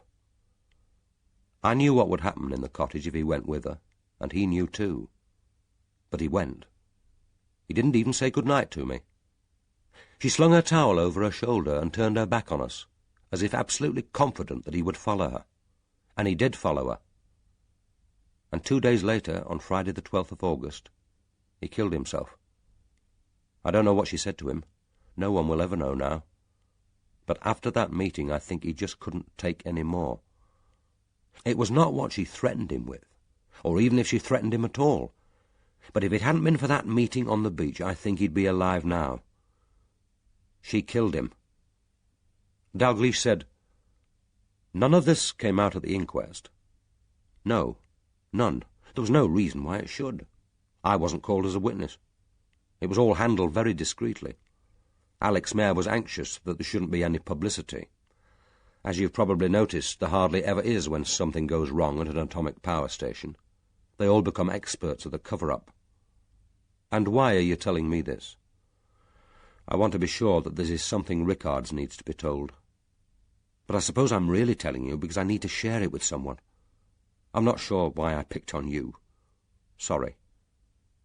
A true, if hardly kind, reply would have been, "You picked on me in the hope that I'd undertake to pass it on to Rickards and save you the responsibility." Instead, Dalgliesh said, "You realize, of course, that this is information Chief Inspector Rickards should have." "But is it? That's what I want to be sure of." "I suppose it's the usual fear when dealing with the police. What use are they going to make of it? Are they going to get the wrong idea? Could it point to someone who could be innocent? I suppose you have to have confidence in the integrity of the police. You wouldn't go on being a detective if you hadn't. But the rest of us know that things can go wrong, that the innocent can be harried, the guilty get off, that the police aren't always as scrupulous as they pretend to be. I'm not asking you to tell him for me. I'm not that childish. But I don't really see how it's relevant. Both of them are dead. I can't see how telling Rickards about that meeting can help to catch Miss Robarts' killer. And it can't bring either of them back to life." Dalgliesh refilled Pascoe's mug. Then he said, "Of course it's relevant. You're suggesting that Hilary Robarts might have blackmailed Gledhill into staying in his job. If she could do it to one person, she could do it to another. Anything about Miss Robarts could be relevant to her death. And don't worry too much about innocent suspects. I'm not going to pretend that the innocent don't suffer in a murder investigation. Of course they do. No one, even remotely touched by murder, goes unscathed. But Chief Inspector Rickards isn't a fool, and is an honest man. He's only going to use what is relevant to his inquiry, and it's for him to decide what is relevant and what isn't. I suppose that's the reassurance I wanted to hear. All right. I'll tell him." He finished his coffee very quickly, as if anxious to be gone, and with only a final word of goodbye, mounted his bicycle and pedalled furiously down the path, bending himself against the wind. Dalgliesh took the 2 mugs back into the kitchen thoughtfully.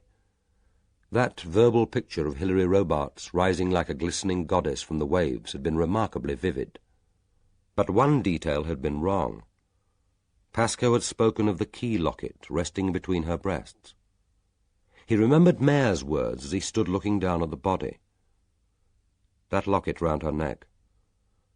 I gave it to her on August the 29th for her birthday. On Wednesday the 10th of August, Hilary Robarts couldn't have been wearing it. Pascoe had undoubtedly seen Hilary Robarts walking out of the sea with a locket resting between her naked breasts, but it couldn't have been on the 10th of August.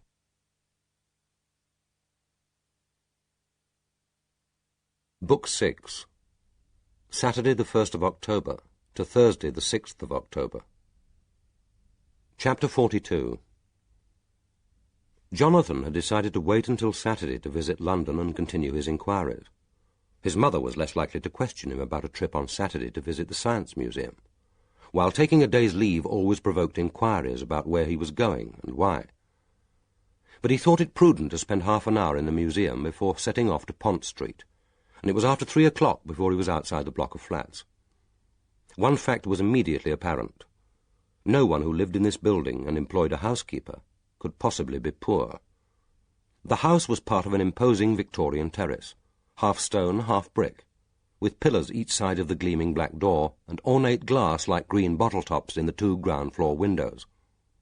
The door was open, and he could see a square hall tiled with black and white marble, the lower balustrade of an ornate wrought-iron staircase, and the door of a golden cage lift. To the right was a porter's desk with a uniformed man on duty. Anxious not to be seen loitering, he walked quickly on, considering his next move. In one sense none was necessary, except to find his way to the nearest tube station, return to Liverpool Street, and take the first train to Norwich. He had done what he had set out to do. He knew now that Caroline had lied to him. He told himself that he should be feeling shocked and distressed, both at her lie and at his own duplicity in discovering it. He had thought himself in love with her. He was in love with her. For the past year, there had hardly been an hour in which he had been absent from his thoughts. That blonde, remote, self-contained beauty had obsessed him. Like a schoolboy, he had waited at the corners of corridors where she might pass, had welcomed his bed because he could lie undisturbed and indulge his secret erotic fantasies, would wake wondering where and how they might next meet. Surely neither the physical act of possession nor the discovery of deceit could destroy love. So why was this confirmation of her deception almost agreeable, even pleasant? He should be devastated. Instead he was filled with a satisfaction close to triumph. She had lied almost carelessly, confident that he was too much in love, too enthralled, too stupid even to question her story. But now, with the discovery of the truth, the balance of power in their relationship had subtly shifted. He wasn't sure yet what use he would make of the information. He had found the energy and courage to act, but whether he would have the courage to confront her with his knowledge was another matter. He walked quickly to the end of Pont Street, his eyes on the paving stones, then turned and retraced his steps, trying to make sense of his turbulent emotions, so tangled that they seemed to jostle each other for dominance, relief, regret, disgust, triumph. And it had been so easy. Every dreaded obstacle, from contacting the detective agency to finding an excuse for this day in London, had been surmounted with greater ease than he could believe possible. So why not chance one further step? Why not make absolutely sure? He knew the name of the housekeeper, Miss Beasley. He could ask to see her. Say that he had met Caroline a year or 2 ago, in Paris perhaps, had lost her address, wanted to get in touch. If he kept his story simple, resisted the temptation to embroider, there was no possible danger. He knew Caroline had taken her summer holiday in France in 1986, the year he too had been there. It was one of the facts that had come up in conversation on their early dates together, innocuous chat about travel and paintings, the attempt to find some common ground, a shared interest. Well, at least he had been in Paris. He had seen the Louvre. He could say that was where they had met. He would need a false name, of course. His father's Christian name would do. Percival. Charles Percival. It was better to choose something slightly unusual. A too common name would sound obviously false. He would say that he lived in Nottingham. He had been at the university there and knew the town. Somehow being able to picture those familiar streets made the fantasy believable. He needed to root his lies in a semblance of truth. He could say that he worked at the hospital there, a laboratory technician. If there were any other questions, he could parry them. But why should there be any other questions? He made himself walk with confidence into the hall. Only a day ago he would have found difficulty in meeting the porter's eyes. Now, filled with the self-assurance of success, he said, "I want to visit Miss Beasley in flat 3. Would you say I'm a friend of Miss Caroline Amphlett?" The porter left the reception desk and went into his office to telephone. Jonathan thought, what's to prevent me just going up the stairs and knocking at the door? Then he realized that the porter would immediately telephone Miss Beasley and warn her not to let him in. There was a security of a kind, but it wasn't particularly tight. Within half a minute the man was back. He said, "That's all right, sir. You can go up. It's on the 1st floor." He didn't bother to take the lift. The double mahogany door with its numeral of polished brass, its 2 security locks and central spy hole, was at the front of the house. He smoothed back his hair, then rang the bell, and made himself stare at the peephole with an assumption of ease. He could hear nothing from inside the flat, and the heavy door seemed, as he waited, to grow into an intimidating barricade which only a presumptuous fool would attempt to breach. For a second, picturing that single eyeball scrutinizing him through the peephole, he had to fight an impulse to flee. But then there was the faint clink of a chain, the sound of a lock turning, and the door was opened. Since his decision to call at the flat, he had been too preoccupied with fabricating his story to give much conscious thought to Miss Beasley. The word housekeeper had conjured up a soberly dressed, middle-aged woman, at worst a little condescending and intimidating, at best deferential, chatty, eager to help.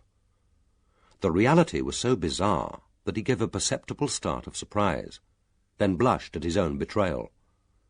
She was short and very thin, with straight red-gold hair, white at the roots and obviously dyed, falling in a gleaming helmet to her shoulders. Her pale green eyes were immense and shallowly set, the lower lids inverted and bloodshot, so that the eyeballs seemed to be swimming in an open wound. Her skin was very white and craped with innumerable small lines, except over the jutting cheekbones, where it was stretched as fine as paper. In contrast to the skin's unpainted fragility, her mouth was a thin gash of garish crimson. She was wearing high-heeled slippers and a kimono, and was carrying a small, almost hairless dog with bulging eyes, its thin neck encircled with a jewelled collar. For a few seconds she stood silently regarding him, the dog pressed against her cheek. Jonathan, his carefully husbanded confidence rapidly draining, said, "I'm sorry to trouble you. It's just that I'm a friend of Miss Caroline Amphlett, and I'm trying to trace her." "Well, you won't find her here." The voice, which he recognized, was unexpected from so frail a woman, deep and husky, and not unattractive. He said, "I'm sorry if I've got the wrong Amphlett. You see, Caroline did give me her address 2 years ago, but I've lost it, so I tried the telephone directory." "I didn't say that you'd got the wrong Amphlett, only that you won't find her here. But as you look harmless enough and are obviously unarmed, you'd better come in. One cannot be too careful in these violent times, but Bagot is very reliable. Very few impostors get past Bagot. Are you an impostor, Mr. Percival?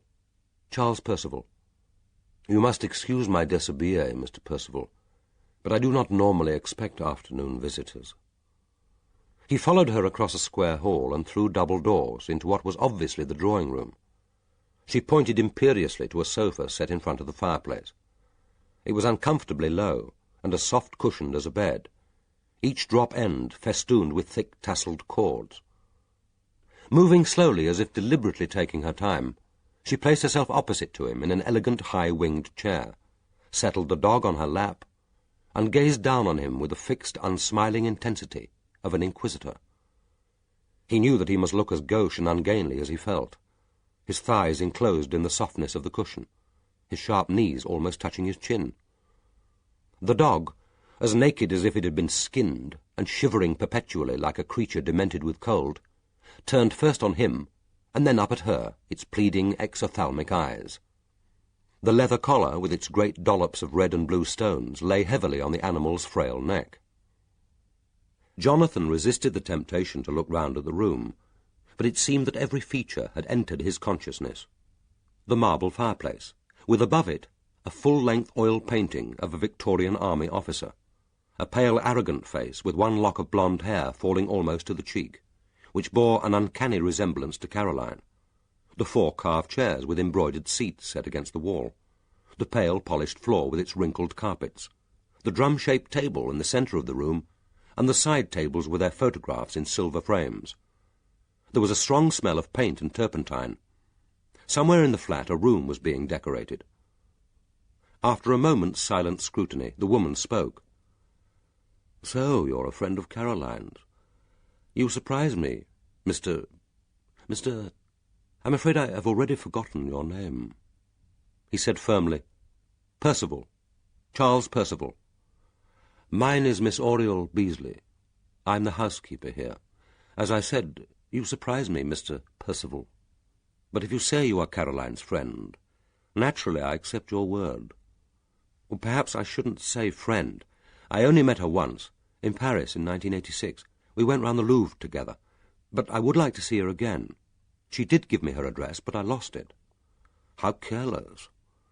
So you waited 2 years and then decided to trace her. Why now, Mr. Percival? You have managed, apparently, to control your impatience for 2 years." He knew how he must look and sound to her, unconfident, shy, ill at ease. But that surely was what she would expect from a man gauche enough to believe that he could revive a dead and fleeting passion. He said, "It's just that I'm in London for a few days. I work in Nottingham. I'm a technician at the hospital there. I don't often get the chance to come south. It was an impulse, really, trying to trace Caroline. As you see, she's not here. She's not, in fact, lived in this house since she was 17, and as I'm only the housekeeper, it's hardly my place to hand out information about the family's whereabouts to casual inquirers. Would you describe yourself as a casual inquirer, Mr. Percival?" Jonathan said, "Perhaps it seems like that. It's just that I found the name in the telephone directory and thought it was worth a try. Of course, she might not want to see me again." "I should imagine that is more than likely. And, of course, you have some identification? Something to confirm that you are Mr. Charles Percival of Nottingham?" Jonathan said, "Not really, I'm afraid. I didn't think—" "Not even a credit card or a driving license? You seem to have come singularly unprepared, Mr. Percival." Something in the deep, arrogantly upper-class voice, the mixture of insolence and contempt, stung him into defiance. He said, "I'm not from the gas board. I don't see why I need to identify myself. It was just a simple inquiry. I was hoping to see her, or perhaps Mrs. Amphlett. I'm sorry if I've offended you." "You haven't offended me. If I were easily offended, I wouldn't work for Mrs. Amphlett. But I'm afraid you can't see her. Mrs. Amphlett goes to Italy in late September, and then flies to Spain for the winter. I'm surprised Caroline didn't tell you. In her absence, I look after the flat. Mrs. Amphlett dislikes the melancholy of autumn and the cold of winter. A wealthy woman need suffer neither. I'm sure you are perfectly well aware of that, Mr. Percival." And here at last was the opening he needed. He made himself look into those terrible bleeding eyes and said, "I thought Caroline told me that her mother was poor, that she'd lost all her money investing in Peter Robart's plastics company." The effect of his words was extraordinary. She flushed scarlet, the mottled stain travelling like a rash from her neck to her forehead. It seemed a long time before she could bring herself to speak, but when she did, her voice was perfectly under control. "Either you wilfully misunderstood, Mr. Percival, or your memory is as unreliable for financial facts as it is for addresses. Caroline could have told you nothing of the sort. Her mother inherited a fortune from her grandfather when she was 21, and has never lost a penny of it. It was my small capital, £10,000, in case you are interested, which was unwisely invested in the schemes of that plausible rogue. But Caroline would hardly confide that small personal tragedy to a stranger." He could think of nothing to say, could find no credible explanation, no excuse. He had the proof he wanted. Caroline had lied. He should have been filled with triumph that his suspicions had been justified, his small enterprise crowned with success. Instead, he was swept with a momentary but overwhelming depression, and a conviction which seemed to him as frightening as it was irrational, that the proof of Caroline's perfidy had been bought at a terrible price. There was a silence in which she continued to regard him, but did not speak. Then she suddenly asked, "What did you think of Caroline? Obviously she made an impression on you, or you wouldn't be wishing to renew the acquaintance, and no doubt she has been in your mind during the last 2 years." I thought she was very lovely." "Yes, isn't she? I'm glad you feel that. I was her nurse, her nanny, if one must use that ridiculous expression. You could say that I brought her up. Does that surprise you? I'm hardly the popular idea of a nanny. Warm lap, aproned bosom, Winnie the Pooh, the wind in the willows, prayers at bedtime. Eat up your crusts or your hair won't curl. But I had my methods. Mrs. Amphlett accompanied the brigadier on his overseas postings, and we stayed here together, just the two of us. Mrs. Amphlett believed that a child should have stability, provided she was not required to provide it. Of course, if Caroline had been a son, it would have been different. The Amphlets have never valued daughters. Caroline did have a brother, but he was killed in a friend's car when he was 15. Caroline was with them, but survived almost without a scratch. I don't think her parents ever forgave her. They could never look at her without making it plain that the wrong child had been killed. Jonathan thought, "I don't want to hear this. I don't want to listen." He said, "She never told me that she had a brother. But she did mention you." "Did she indeed? She talked about me to you? Now you do surprise me, Mr. Percival. Forgive me, but you are the last person I should have expected her to talk to about me." He thought, "She knows. Not the truth, but she knows that I'm not Charles Percival from Nottingham." And it seemed to him, meeting those extraordinary eyes in which the mixture of suspicion and contempt was unmistakable, that she was allied to Caroline in a female conspiracy, in which he had from the first been a hapless and despised victim. The knowledge fueled his anger and gave him strength, but he said nothing. After a moment she went on. "Mrs. Amphlett kept me on after Caroline left home, even after the brigadier passed on. But passed on is hardly an appropriate euphemism for a soldier. Perhaps I should say was called to higher service, recalled to the colours, promoted to glory. Or is that the Salvation Army? I have a feeling that it's only the Salvation Army who get promoted to glory." He said, "Caroline did tell me that her father was a professional soldier. She's never been a very confiding girl, but you seem to have gained her confidence, Mr. Percival. So now I call myself a housekeeper rather than a nanny. My employer finds plenty to keep me occupied, even when she isn't here. It would never do for Maxie and me to live here on board wages and enjoy ourselves in London, would it, Maxie? No, indeed. A little skilled sewing, private letters to be posted on, bills to be paid, her jewels to be taken to be cleaned, the flat to be redecorated. Mrs. Amphlett particularly disliked the smell of paint, and of course Maxie has to be exercised daily. He never thrives in kennels, do you, my treasure? I wonder what will happen to me when Maxie is promoted to glory." There was nothing he could say to that, nor apparently did she expect him to. After a moment's silence, during which she lifted the dog's paw and rubbed it gently against her face, she said, "Caroline's old friends seem very anxious to get in touch with her all of a sudden. Someone telephoned to ask for her only on Tuesday, or was it Wednesday? But perhaps that was you, Mr. Percival." "No," he said, and was amazed at the ease with which he could lie. "No, I didn't telephone. I thought it better just to take my chance and call.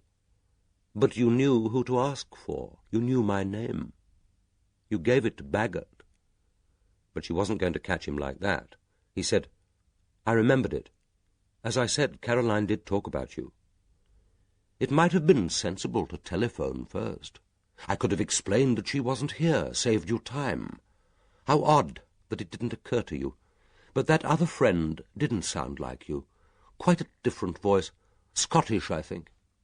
If you will excuse my saying so, Mr. Percival, your voice is without either character or distinction." Jonathan said, "If you don't feel you can give me Caroline's address, perhaps I'd better go. I'm sorry if I came at an inconvenient time."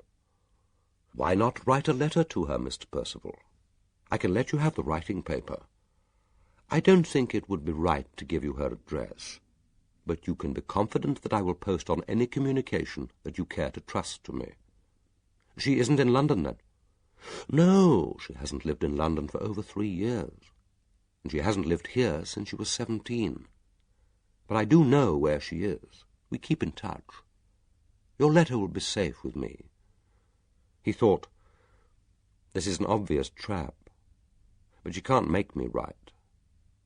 There must be nothing in my handwriting. Caroline would recognize it even if I tried to disguise it."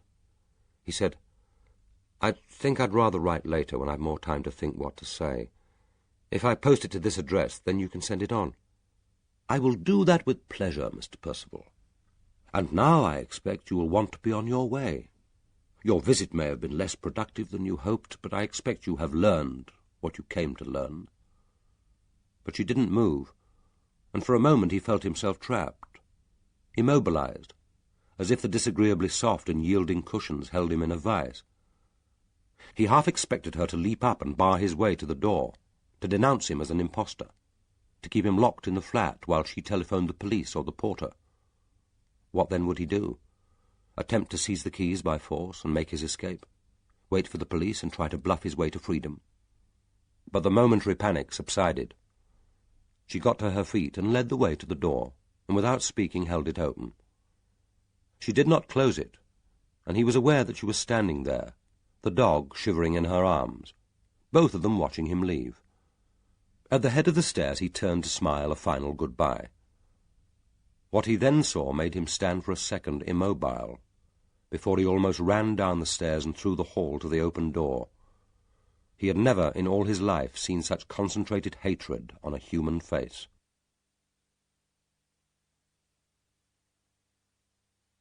Chapter 43.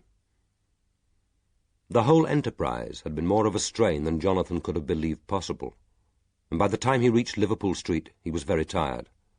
The station was in the process of being rebuilt, improved, as the large displays designed to reassure and encourage proclaimed, and had become a clanging and confusing maze of temporary walkways and direction signs in which it was difficult actually to find the trains. Taking a false turn, he found himself in a glossily floored piazza, and felt momentarily as disorientated as if he were in a foreign capital. His arrival that morning had been less confusing, but now even the station reinforced his sense of having ventured both physically and emotionally onto alien ground. Once the journey had started, he leaned back, his eyes closed, and tried to make sense of the day and of his conflicting emotions. But instead, and almost immediately, he fell asleep, and didn't stir into consciousness until the train was drawing into Norwich station. But the sleep had done him good. He strode towards the castle car park, filled with renewed energy and optimism. He knew what he would do: drive at once to the bungalow, and confront Caroline with the evidence, and ask her why she had lied. He couldn't go on seeing her and pretend not to know. They were lovers. They should be able to trust each other. If she was worried or frightened, he was there to reassure and comfort her. He knew that she couldn't have murdered Hilary. The very thought was profanation. But she wouldn't have lied unless she was frightened. Something was dreadfully wrong. He would persuade her to go to the police, explain why she had lied, and persuaded him to lie. They would go together, confess together. He didn't ask himself whether she would want to see him, or even whether, late on a Saturday, she would be at home. All he knew was that the matter between them had to be settled now. There was a rightness and inevitability about his decision, and he felt, too, a small surge of power. She had thought him a gullible and ineffectual fool. Well, he would show her that she was wrong. From now on there would be a subtle change in their relationship. She would have a more confident, less malleable lover. 40 minutes later he was driving through the darkness across flat, undistinguished country towards the bungalow. Slowing down as it came into sight on his left, he was struck afresh by how remote and unattractive it was, and wondered again why, with so many villages close to Larksoken, with the attractions of Norwich and the coast, she should have rented this forbidding, almost sinister little box of crude red brick. And the very word bungalow seemed to him ridiculous, evoking a picture of suburban ribbon development, of cosy respectability, of old people who could no longer manage stairs. Caroline should live in a tower with a wide view of the sea. And then he saw her. The silver Golf came out of the drive very fast and accelerated eastward. She was wearing what looked like a woolen cap, pulled down over her yellow hair, but he knew her immediately. He didn't know whether she had recognized him or the Fiesta, but instinctively he braked, and let her get almost out of sight before he followed. And, waiting in the quietness of that flat landscape, he could hear Remus barking hysterically. He was surprised how easy it was to keep her in sight. Sometimes another car passing him would obscure his view of the silver Golf, and occasionally when she slowed for traffic lights, or because they had reached a village, he had quickly to reduce speed in case she realized that he was on her tail. They passed through Lidset village, and she took the right turn across the headland. By now he feared that she must have recognized him, must know that she was being followed. But she went on, apparently uncaring. When she had negotiated the gate, he waited until she was out of sight over the ridge, before following, then stopped, put out the car lights, and went a little way on foot. He saw that she was picking someone up. A slim girl with spiked yellow hair, orange at the tips, was briefly illuminated in the headlights. The car turned north along the coast road, inland at the power station, then north again. 40 minutes later their destination was known, the quay at Wells next the sea. He parked the Fiesta beside the Golf and followed them, keeping Caroline's blue and white cap in sight. They walked quickly, apparently unspeaking, and neither of them looked back. At the quay he momentarily lost them, and then he saw that they were getting on a boat. And now was his chance. He had to speak to Caroline. He almost ran towards them. They were already on board. It was a small craft, no more than 15 feet long, with a low central cabin and an outboard motor. Both girls were standing in the cockpit. As he came up, Caroline turned to him. "What the hell do you think you're doing?" "I want to talk to you. I've been following you since you left the bungalow." "I know that, you fool. You've been in my mirror practically the whole way. If I'd wanted to throw you off, it wouldn't have been difficult. You should give up this cloak and dagger business. It doesn't suit you, and you're no good at it." But there was no anger in her voice, only a kind of irritated weariness. He said, "Caroline, I have to talk to you." "Then wait until tomorrow. Or stay where you are if you must. We'll be back in an hour." "But where are you going? What are you doing?" "For Christ's sake, what do you think I'm doing? This is a boat, my boat. Out there is the sea. Amy and I are planning a short trip." Amy, he thought. Amy who? But Caroline didn't introduce her. He said weakly, "But it's so late. It's dark and it's getting misty." "So it's dark and misty. This is October. Look, Jonathan, why don't you mind your own business and get off home to Mother?" She was busying herself in the cockpit. He leaned over and clutched the side of the boat, feeling the gentle rock of the tide. He said, "Caroline, please talk to me. Don't go. I love you." "I doubt it." Both of them seemed to have forgotten Amy. He said desperately, "I know that you lied about your mother being ruined by Hilary's father. That wasn't true. Any of it. Look, if you're in trouble, I want to help. We've got to talk. I can't go on like this." "I'm not in trouble. And if I were, you'd be the last person I'd turn to. And take your hands off my boat." He said, as if it were the most important thing between them, "Your boat? You never told me you had a boat." "There are a great many things that I didn't tell you." And then suddenly he knew. There was no longer room for doubt. "So it wasn't real, was it, any of it?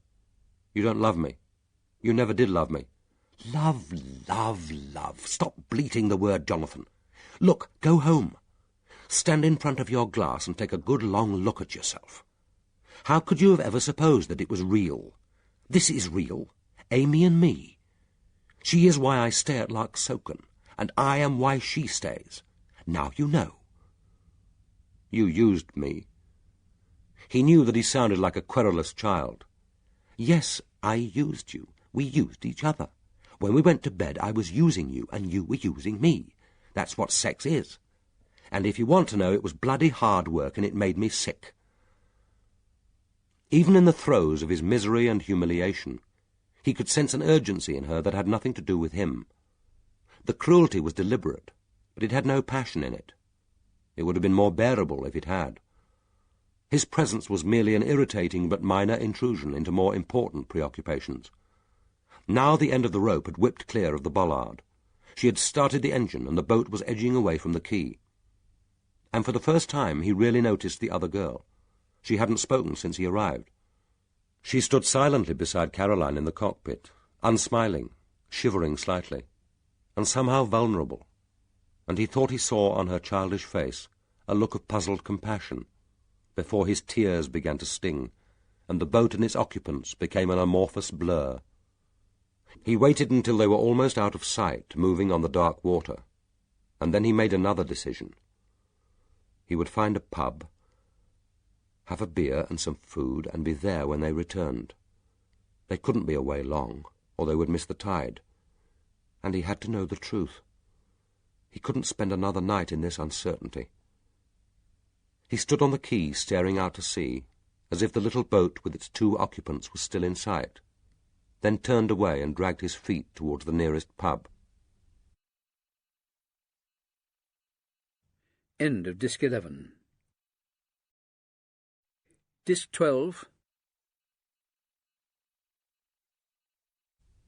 Chapter 44. The throb of the engine, unnaturally loud, shook the quiet air. Amy half expected doors to open, people to come running down to the quay, to hear protesting voices calling after them. Caroline made a movement, and the noise died in a gentle murmur. The boat gently moved away from the quay. Amy said angrily, "Who is he? Who is that creep?" "Just a man from Larksoken. His name's Jonathan Reeves. He's unimportant." "Why did you tell him lies? Why did you tell him lies about us? We're not lovers." "Because it was necessary." "What does it matter, anyway? It isn't important." "It's important to me. Look at me, Caroline, I'm talking to you." But still Caroline didn't meet her eyes. She said calmly, "Wait until we get clear of the harbour. There's something I have to tell you, but I want to get into deep water, and I need to concentrate. Get up to the prow and keep a lookout." Amy stood for a moment irresolute, and then she obeyed, working her way carefully along the narrow deck, clutching the rim of the low cabin roof. She wasn't sure she liked the hold that Caroline apparently had over her. It was nothing to do with the money, which was paid irregularly and anonymously into her post-office account, or left hidden in the Abbey ruins. It wasn't even the excitement and the secret sense of power which she gained from being part of a conspiracy. Perhaps after that first meeting in the pub at Islington, which had led to her recruitment to Operation Birdcall, she had subconsciously made a decision to give her loyalty and obedience, and now that the test had come, she was unable to shake off that unspoken allegiance. Looking back, she could see that the lights in the harbour were growing fainter, the windows becoming little squares of light and then pinpricks.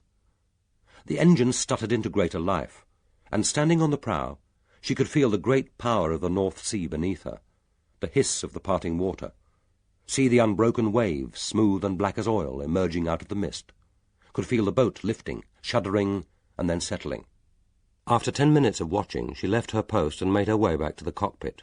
She said, "Look, we're well away from land now. What's going on? Did you have to tell him that? I know I'm supposed to keep away from people at Larksoken, but I'll find him and I'll tell him the truth." Caroline was still standing motionless at the tiller, looking straight ahead. In her left hand she held a compass. She said, "We won't be going back. That's what I have to tell you." Before Amy could even open her mouth, she said, "Look, don't start getting hysterical and don't argue. You're entitled to an explanation, and if you keep quiet, you'll get it. I've no option now. You have to know the truth, or some of the truth." "What truth? What are you talking about? And why aren't we going back? You said we'd only be gone about an hour. You said we were going out to meet some comrades offshore and get some new instructions. I left a note for Neil saying I wouldn't be long. I've got to get back to Timmy." But still Caroline didn't look at her. She said, "We're not going back because we can't. When I recruited you from that London squad, I didn't tell you the truth.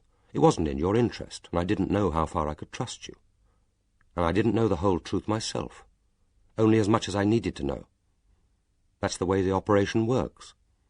Operation Birdcall is nothing to do with taking over Larksoken in the cause of animal rights. It's nothing to do with animals. It's nothing to do with threatened whales and sick seals, and tormented laboratory animals, and abandoned dogs, and all the other spurious miseries you agonize about. It's to do with something far more important. It's to do with human beings and their future. It's to do with the way we organize our world." She was speaking very low and with an extraordinary intensity. Amy said above the noise of the engine, "I can't hear you. I can't hear you properly. Turn off that engine." "Not yet.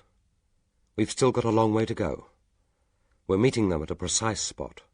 We have to sail southeast, then take a bearing on the power station offshore structures and the Haysborough light.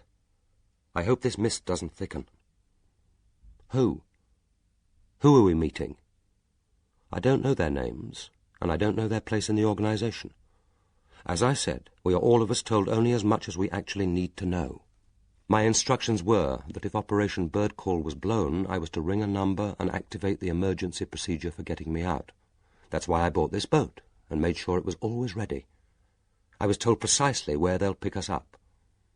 Then they'll get us into Germany, provide false papers, a new identity, incorporate us into the organization, find us a job. Not for me, they bloody well won't. Amy looked at Caroline with horror. They're terrorists, aren't they? And you're one, too. You're a bloody terrorist. Caroline said calmly, and what else are the agents of capitalism? What are the armies, the police, the courts? What are the industrialists? The multinational corporations who hold down 3/4 of the world's population and keep them poor and hungry. Don't use words you don't understand. I understand that word. And don't you patronize me. You crazy or something? What were you planning, for Christ's sake? To sabotage the reactor? Release all that radioactivity? Worse than Chernobyl? Kill everyone on the headland? Timmy and Neil, Smudge and Whiskey? We wouldn't need to sabotage the reactors or release any radioactivity. The threat would be sufficient once we'd taken over the power stations. The stations? How many? Where? One here, one in France, one in Germany. The action would be coordinated, and it would be sufficient. It's not what we could do when we had taken them over. It's what people would think we could do. War is out of date and unnecessary. We don't need armies. All we need are a few trained, intelligent, and dedicated comrades with the necessary skills. What you call terrorism can change the world. And it's more cost-effective in human life than the militaristic industry of death which my father made his career. They've only one thing in common. A soldier, in the end, has to be prepared to die for this cause. Well, so are we. Amy cried, It can't happen. Governments won't let it happen. It is happening, and they can't stop it. They aren't united enough, and they haven't the will. This is just the beginning. Amy looked at her. She said, Stop this boat. I'm getting off. And swim ashore. You'd either drown or freeze to death. And in this mist? Amy hadn't noticed the thickening mist. One moment it seemed to her that she could see the distant lights of the shore, like stars almost. She could see the blackness of the slopping waves, could peer ahead. But now, slowly and inexorably, there was a clammy wetness. She cried, Oh, God, take me back. You've got to get me off. Get me off. I want Timmy. I want Neil. I can't do that, Amy. Look, if you don't want to be part of all this, just say so when the boat arrives. They'll put you ashore somewhere. It won't be on this coast necessarily, but somewhere. We don't want reluctant recruits. There would be enough trouble as it is fitting you up with a new identity. But if you didn't want to be part of it, didn't want to be committed, why did you kill Hilary Robarts? Do you think we wanted a murder investigation centred on Larksoken? Police attention? Rickards actually on the site? Every suspect's past scrutinised? Nothing left private?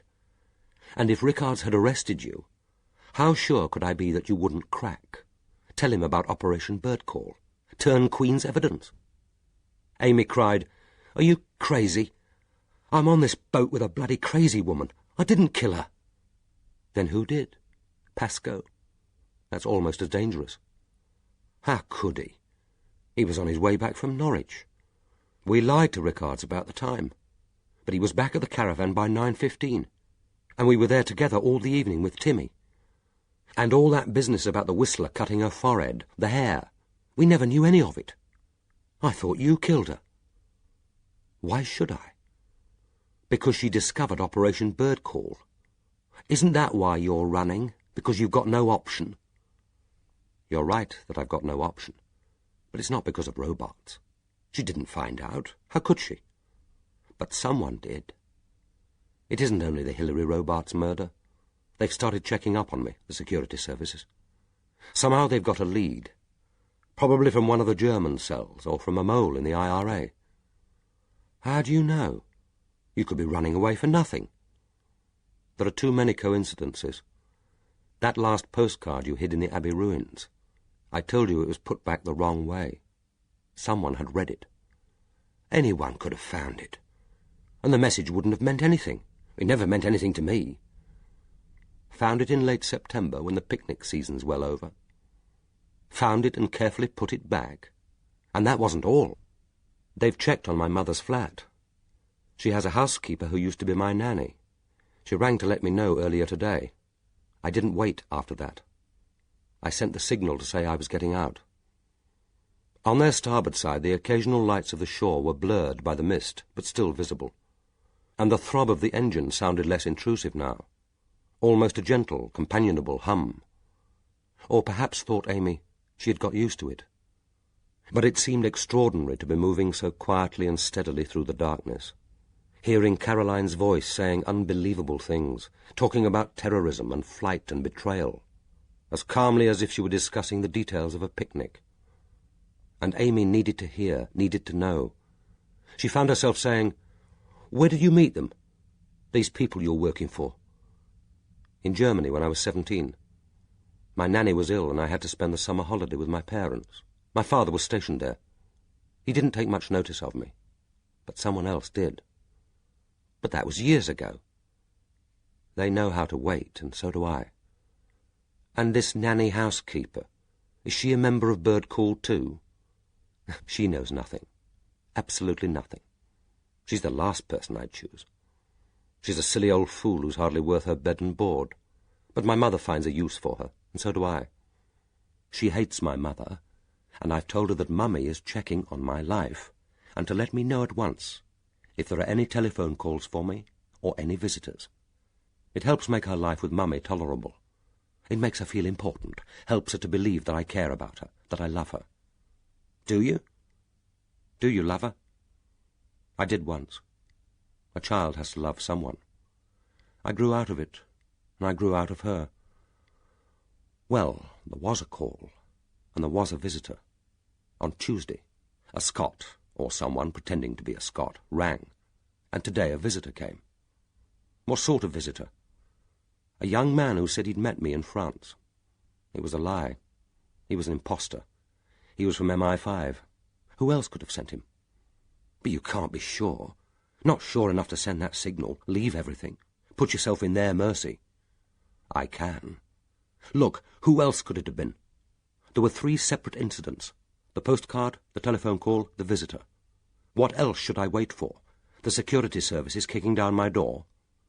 What was he like, this man? Young, nervous, not very attractive. Not particularly convincing either. Even Nanny didn't believe him. Funny kind of MI5 officer. Couldn't they do better than that? He was supposed to be someone I'd met in France who fancied me and wanted to see me again, and had steeled himself actually to call at the flat. Of course he appeared young and nervous. That's the kind of man they'd send. They'd hardly choose a seasoned 40-year-old veteran from Curzon Street. They know how to select the right man for the job. That's their business. He was the right man, all right. Perhaps he wasn't even meant to be convincing. Perhaps they were trying to scare me, get me to react, flush me out. Well, you have reacted, haven't you? But if you're wrong about it all, what will they do, the people you work for? You've blown Operation Bird Call by running away. This operation has been aborted, but the future won't be jeopardized. My instructions were to telephone if there was firm evidence that we'd been discovered, and there was. And that's not all. My telephone is being bugged. You can't possibly tell that. I can't tell for certain, but I know. Suddenly, Amy cried, "What did you do about Remus? Did you feed him? Leave him water?"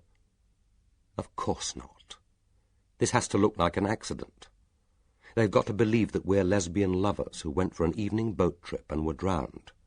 They've got to believe that we only intended to be away for a couple of hours. He gets fed at 7. They've got to find him hungry and thirsty. But they might not start looking for you until Monday. He'll be frantic, barking and whining. There's no one close to hear. You bloody bitch! Suddenly she flew at Caroline, screaming obscenities, clawing at her face. But the girl was too strong for her. Hands gripped her wrists like steel bands, and she found herself hurled back against the boards. Through the tears of rage and self-pity she whispered, "But why? Why?" For a cause worth dying for. There aren't many of those. Nothing's worth dying for, except maybe another person, someone you love. I'd die for Timmy. That's not a cause, that's sentimentality. And if I want to die for a cause, I'll bloody well choose it myself. And it won't be for terrorism. It won't be for bastards who put bombs in pubs and blow up my friends and don't give a damn about ordinary people. Because we're not important, are we? Caroline said, "You must have suspected something. You're not educated, but you're not stupid either. I wouldn't have chosen you if I couldn't be sure of that.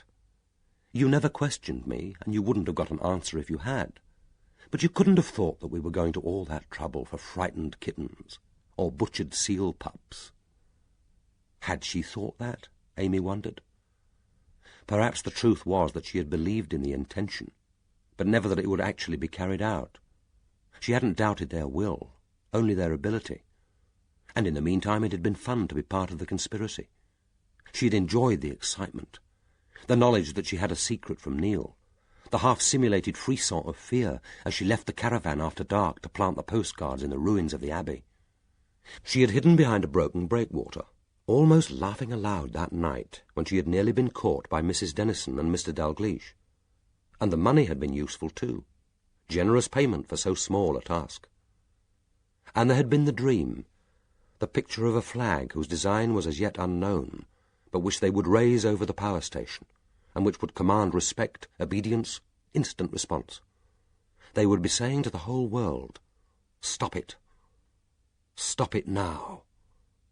They would be speaking for the captive zoo animals, the threatened whales, the polluted sick seals, the tormented laboratory animals, the terrified beasts driven into the abattoirs to the smell of blood and their own death, the hens crowded together, unable even to peck, for the whole of the abused and exploited animal world. But it had only been a dream. This was reality. The insubstantial boards under her feet, the dark suffocating mist, the oily waves slapping against their frail craft. The reality was death. There was no other. Everything in her life, from the moment she had met Caroline in that Islington pub and they had walked back to the squat together, had led to this moment of truth, this terror. She moaned, "I want Timmy. What about my baby? I want my baby." "You won't have to leave him, not permanently. They'll find a way of reuniting you." "Don't be daft. What sort of life would he have with a terrorist gang? They'll write him off like they write off everybody else." Caroline said, "What about your parents? Won't they take him? Can't they look after him?" "Are you crazy? I ran away from home because my stepfather knocked Ma about. When he started on me, I walked out. Do you think I'd let him have Timmy? Him or her?" Her mother had seemed to like the violence, or at least had liked what came after it. Those 2 years before she ran away had taught Amy one lesson. Have sex only with men who want you more than you want them. Caroline asked, "What about Pascoe? Are you sure he knows nothing?" "Of course he doesn't. We weren't even lovers. He didn't want me and I didn't want him." But there was someone she had wanted, and she had a sudden vivid memory of lying with Alex in the dunes, the smell of sea and sand and sweat, his grave, ironic face. Well, she wasn't going to tell Caroline about Alex. She had one secret of her own. She would keep it. She thought of the curious paths by which she had come to this moment in time, to this place. Perhaps if she drowned, her whole life would flash before her, as it was said to do, everything experienced, understood, made sense of in that final annihilating moment. But now she saw the past as a series of coloured slides, clicking in quick succession, an image briefly received, an emotion barely experienced before it disappeared. Suddenly she was shivering violently. She said, "I'm cold." "I said to come with warm clothes and nothing else. That jumper isn't enough. These are the only warm clothes I've got." "On the headland? What do you wear in winter?" "Sometimes Neil lends me his greatcoat. We share. Whichever one of us goes out gets the coat. We were thinking we might get one for me from the old rectory jumble. Caroline took off her jacket. She said, "Here, put this round you." "No, that's yours." "I don't want it." "Put it on." "I said I don't want it." But like a child, she let Caroline push her arms into the sleeves, stood obediently while the jacket was fastened. Then she crouched down, almost wedging herself under the narrow seat which ran round the boat, shutting out the horror of those silently advancing waves. It seemed to Amy that she felt for the first time, and with every nerve, the inexorable power of the sea. She saw in imagination her pale and lifeless body, plummeting through the miles of wet darkness to the seabed, to the skeletons of long-drowned sailors, where the uncaring creatures swam between the ribs of ancient ships. And the mist, less thick now but mysteriously more frightening, had become a living thing, gently swirling and soundlessly breathing, stealing her own breath, so that she found herself panting, insinuating its damp horror into every pore. It seemed impossible to believe that somewhere there was land, lighted windows behind the drawn curtains, light spilling from the doors of pubs, laughing voices, people sitting in warmth and safety. She saw the caravan as she had seen it so often, returning from Norwich after dark, a sturdy rectangle of wood, which seemed rooted to the headland, defying the gales and the sea, the warm glow from its windows, the twist of smoke rising from the stack. She thought of Timmy and Neil. How long would Neil wait until he called the police? He wasn't one to act in a hurry. After all, she wasn't a child. She had a right to leave. He might do nothing until morning, and perhaps even then he would wait. But it wouldn't matter. There was nothing the police could do. No one except that desolate figure on the quay knew where they were, and if he raised the alarm, it would be too late. It was useless to believe even in the reality of the terrorists. They were marooned here in black dampness. They would circle and circle until the fuel ran out, and then drift out to sea until a coaster ran them down. She no longer had any sense of passing time. The rhythmic throbbing of the engine had lulled her, not into peace, but into a dulled acquiescence, in which she was aware only of the wood hard against her back, of Caroline standing intent and motionless in the cockpit. The engine died. For a few seconds the silence was absolute. Then, as the boat gently lurched, Amy heard the creak of wood, the slap of water. She breathed a suffocating wetness, felt its cold seeping through the jacket into her bones. It seemed impossible that anyone could find them in this bleak expanse of water and emptiness, and she had ceased to care whether they did. Caroline said, "This is the place. This is where they're going to meet us. We'll just have to circle here until they come." Amy heard the engine again, but this time it was an almost imperceptible throb. And suddenly she knew. There was no conscious process of reasoning, only a blinding and terrifying certainty which burst upon her with the clarity of a vision. There was a second in which her heart froze, leapt, and its strong drumming powered her body into life. She almost sprang to her feet. "They're not going to put me ashore, are they? They're going to kill me. You know it. You've known it all along. You've brought me here to be killed." Caroline's eyes were fixed on the two lights, the intermittent flash from the lighthouse, the glitter from the offshore structures. She said coldly, "Don't be hysterical. They can't risk letting me go. I know too much, and you said yourself that I wouldn't be much use to them. Look, you've got to help me. Tell them how useful I was. Make believe I'm worth keeping. If I can only get ashore, somehow I'll make a break for it. But I have to have a chance, Caroline. You've got me into this. You must help me. I've got to get ashore. Listen to me. Listen to me, Caroline. We've got to talk." "You are talking, and what you're saying is ludicrous." "Is it? Is it, Caroline?" She knew now that she mustn't plead. She wanted to throw herself at Caroline's feet and scream, "Look at me. I'm human. I'm a woman. I want to live. My child needs me. I'm not much of a mother, but I'm the only one he has. Help me." But she knew with an instinctive wisdom born of desperation that abject pleading, clutching hands, sobs, whining entreaties would only repel. She was speaking for her life. She had to stay calm, to rely on reason. She had somehow to find the right words. She said, It isn't only me, it's you too. This could be a choice of life or death for both of us. They won't want you either. You were only useful to them while you worked at Larksoken, while you could pass on to them details of how the place was run, who was on duty, and when. Now you're a liability, the same as me. There's no difference. What kind of work can you do for them that will make it worthwhile supporting you, setting you up with a new identity? They can't find you a job in another power station. And if MI5 are really onto you, they'll still be looking. They might not believe so easily in the accident, not if our bodies aren't washed up. And our bodies won't be washed up, will they? Not unless they kill us. And that's what they're planning to do. What are 2 more bodies to them? Why meet us here? Why so far? They could have picked us up much closer to land. They could have got us out by air if they'd really needed us. Caroline, go back. It isn't too late. You could tell the people you work for that it wasn't safe to come. The mist was too thick. They'll find another way to get you out if you want to go. I won't talk. I wouldn't dare. I promise you with my life. We can go back now, and it will just have been 2 friends who took a boat trip and came back safely. It's my life, Caroline, and it could be yours. You gave me your jacket.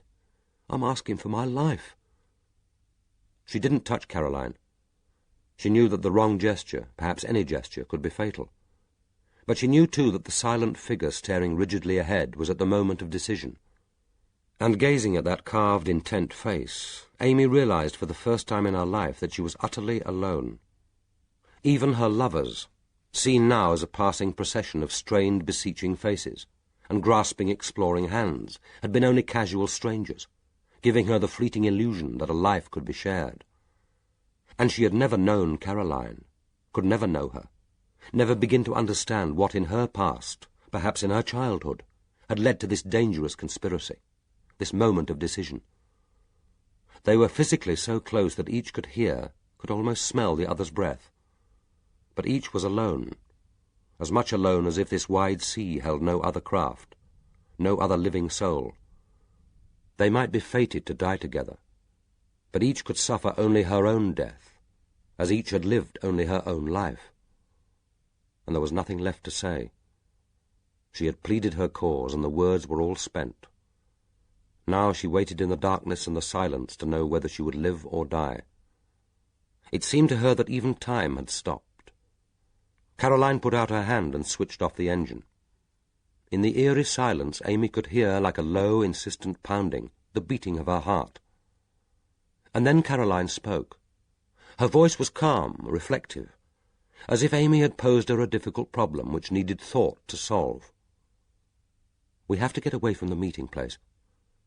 We haven't enough power to outrun them if they find us and give chase.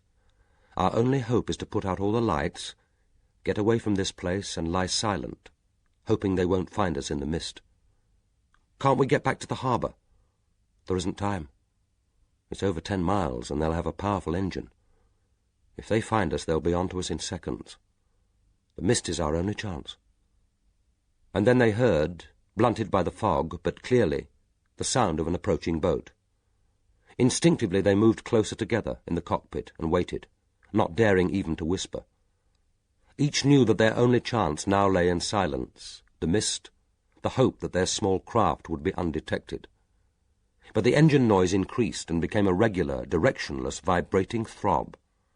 And then, when they had thought that the boat would loom out of the darkness and beyond them, the noise grew no louder, and Amy guessed that they were being slowly circled.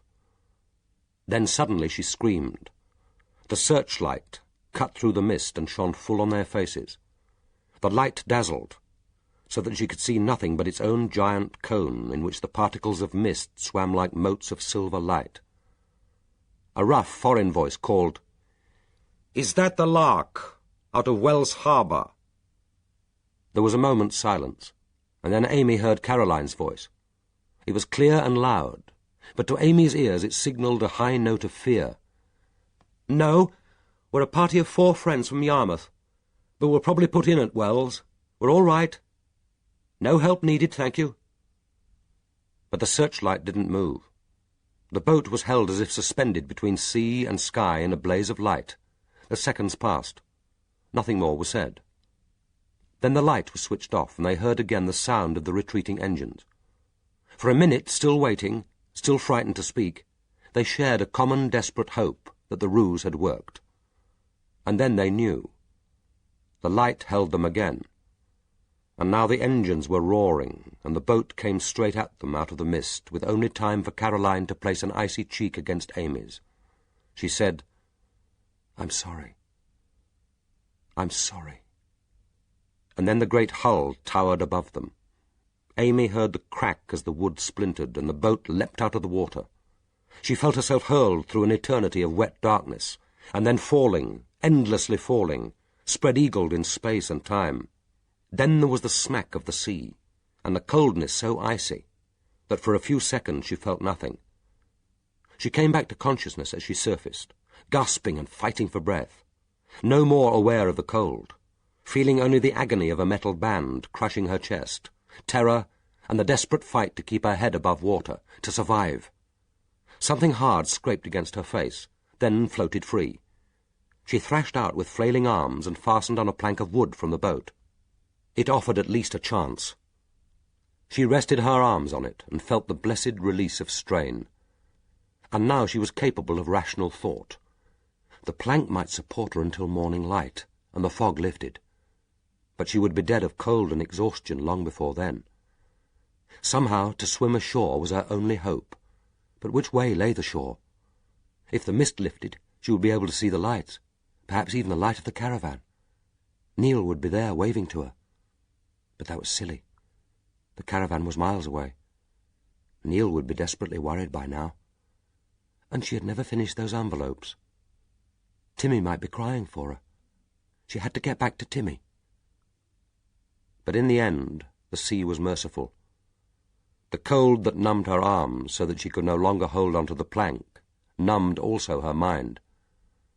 She was slipping into unconsciousness when the searchlight again found her. She was beyond thought, beyond fear when the boat turned and came driving at full power into her body. And then there was silence and darkness, and a single plank of wood gently bobbing where the sea was stained red.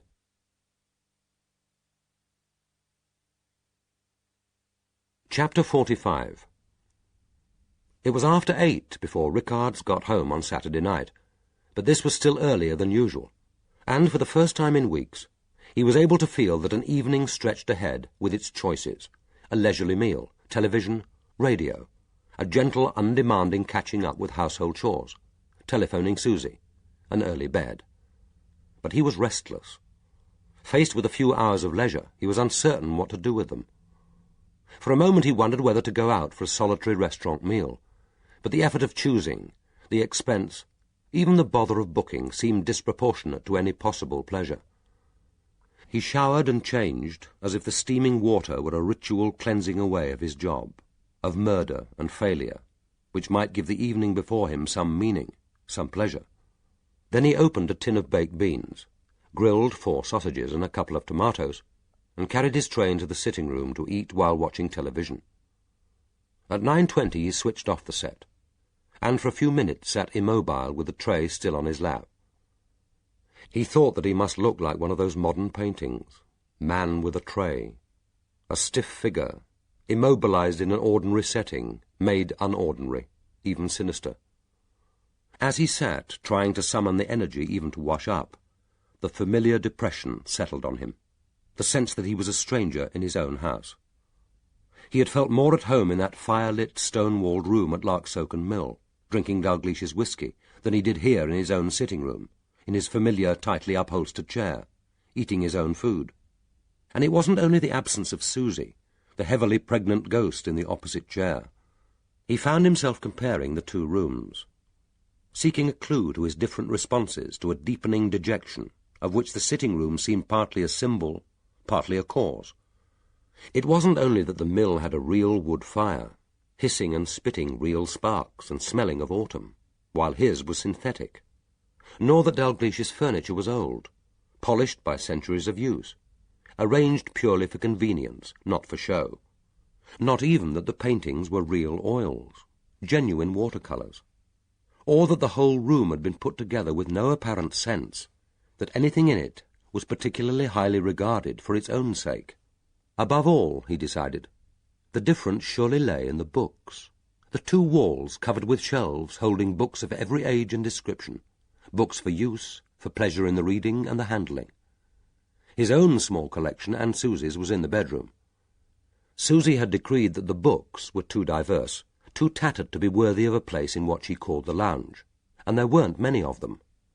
In recent years he had had so little time for reading. A collection of modern adventure novels in paperback, 4 volumes from a book club to which for a couple of years he had belonged, a few hardback travel books, police manuals, Susy's school prizes for neatness and needlework. But a child should be brought up with books.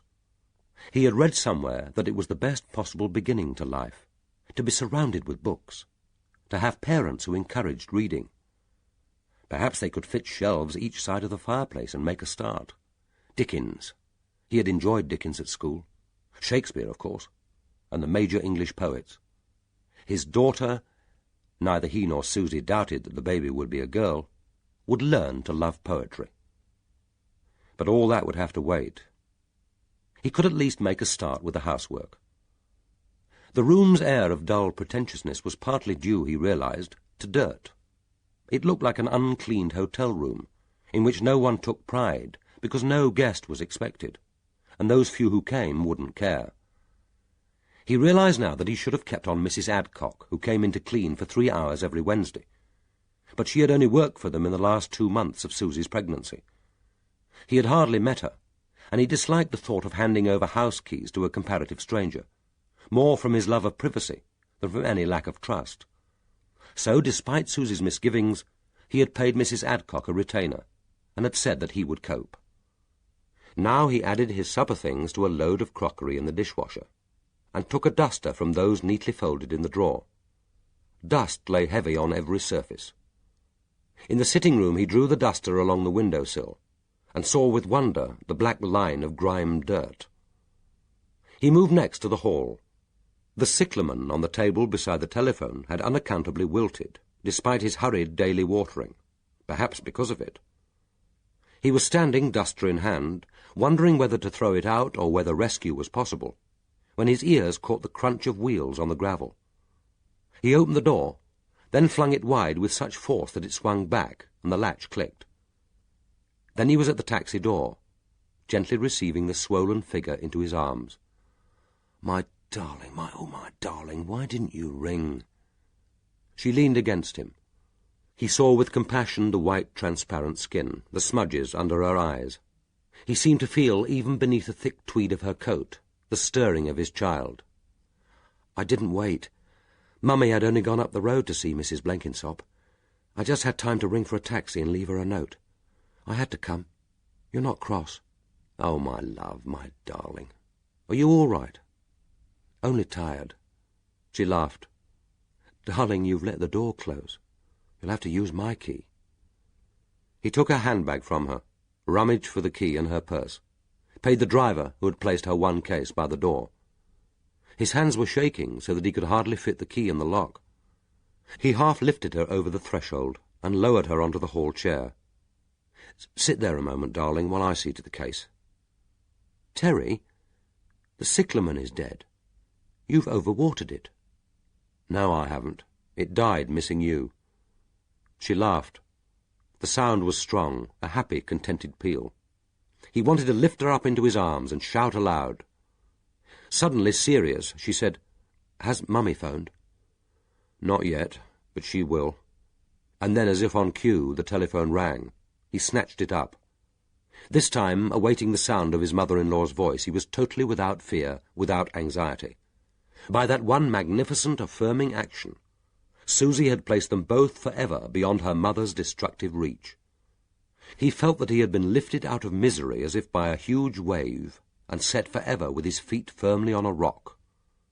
There was a second in which he saw Susy's look of anxiety, so acute that it was a spasm of pain, and then she clumsily got to her feet and leaned against him, slipping her hand into his. But the caller wasn't Mrs. Cartwright. Oliphant said, "Jonathan Reeves has rung headquarters, sir, and they've put him on to me. He says that Caroline Amphlett and Amy Cam have gone boating together.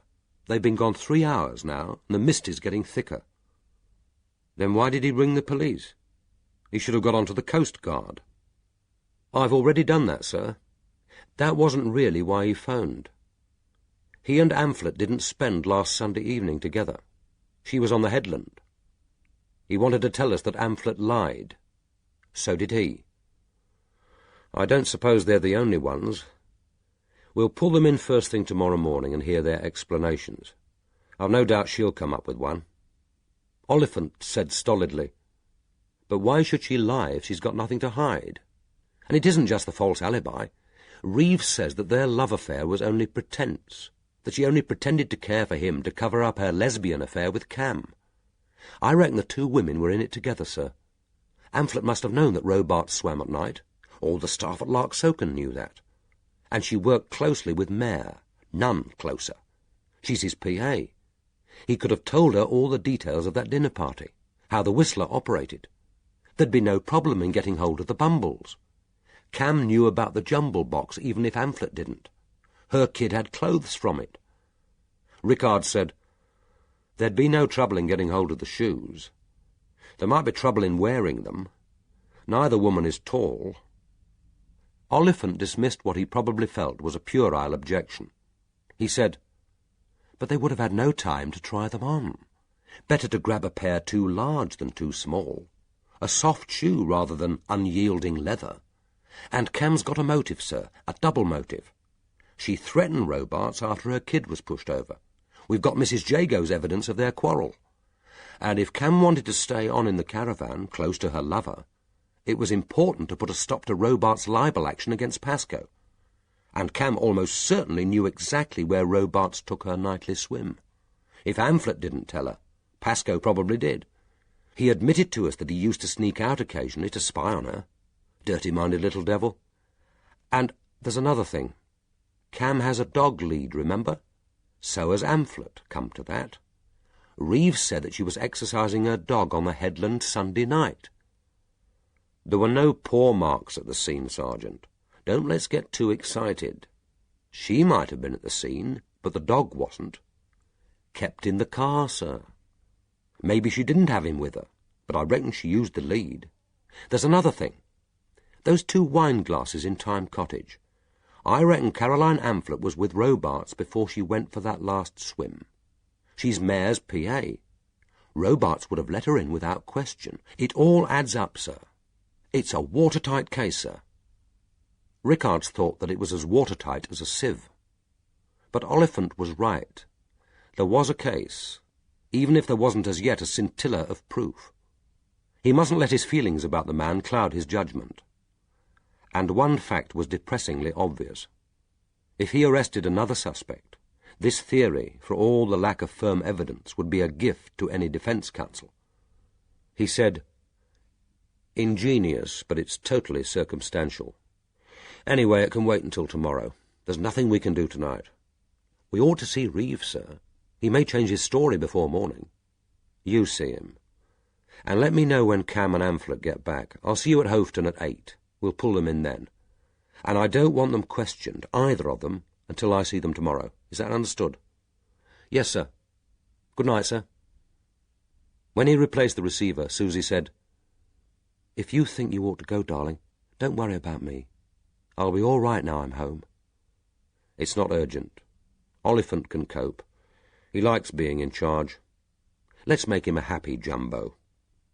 "But I don't want to be a trouble to you, darling. Mummy thought that life would be better for you with me away." He turned and took her in his arms.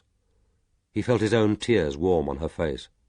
He said, "Life is never better for me when you're away." Chapter 46. The bodies were washed up 2 days later, 2 miles south of Hunstanton, or enough of them to make identification certain. On the Monday morning, a retired tax officer, exercising his Dalmatian dog on the beach, saw the animal sniffing round what looked like a white slab of lard entwined with seaweed, rolling and gliding at the edge of the tide. As he drew close, the object was sucked back by the receding wave, then taken up by the next surge, and flung at his feet, and he found himself gazing in incredulous horror at the torso of a woman neatly severed at the waist. For a second he stood petrified, staring down as the tide boiled in the empty socket of the left eye and swayed the flattened breasts. Then he turned away and was violently sick, before shambling like a drunkard up the shingle of the beach, dragging the dog by its collar. The body of Caroline Amphlett, unmutilated, was washed up on the same tide, together with planks from the boat and part of the roof of the cabin. They were found by Daft Billy, a harmless and amiable beachcomber, on one of his regular sorties. It was the wood which first caught his eye, and he dragged the planks ashore with squeals of glee. Then, his prize secure, he turned his puzzled attention to the drowned girl. It was not the first body he had found in 40 years of beachcombing, and he knew what he must do, who he must tell. First he placed his hands under the arms and pulled the body out of the reach of the tide. Then, moaning softly, as if mourning his clumsiness, her lack of response, he knelt beside her, and pulling off his jacket, spread it over the torn rags of her shirt and slacks. "Comfy?" he asked. "Comfy?" Then putting out his hand, he carefully moved the strands of hair out of her eyes, and rocking himself gently, began crooning to her as he might to a child.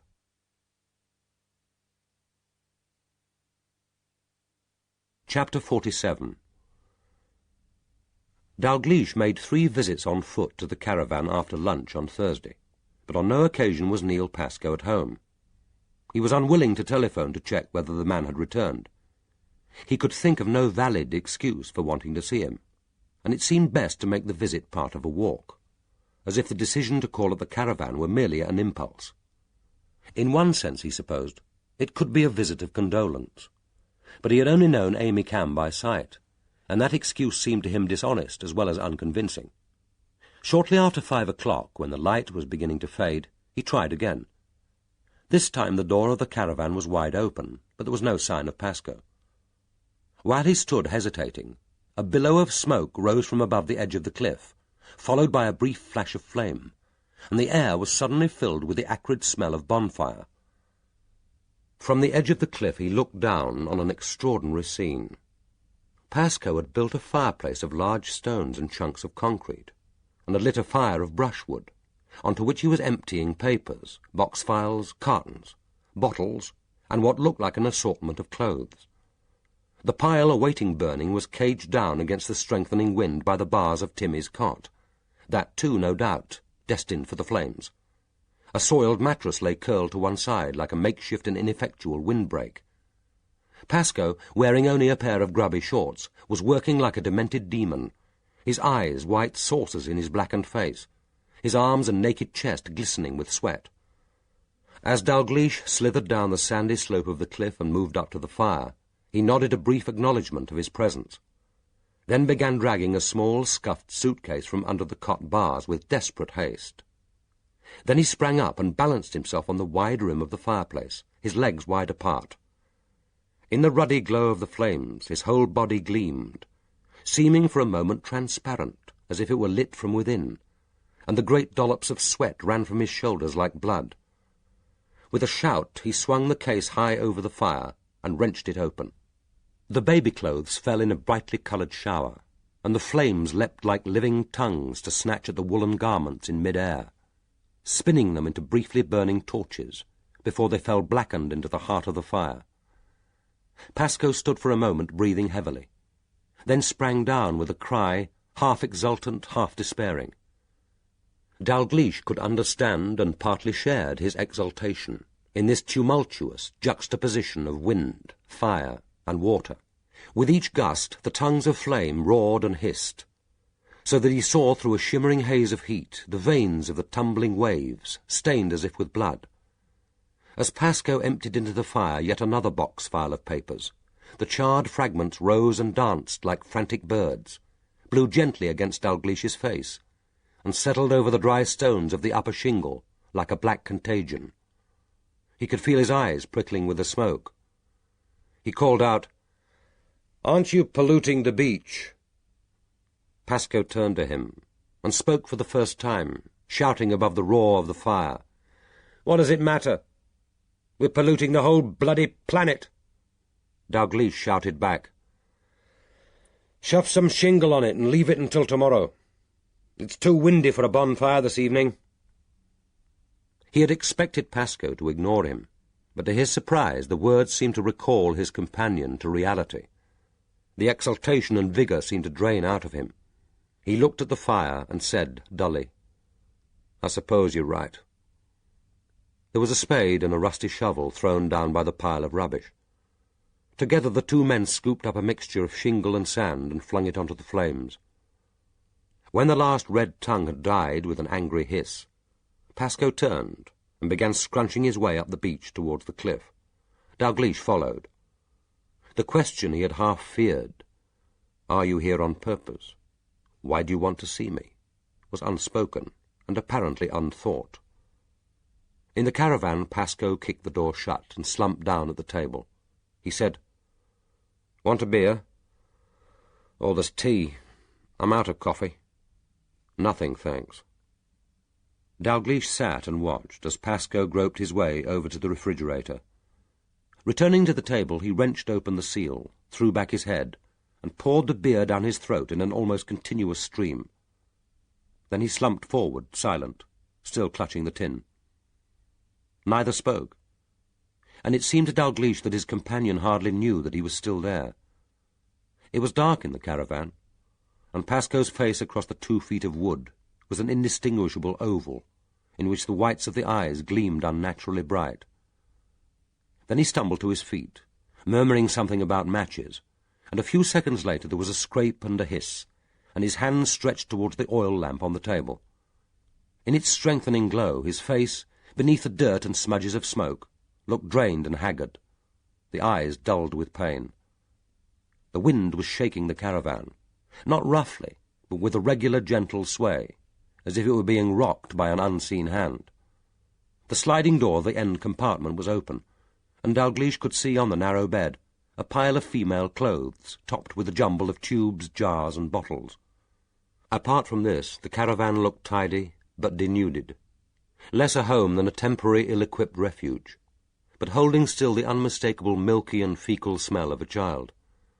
The absence of Timmy and his dead mother filled the caravan, as it did both their minds. After minutes of silence, Pascoe looked up at him. "I was burning all my pan-up records out there with the rest of the rubbish. You probably guessed. It was never any use. I was only using pan-up to pander to my own need to feel important.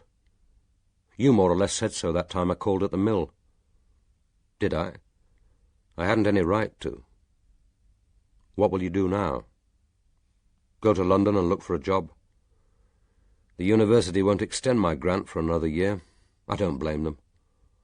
I'd prefer to go back to the northeast, but I suppose London offers me more hope."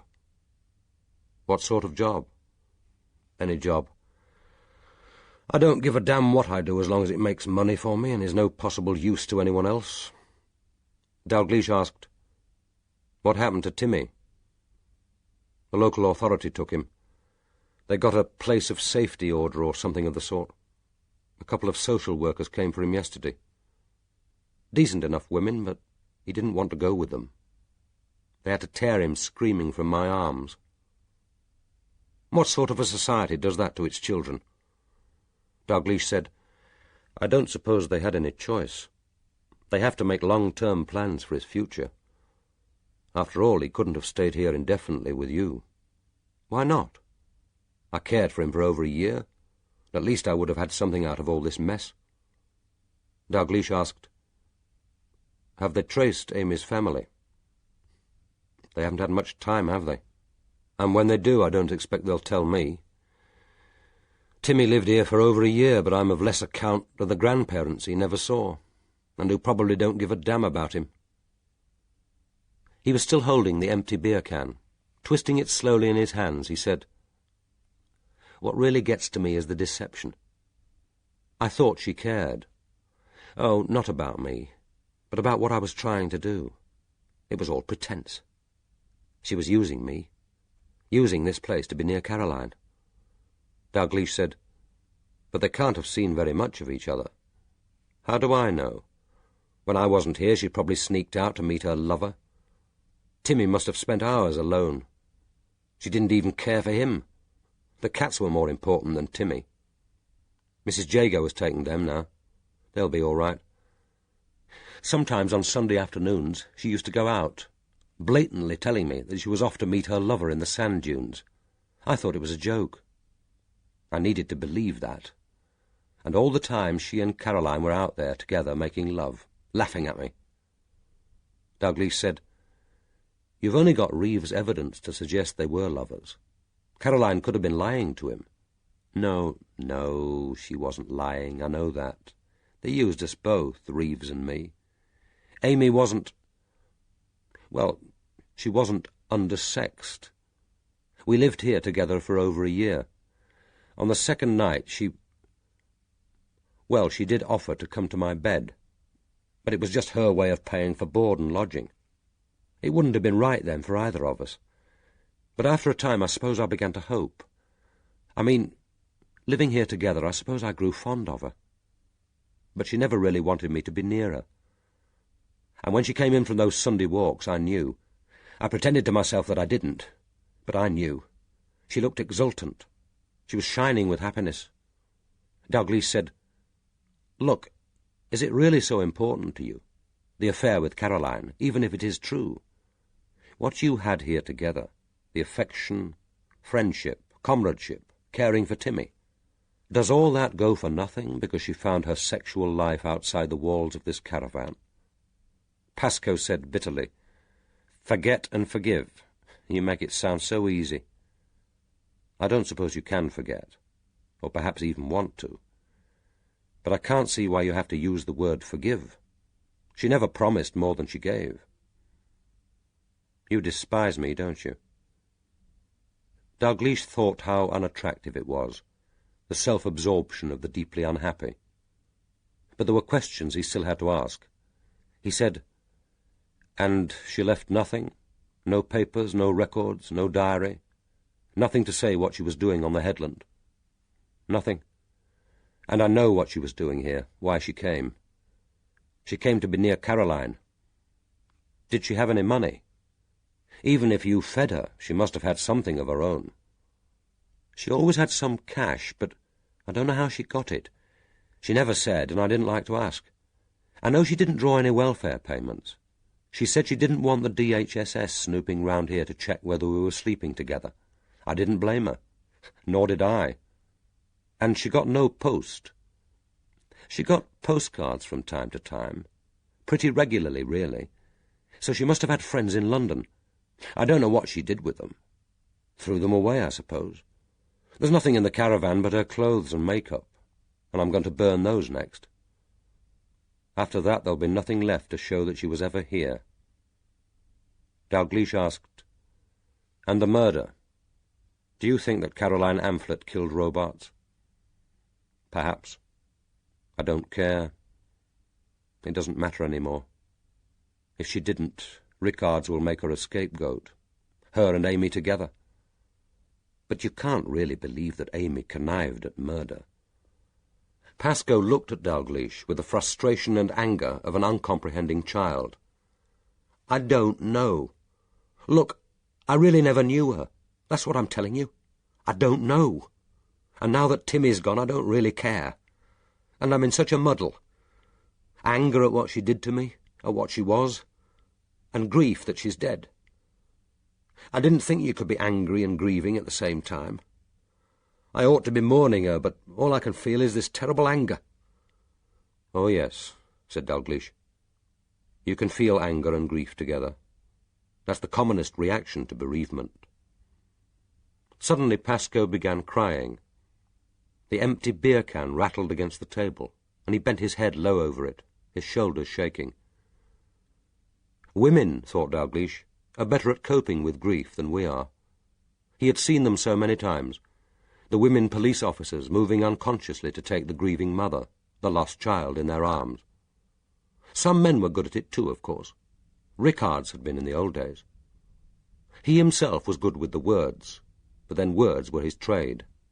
What he found difficult was what came so spontaneously to the truly generous at heart, the willingness to touch and be touched. He thought, I'm here on false pretenses. If I were not, perhaps I too could feel adequate. He said, I think the wind is less strong than it was. Why don't we finish the burning and clear up that mess on the beach? It was over an hour before Dalgliesh was ready to set off for the mill. As he said goodbye to Pascoe at the door of the caravan, a blue Fiesta with a young man at its wheel came bumping over the grass. Pascoe said, Jonathan Reeves. He was engaged to Caroline Amphlett, or thought he was. She fooled him like Amy fooled me. He's been round once or twice to chat. We thought we might walk to the local hero for a game of bar billiards. It was not, thought Dalgliesh, an agreeable picture. The two men, bound by a common grievance, consoling each other for the perfidy of their women with beer and bar billiards. But Pascoe seemed to want to introduce Reeves, and he found himself grasping a surprisingly firm hand and making his formal condolences. Jonathan Reeves said, I still can't believe it, but I suppose people always say that after a sudden death. And I can't help feeling that it was my fault. I should have stopped them. Dalgliesh said, They were adult women. Presumably they knew what they were doing. Short of physically dragging them off the boat, which would hardly have been practicable, I don't see how you could have stopped them. Reeves reiterated obstinately, I should have stopped them. Then he added, I keep having this dream. Well, nightmare, really. She's standing at the side of my bed with the child in her arms and saying to me, It's all your fault. All your fault. Pascoe said, Caroline comes with Timmy. Reeves looked at him as if surprised that he could be so obtuse. He said, Not Caroline. It's Amy who comes. Amy, whom I never met.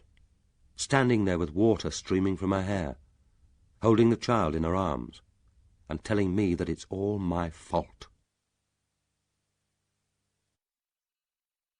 End of Disc 12. Disc 13. Chapter 48. Just over an hour later, Dalgliesh had left the headland and was driving west along the A1151. After 20 minutes he turned south along a narrow country road. Darkness had fallen, and the low scudding clouds, torn by wind, moved like a tattered blanket over the moon and the high stars. He drove fast and unhesitatingly, hardly aware of the tug and howl of the wind.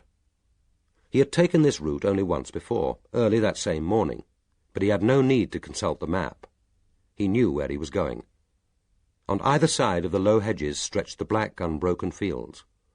The lights of the car silvered an occasional distorted tree flailing in the wind, briefly illuminated, as if with a searchlight, the blank face of an isolated farm cottage, picked out the pin-bright eyes of a night animal before it scuttled to safety. The drive was not long, less than 50 minutes, but, staring straight ahead, and shifting the gear lever as if he were an automaton, he felt for a moment disorientated, as if he had driven through the bleak darkness of this flat, secretive landscape for interminable hours. The brick-built early Victorian villa stood on the outskirts of a village. The gate to the gravel drive lay open, and he drove slowly between the tossing laurels and the high, creaking boughs of the beech trees, and manoeuvred the Jaguar between the 3 cars already discreetly parked at the side of the house. The 2 rows of windows in the front were dark, and the single bulb which illuminated the fanlight seemed to Dalgliesh less a welcoming sign of occupation than a private signal, a sinister indication of secret life. He did not need to ring. Ears had been alert for the approaching car, and the door was opened just as he reached it by the same stocky, cheerful-faced janitor who had greeted him on his first summons earlier that morning. Now, as then, he was wearing blue overalls, so sprucely well cut that they looked like a uniform. Dalgliesh wondered what was his precise role: driver, guard, general factotum, or had he perhaps a more specialized and sinister function? He said, "They're in the library, sir. I'll bring in the coffee. Will you be wanting sandwiches, sir? There's some beef left, or I could put up a bit of cheese. Dalgliesh said, Just the coffee, thank you. They were waiting for him in the same small room at the back of the house. The walls were panelled in pale wood, and there was only one window, a square bay heavily curtained with faded blue velvet. Despite its name, the function of the room was unclear. Admittedly, the wall opposite the window was lined with bookshelves, but they held only half a dozen leather-bound volumes and piles of old periodicals, which looked as if they were Sunday colour supplements. The room had an oddly disturbing air of being both makeshift, yet not devoid of comfort. A staging post in which the temporary occupants were attempting to make themselves at home. Ranged round the ornate marble fireplace were 6 assorted armchairs, most of them leather, and each with a small wine table. The opposite end of the room was occupied by a modern dining table in plain wood with 6 chairs. This morning it had held the remains of breakfast, and the air had been oppressively heavy with the smell of bacon and eggs. But the debris had been cleared and replaced by a tray of bottles and glasses. Looking at the variety provided, Dalgliesh thought that they had been doing themselves rather well. The loaded tray gave the place the air of a temporary hospitality room, in which little else was hospitable. The air struck him as rather chill. In the grate, an ornamental fan of paper rustled with each moan of the wind in the chimney, and the 2-bar electric fire which stood in the fender was barely adequate, even for so meanly proportioned and cluttered a room. 3 pairs of eyes turned on him as he entered. Clifford Sowerby was standing against the fireplace, in exactly the same pose as when Dalgliesh had last seen him.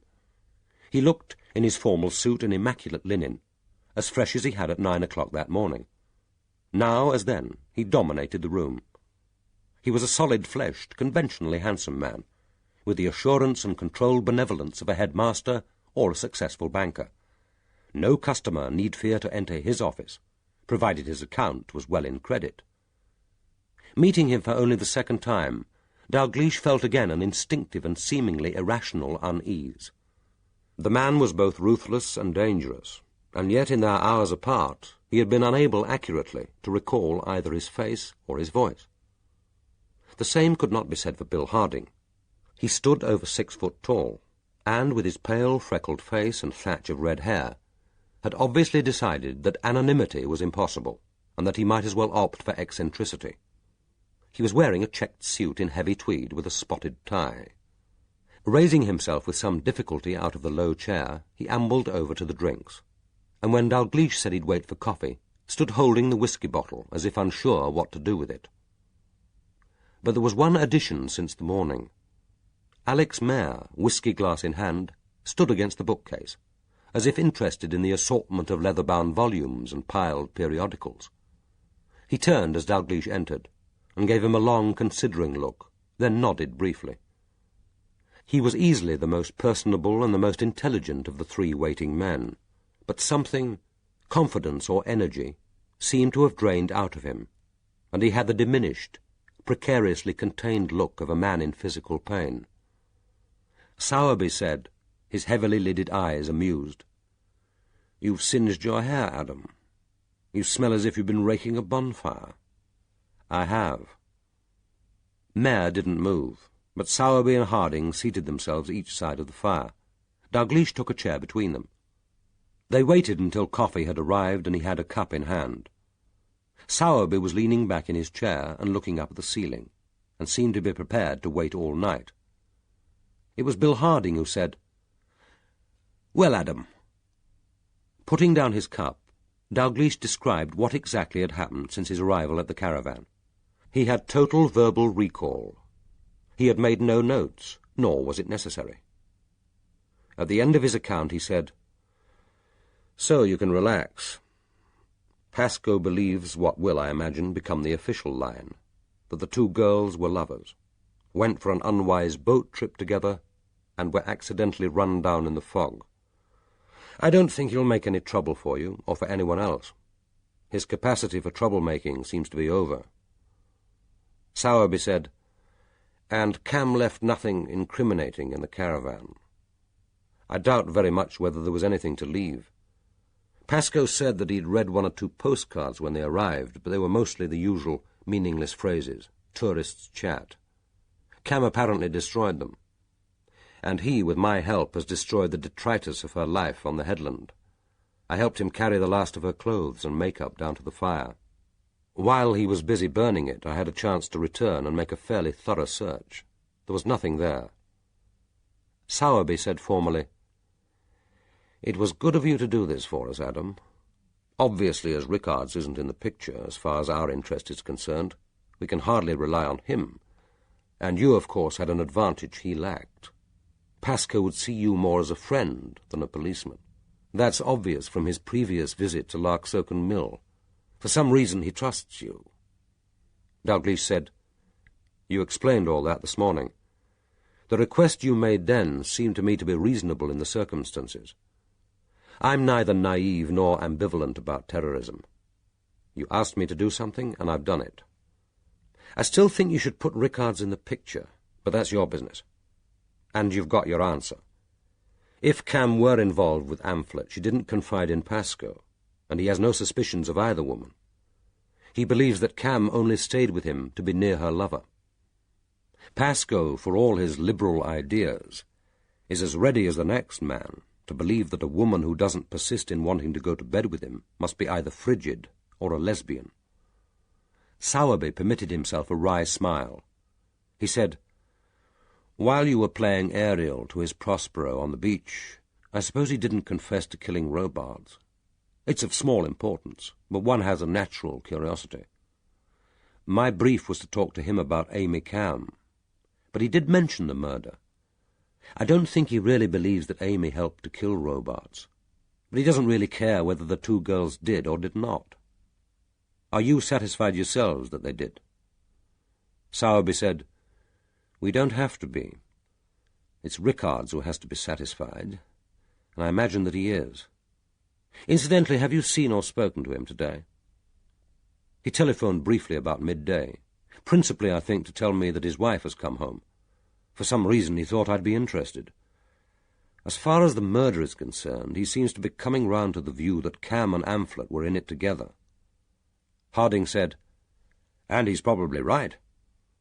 Dalgliesh asked, "On what evidence? And since he's not allowed to know that one of them at least is a suspected terrorist, where's the motive?" Harding said impatiently, "Come off it, Adam. What real evidence does he expect to get? And since when was motive the first consideration? Anyway, they had a motive. At least Cam did. She hated Robards. There's one witness at least to a physical fight between them on the Sunday afternoon of the murder. And Cam was fiercely protective of Pascoe, and connected to that pressure group he started. That libel action would have ruined him and put Pan-Up out of business forever. It's precarious enough as it is. Cam wanted Robards dead, and Amphlett killed her. That will be the general belief locally, and Rickards will go along with it. To do him justice, he probably believes it." Dalgliesh said, "Cam, fiercely protective of Pascoe, who says so? That's supposition, not evidence." "But he's got some evidence, hasn't he? Circumstantial evidence, admittedly, but that's all he's likely to get now. Amphlett knew that Robards went swimming at night. Practically everyone at the power station knew that. She concocted a false alibi. Cam had access, like anyone else, to the jumble room at the old rectory. And Pascoe now admits that it could have been 9:15 when he got back from Norwich. All right, the timing is tight, but it's not impossible if Robards swam earlier than usual. It adds up to a reasonable case. Not one which would have justified arresting them if they were still living, but enough to make it difficult to get a conviction against anyone else." Dalgliesh said, "Would Amy Cam have left the child?" "Why not? He was probably asleep. And if he wasn't and started yelling, who would hear? You're not suggesting, Adam, that she was a good mother, for God's sake. She left him at the end, didn't she? Permanently, as it happens, although that may not have been intentional. If you ask me, that kid had a pretty low priority with his mother." Dalgliesh said, "So you're postulating a mother who is so outraged by a minor assault on her child that she avenges it with a murder. And that same mother leaves him alone in a caravan while she goes sailing with her girlfriend. Wouldn't Rickards find that difficult to reconcile? Sowerby said with a touch of impatience, "God knows how Rickards reconciles anything. Luckily, we're not required to ask him. Anyway, Adam, we know of a positive motive. Robarts could have suspected Amphlett. After all, she was acting administrative officer. She was intelligent, conscientious. Over-conscientious, didn't you say, Mayor?" They all looked towards the silent figure standing against the bookcase. Mayor turned to face them. He said quietly, "Yes, she was conscientious. But I doubt whether she was conscientious enough to detect a conspiracy which had eluded me." He turned back to his contemplation of the books. There was a moment's embarrassed silence, which was broken by Bill Harding. He said briskly, as if Mayor hadn't spoken, "So who was better placed to smell out a spot of treason? Rickards may have no firm evidence and an inadequate motive, but essentially he'll probably get it right." Dalgliesh got to his feet and walked over to the table. He said, "It would suit you to get the case closed. I see that. But if I were the investigating officer, the file would stay open." Sowerby said wryly, "Obviously. Then let us be grateful that you aren't. But you'll keep your doubts to yourself, Adam. That doesn't need saying." "Then why say it?" He placed his coffee cup back on the table. He was aware of Sowerby and Harding watching his every move, as if he were a suspect who might suddenly make a break for it. Returning to his chair, he said, "And how will Rickards or anyone else explain the boat trip?" It was still Harding who answered. "He doesn't have to. They were lovers, for God's sake. They fancied a sea trip. It was Amphlett's boat, after all. She left her car on the quay perfectly openly. She took nothing with her, and neither did Amy. She left a note to Pascoe saying she'd be back in about an hour. In Rickards' eyes and everyone else's, that adds up to an unfortunate accident. And who is to say that it wasn't? We were nowhere near close enough to have scared Amphlett into making a run for it. Not yet." "And your people have found nothing at the house?" Harding looked at Sowerby. It was a question they preferred not to answer, and one which should not have been asked.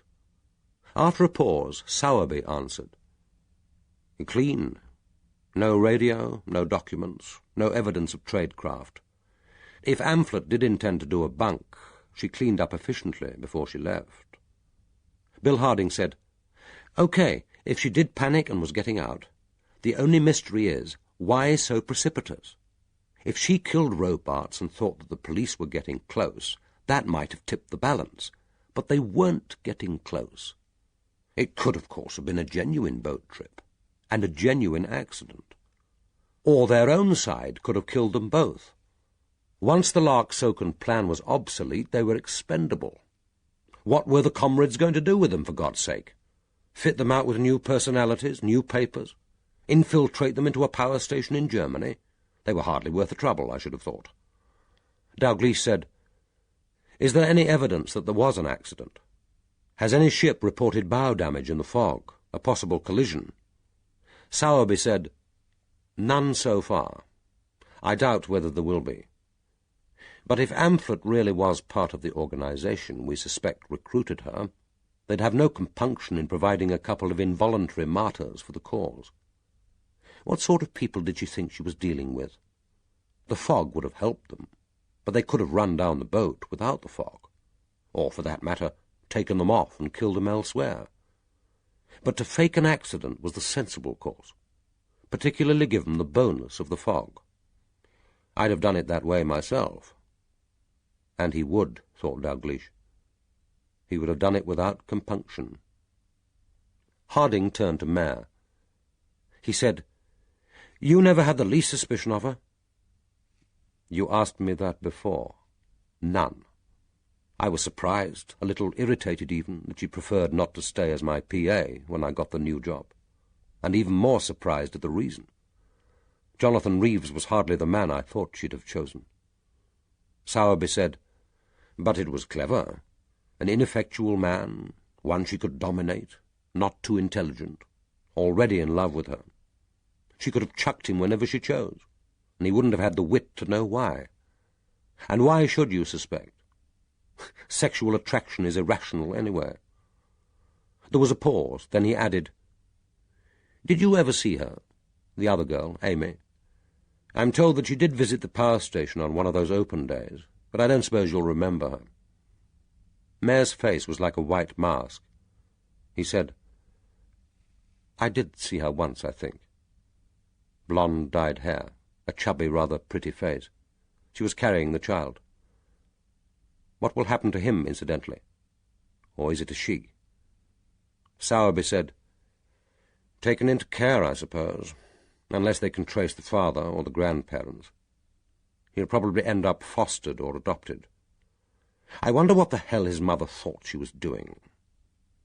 Harding spoke with sudden vehemence. "Do they think, ever?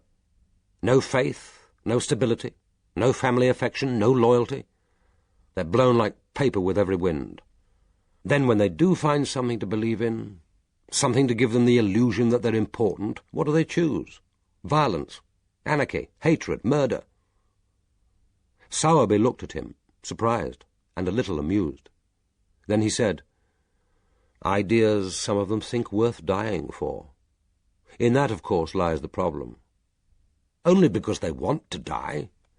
If you can't cope with living, look for an excuse. A cause you can kid yourself is worth dying for, and indulge your death wish. With luck you can take a dozen or so poor sods with you, people who can cope with living, who don't want to die. And there's always the ultimate self-deception, the final arrogance, martyrdom. Lonely and inadequate fools all over the world will clench their fists and shout your name, and carry placards with your picture, and start looking round themselves for someone to bomb and shoot and maim. And that girl, Amphlett, she hadn't even the excuse of poverty. Dad, a senior army officer, security, a good education, privilege, money. She had it all." It was Sowerby who replied. He said, "We know what she had. What we can't know is what she didn't have." Harding ignored him. "And what did they expect to do with Larksoken if they did take it over? They wouldn't have lasted for more than half an hour. They'd have needed experts, programmers." Mare said, "I think you can take it that they knew what and who they'd need, and had planned how they would get them." "Into the country? How?" "By boat, perhaps." Sowerby looked at him, and then said a little impatiently, "They didn't do it. They couldn't have done it. And it's our job to see that they never can do it." There was a moment's silence, then Mare said, "I suppose Amphlett was the dominant partner. I wonder what arguments or what inducement she used. The girl, Amy, struck me as an instinctive creature, not likely to die for a political theory. But that is obviously a superficial judgment. I only saw her once."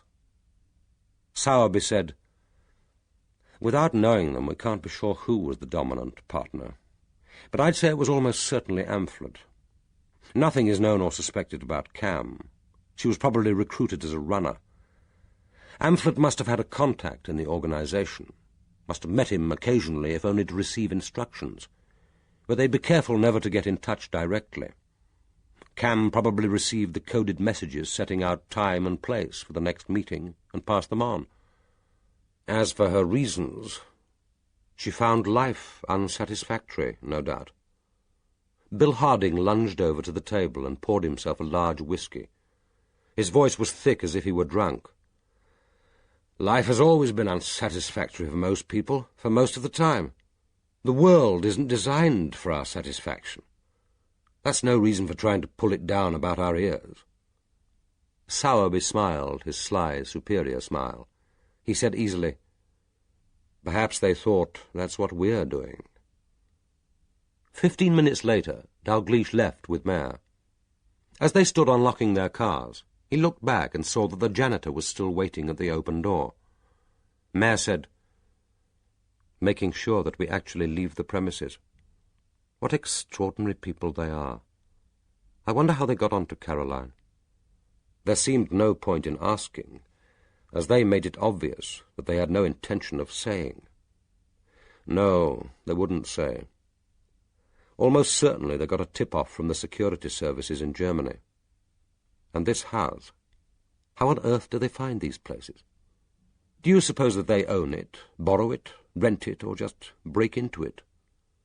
Dalgliesh said, "It probably belongs to one of their own officers, retired, I imagine. He, or she, lets them have a spare key for such an occasional use. And now they'll be packing up, I suppose. Dusting down the furniture, checking for fingerprints, finishing up the food, turning off the power. And in an hour no one will know they were ever there. The perfect temporary tenants. They've got one thing wrong, though. There wasn't a physical relationship between Amy and Caroline. That's nonsense." He spoke with such extraordinary strength and conviction, almost with outrage, that Dalgliesh wondered for a moment whether Caroline Amphlett had been more than his PA. Mayor must surely have sensed what his companion was thinking, but he neither explained nor denied. Dalgliesh said, "I haven't congratulated you yet on your new job." Mayor had slipped into his seat, turned on the engine, but the car door was still open, and the silent warder at the door still waited patiently. He said, "Thank you. These tragedies at Larksoken have taken away some of the immediate satisfaction, but it's still the most important job I'm ever likely to hold." Then, as Dalgliesh turned away, he said, "So you think we still have a killer alive on the headland?" "Don't you?" But Mayor didn't reply. Instead, he asked, "If you were Rickards, what would you do now?" "I'd concentrate on trying to find out whether Blaney or Teresa left Scudder's cottage that Sunday night. If either of them did, then I think my case would be complete. It isn't one that I'd be able to prove, but it would stand up in logic, and I think that it would be the truth." Chapter 49. Dalgliesh drove first out of the drive, but Mayor, accelerating sharply, overtook him on the first stretch of straight road and remained ahead. The thought of following the Jaguar all the way back to Larksoken was for some reason intolerable. But there was no danger of it. Dalgliesh even drove like a policeman, inside, if only just inside, the speed limit. And by the time they reached the main road, Mayor could no longer see the lights of the Jaguar in his mirror. He drove almost automatically, eyes fixed ahead, hardly aware of the black shapes of the tossing trees as they rushed past like an accelerated film, of the cat's eyes unfolding in an unbroken stream of light. He was expecting a clear road on the headland, and cresting a low ridge, saw almost too late the lights of an ambulance. Violently twisting the wheel, he bumped off the road and braked on the grass verge, then sat there listening to the silence. It seemed to him that emotions, which for the last 3 hours he had rigorously suppressed, were buffeting him as the wind buffeted the car. He had to discipline his thoughts, to arrange and make sense of these astonishing feelings which horrified him by their violence and irrationality. Was it possible that he could feel relief at her death, at a danger averted, a possible embarrassment prevented, and yet at the same time be torn as if his sinews were being wrenched apart by a pain and regret so overwhelming that it could only be grief? He had to control himself from beating his head against the wheel of the car. She had been so uninhibited, so gallant, so entertaining, and she had kept faith with him. He hadn't been in touch with her since their last meeting on the Sunday afternoon of the murder, and she had made no attempt to contact him by letter or telephone. They had agreed that the affair must end, and that each would keep silent. She had kept her part of the bargain, as he had known she would. And now she was dead. He spoke her name aloud. Amy. Amy. Amy. Suddenly he gave a gasp which tore at the muscles of his chest, as if he were in the first throes of a heart attack, and felt the blessed releasing tears flow down his face. He hadn't cried since he was a boy, and even now, as the tears ran like rain and he tasted their surprising saltiness on his lips, he told himself that these minutes of emotion were good and therapeutic. He owed them to her, and, once over, the tribute of grief paid, he would be able to put her out of his mind, as he had planned to put her out of his heart. It was only 30 minutes later, when, switching on the engine, that he gave thought to the ambulance, and wondered which of the few inhabitants of the headland was being rushed to hospital.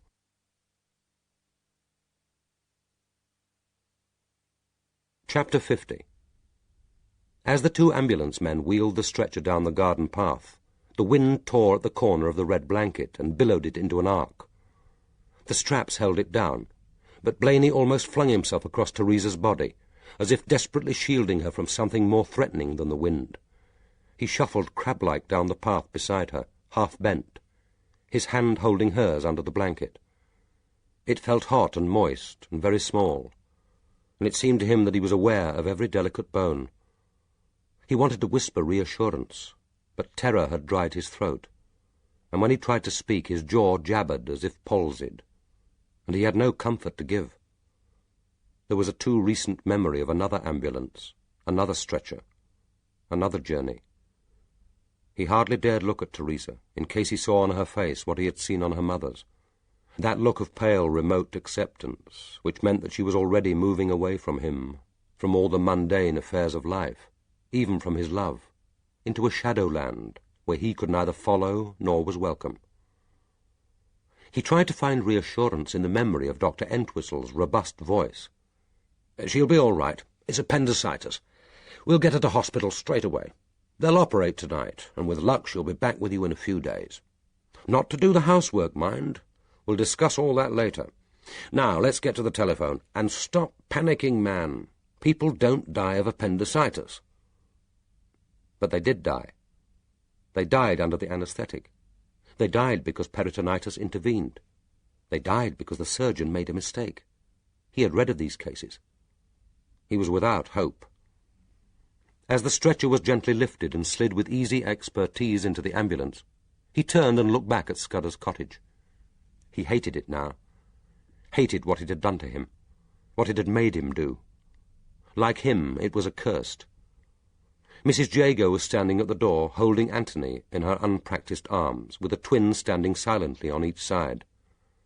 He had telephoned the local hero for help, and George Jago had driven her over immediately to stay with the children until he returned. There had been no one else to ask. He had telephoned Alice Mayer at Martha's cottage, but all he had got was the answer phone. Mrs. Jago lifted Anthony's hand and waved it in a gesture of goodbye, then bent to speak to the twins. Obediently they too waved. He climbed into the ambulance and the doors were firmly shut.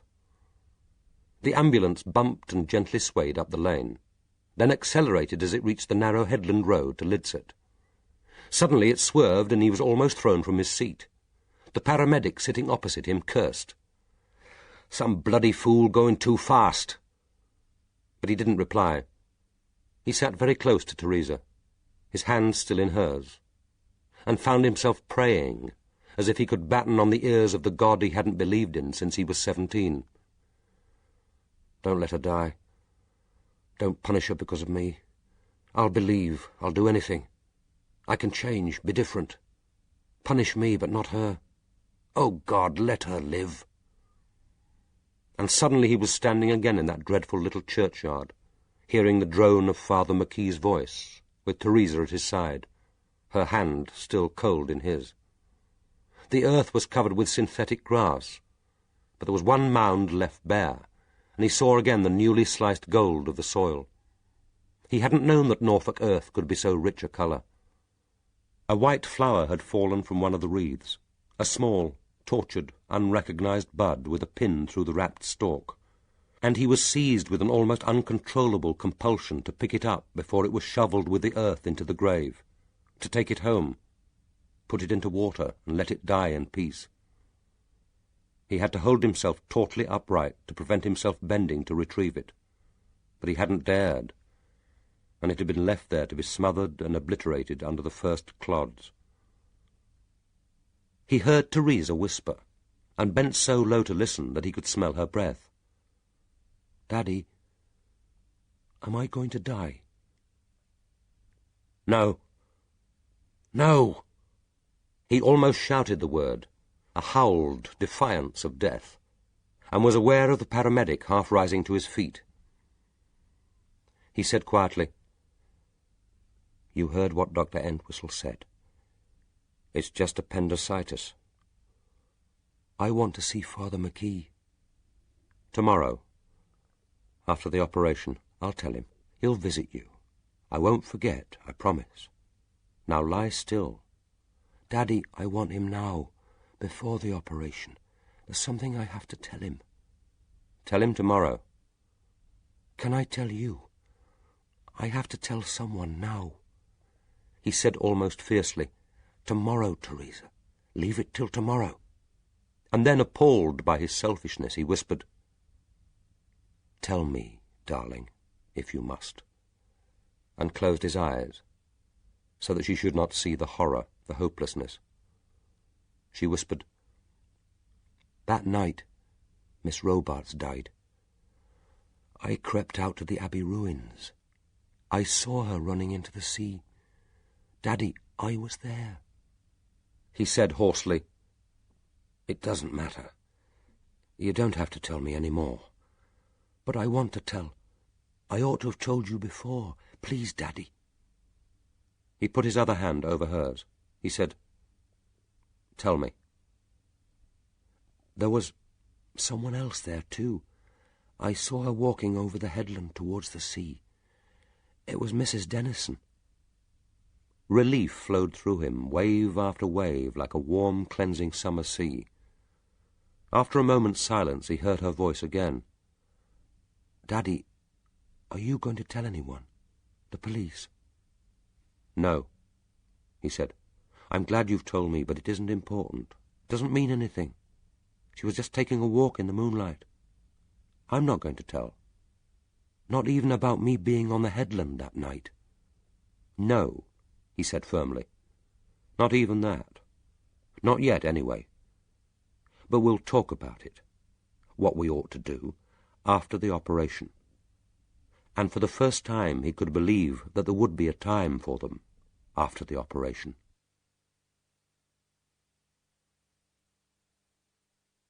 Chapter 51. Mr. Copley's study was at the back of the old rectory, looking out over the unkempt lawn and the 3 rows of wind-crippled bushes which the Copleys called the shrubbery. It was the only room in the rectory which Meg would not dream of entering without first knocking, and it was accepted as his private place, as if he were still in charge of a parish, and needing a quiet sanctum to prepare his weekly sermon, or counsel those parishioners who sought his advice. It was here that each day he read morning prayer and evensong, his only congregation, his wife and Meg, whose low feminine voices would make the responses, and read alternate verses of the Psalms. On her first day with them, he had said gently, but without embarrassment, I say the 2 main offices every day in my study, but please don't feel that you need to attend unless you wish to. She had chosen to attend, at first from politeness, but later because this daily ritual, the beautiful half-forgotten cadences, seducing her into belief, gave a welcome shape to the day. And the study itself, of all the rooms in the solidly ugly but comfortable house, seemed to represent an inviolable security, a great rock in a weary land, against which all the rancorous, intrusive memories of school, the petty irritations of daily living, even the horror of the Whistler and the menace of the power station, beat in vain. She doubted whether it had greatly changed since the first Victorian rector had taken possession. One wall was lined with books, a theological library which he thought Mr. Copley now rarely consulted. The old mahogany desk was usually bare, and Meg suspected that he spent most of his time in the easy chair which looked out over the garden. 3 walls were covered with pictures. The rowing 8 of his university days, with ridiculously small caps above the grave moustached young faces. The ordinands of his theological college. Insipid watercolours in golden mounts. The record by some Victorian ancestor of his grand tour. Etchings of Norwich Cathedral, the nave at Winchester, the great octagon of Ely.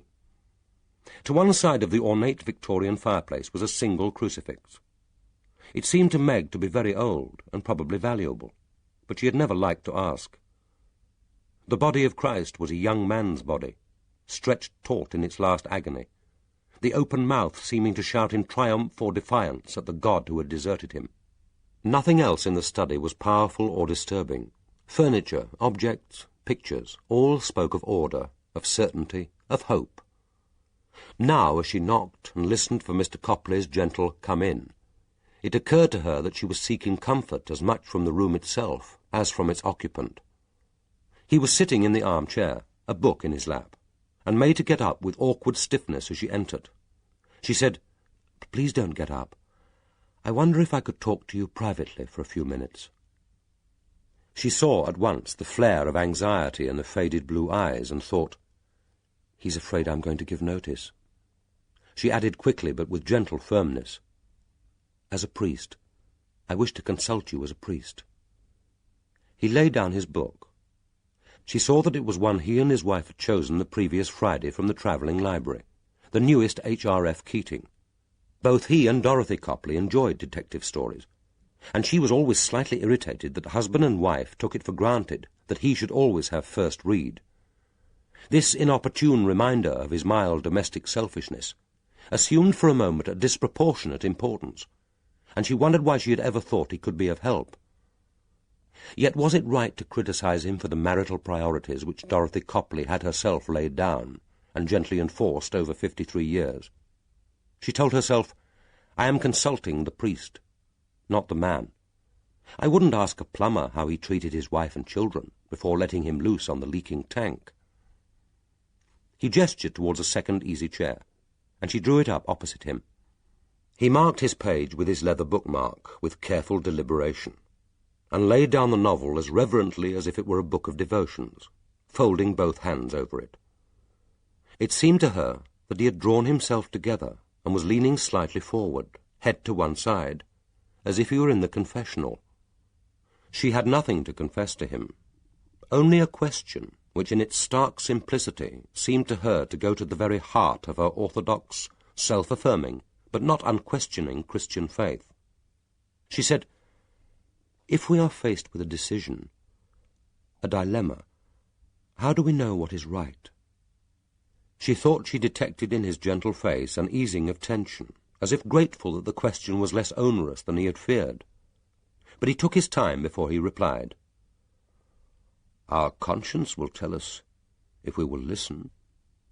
The still, small voice, like the voice of God.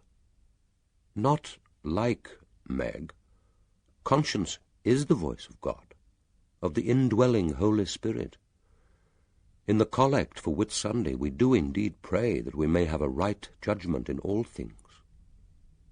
She said with gentle persistence, "But how can we be so sure that what we're hearing isn't our own voice, our own subconscious desires? The message we listen for so carefully must be mediated through our own experience, our personality, our heredity, our inner needs. Can we ever break free of the devices and desires of our own hearts? Might not our conscience be telling us what we most want to hear? I haven't found it so. Conscience has usually directed me against my own desires, or what at the time you thought were your own desires." But this was pressing him too hard. He sat quietly, blinking rapidly, as if seeking inspiration in old sermons, old homilies, familiar texts. There was a moment's pause, and then he said, "I have found it helpful to think of conscience as an instrument, a stringed instrument, perhaps. The message is in the music. But if we don't keep it in repair and use it constantly in regular and disciplined practice, we get only an imperfect response." She remembered that he had been an amateur violinist. His hands were too rheumatic now to hold the instrument, but it still lay in its case on top of the bureau in the corner.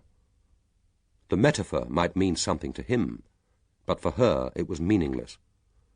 She said, "But even if my conscience tells me what is right, I mean right according to the moral law, or even the law of the country, that doesn't necessarily mean the end of responsibility. Suppose if I obey it, do what conscience tells me, I cause harm, even danger to someone else. We must do what we know is right, and leave the consequences to God. But any human decision has to take account of the probable consequences. That is surely what decision means. How can we separate cause from effect?" He said, Would it be helpful if you told me what is troubling you? That is, if you feel you can. It isn't my secret to tell, but I can give you an example. Suppose I know that someone is regularly stealing from his employer. If I expose him, he'll be sacked. His marriage will be at risk, his wife and children injured. I might feel that the shop or firm could afford to lose a few pounds each week, rather than cause all that hurt to innocent people. He was silent for a moment, then said, "Conscience might tell you to speak to the thief, rather than to his employer. Explain that you know. Persuade him to stop. Of course the money would have to be returned. I can see that that might present a practical difficulty." She watched as he wrestled with the difficulty for a moment, brow creased, conjuring up the mythical thieving husband and father, clothing the moral problem in living flesh. She said, "But what if he won't, or can't stop his stealing?" "Can't? If stealing is an irresistible compulsion, then of course he needs medical help. Yes, that certainly would have to be tried, although I'm never very sanguine about the success of psychotherapy." "Won't, then? Or promises to stop and then goes on stealing?" "You must still do what your conscience tells you is right. We cannot always judge the consequences. In the case you have postulated, to let the stealing go on unchecked is to connive at dishonesty. Once you have discovered what is happening, you can't pretend not to know. You can't abdicate responsibility. Knowledge always brings responsibility. That is as true for Alex Mayer at Larksoken Power Station as it is in this study.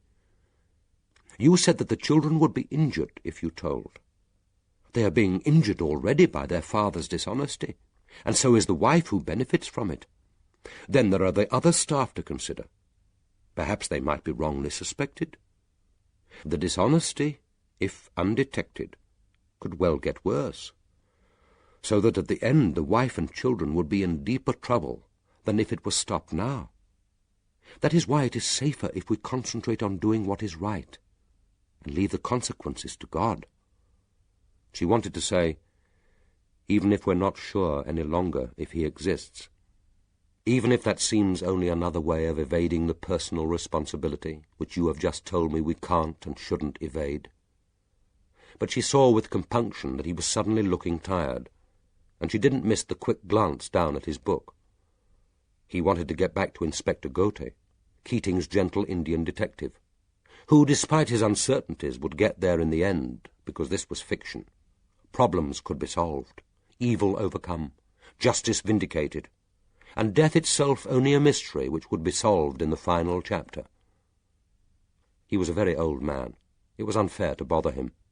She wanted to put her hand on his sleeve and tell him that it was all right. He mustn't worry. Instead, she got up, and using for the first time the name that came naturally to her, spoke the comforting lie. "Thank you, Father. You have been very helpful. It's plainer to me now. I shall know what to do."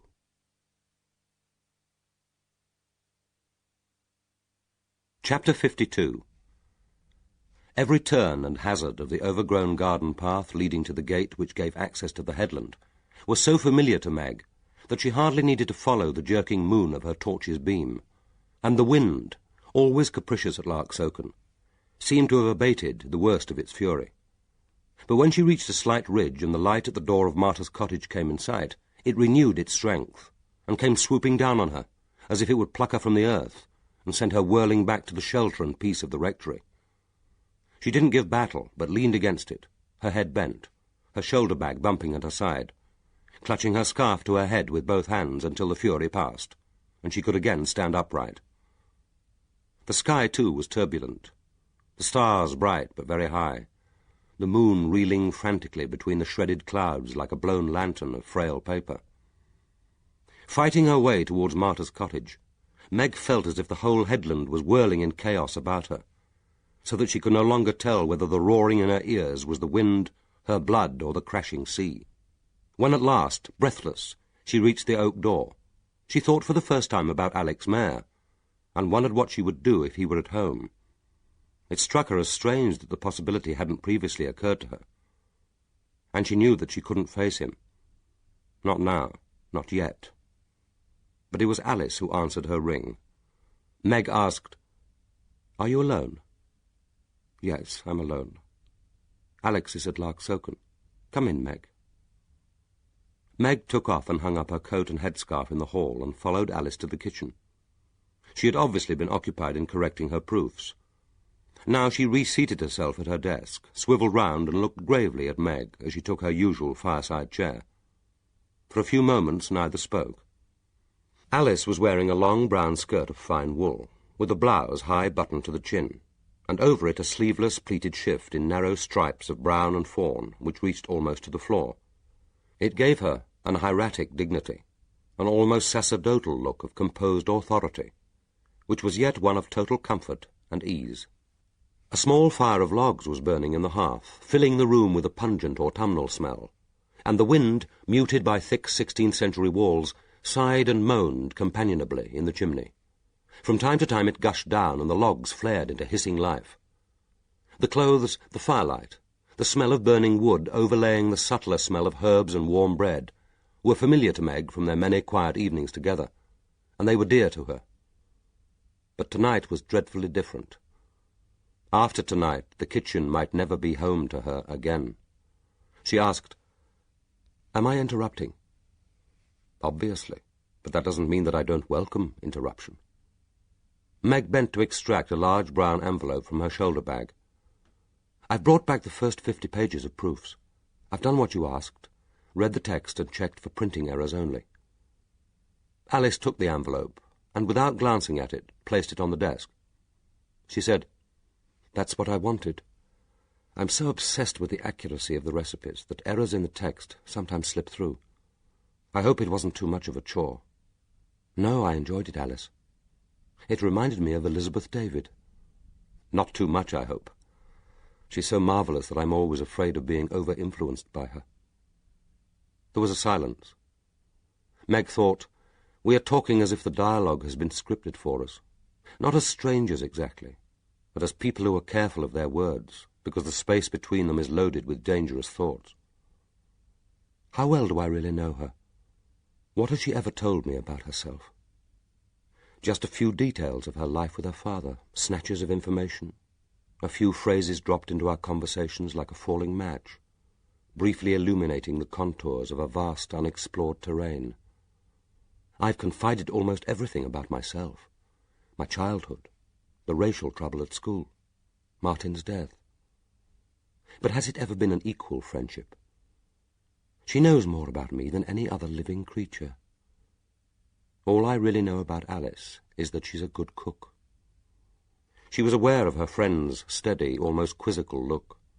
Alice said, "But you didn't fight your way in this wind just to bring back 50 pages of proofs. I have to talk to you." "You are talking to me." Meg held Alice's own unflinching gaze. She said, "Those two girls, Caroline and Amy, people are saying that they killed Hilary Robards. Is that what you believe?" "No. Why do you ask?" "Nor do I believe it. Do you suppose the police will try to pin it on them?" Alice's voice was cool. "I shouldn't think so. Isn't that rather a dramatic idea? And why should they? Chief Inspector Rickard strikes me as an honest and conscientious officer, if not particularly intelligent." "Well, it's convenient for them, isn't it? 2 suspects dead, the case closed, no more deaths." "Were they suspects? You seem to be more in Rickard's confidence than I am." "They didn't have alibis. The man at Larksoken Caroline was supposed to be engaged to, Jonathan Reeves, isn't it? Apparently he's confessed that they weren't together that night. Caroline forced him to lie. Most of the staff at Larksoken know that now. And it's all over the village, of course. George Jago rang to tell me." "So they didn't have alibis. Nor did other people. You, for example. Not having an alibi isn't proof of guilt. Nor did I, incidentally. I was at home all that evening, but I doubt whether I could prove it." And this at last was the moment which had filled Meg's thoughts since the murder, the moment of truth which she had dreaded. She said through dry, unyielding lips, "But you weren't at home, were you? You told Chief Inspector Rickards that you were when I was here sitting in this kitchen on the Monday morning. But it wasn't true." There was a moment's silence. Then Alice said calmly, "Is that what you've come to say? I know that it can be explained. It's ridiculous even to ask. It's just that I've had it on my mind for so long. And you are my friend. A friend should be able to ask. There should be honesty, confidence, trust." "Ask what? Do you have to talk like a marriage guidance counselor?" "Ask why you told the police you were here at 9. You weren't. I was. After the Copleys left, I had a sudden need to see you. I tried the telephone, but got only the answer phone. I didn't leave a message. There was no point. I walked down. The cottage was empty. The light was on in the sitting room and the kitchen, and the door was locked. I called for you. The record player was on, very loud. The cottage was filled with triumphant music. But there was no one here." Alice sat in silence for a moment. Then she said calmly, "I went for a walk to enjoy the moonlight. I didn't expect a casual caller. There are never casual callers except you. And I thought that you were in Norwich. But I took the obvious precaution against an intruder. I locked the door." "How did you get in?" "With your key. You can't have forgotten, Alice. You gave me a key a year ago. I've had it ever since." Alice looked at her, and Meg saw in her face the dawning of memory, chagrin even, before she turned briefly away, the beginning of a rueful smile. She said, "But I had forgotten. Completely. How extraordinary. It might not have worried me, even if I had remembered. After all, I thought you were in Norwich. But I didn't remember. We've got so many keys to the cottage, some here, some in London. But you never reminded me that you had one. I did once, early on, and you told me to keep it. Like a fool, I thought that the key meant something. Trust, friendship, a sign that Martha's cottage was always open to me. You told me that I might one day need to use it." And now Alice did laugh aloud. She said, "And you did need to use it. How ironic. But it isn't like you to come in uninvited, not while I wasn't here. You never have before." "But I didn't know you weren't here. The lights were on, and I rang, and I could hear the music. When I rang the third time and you still didn't come, I was afraid that you might be ill, unable to summon help. So I unlocked the door. I walked into a surge of wonderful sound. I recognized it. Mozart's symphony in G minor. It was Martin's favorite. What an extraordinary tape to choose." "I didn't choose it. I just turned on the player. What do you think I should have chosen? A requiem mass to mark the passing of a soul I don't believe in." Meg went on as if she hadn't heard. "I walked through to the kitchen. The light was on here too. It was the first time I'd been in this room on my own. And suddenly I felt like a stranger. I felt that nothing in it had anything to do with me. I felt that I had no right here. That's why I went away without leaving you any message." Alice said sadly, "You were quite right. You had no right here. And you needed to see me so badly that you walked alone over the headland before you knew that the Whistler was dead." "I didn't walk in fear. The headland is so deserted. There's nowhere anyone can lurk. And I knew when I reached Martha's cottage I'd be with you." "No. You're not easily frightened, are you? Are you frightened now?" "Not of you, but of myself. I'm frightened of what I'm thinking." "So, the cottage was empty.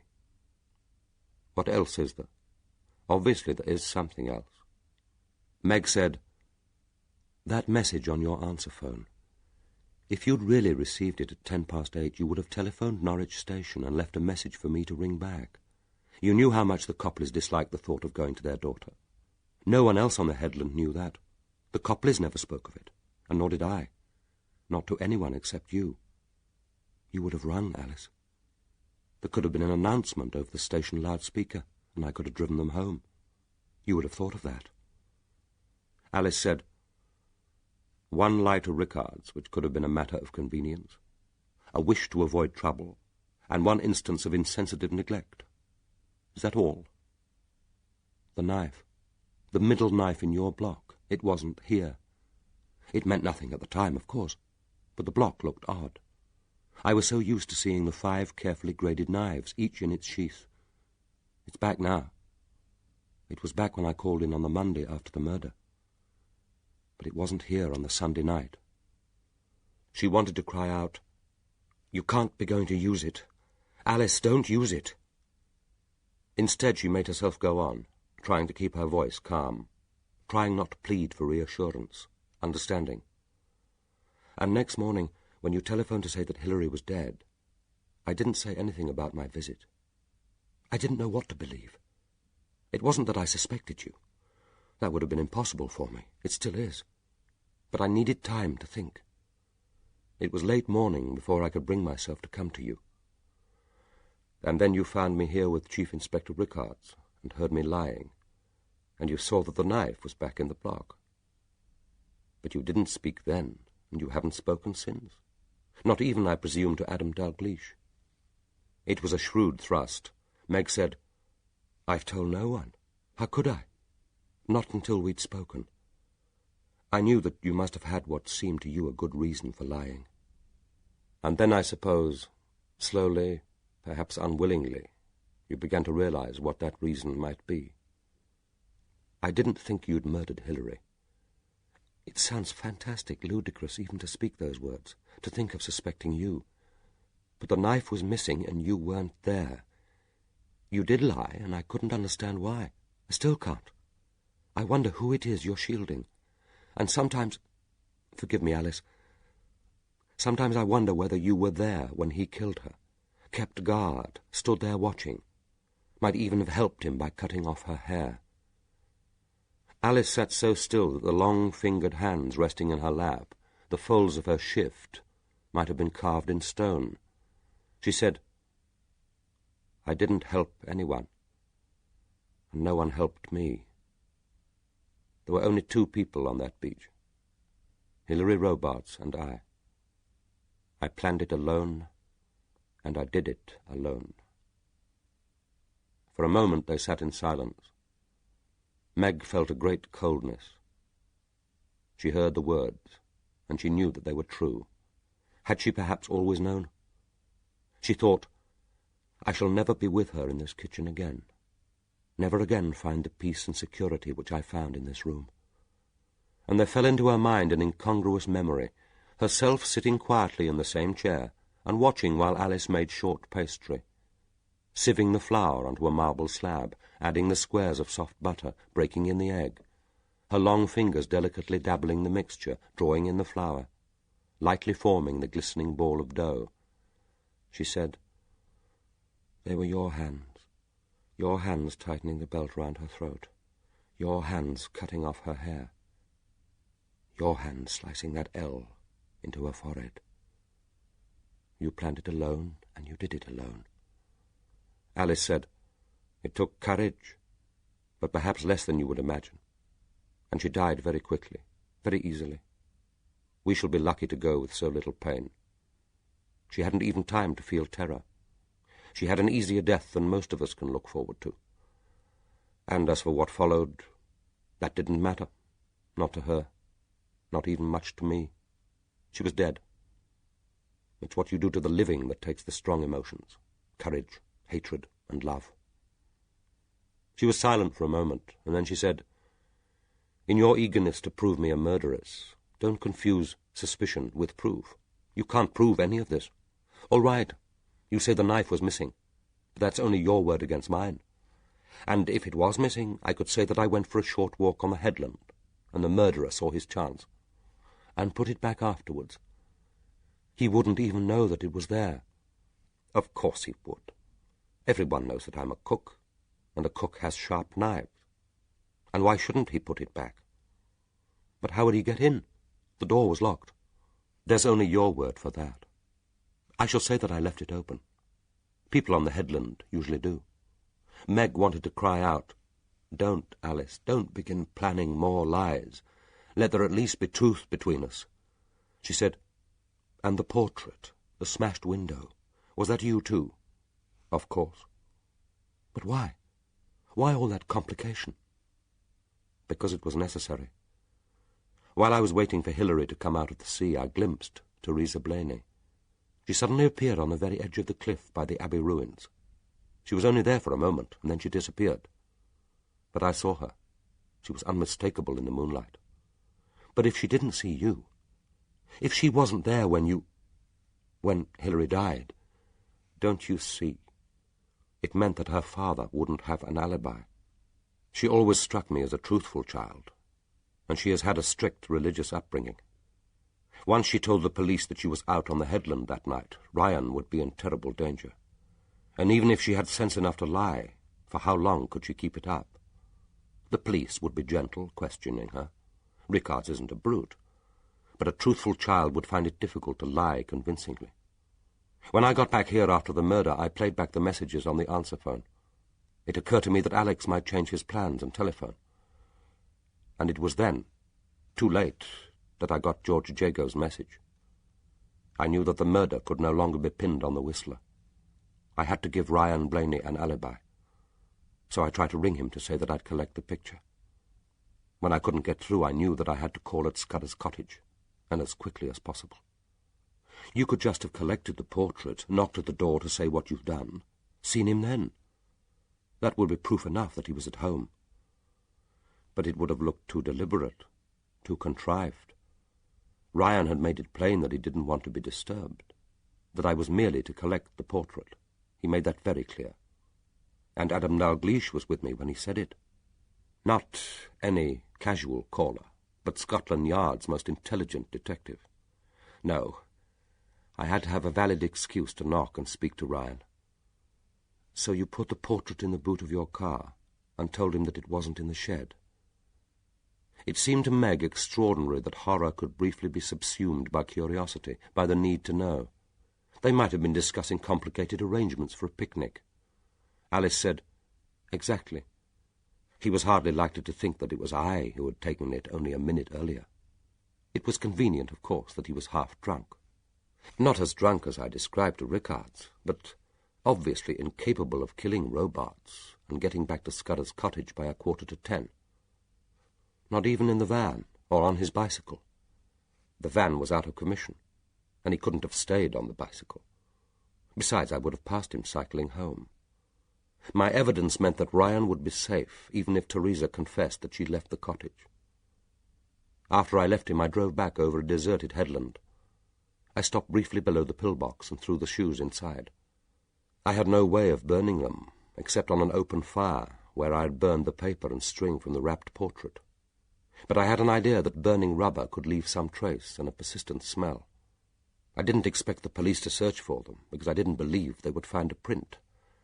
But even if they did, there would be nothing to link those particular shoes with the murder. I washed them thoroughly under the outside tap before I disposed of them. Ideally, I could have returned them to the jumble box, but I daren't wait. And that night I knew that, with you gone to Norwich, the back door would be locked. And then you threw the picture through Hilary's window. I had to get rid of it somehow.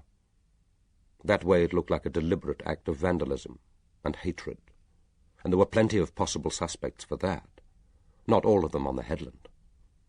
It complicated matters even further, and it was one more piece of evidence to help Ryan.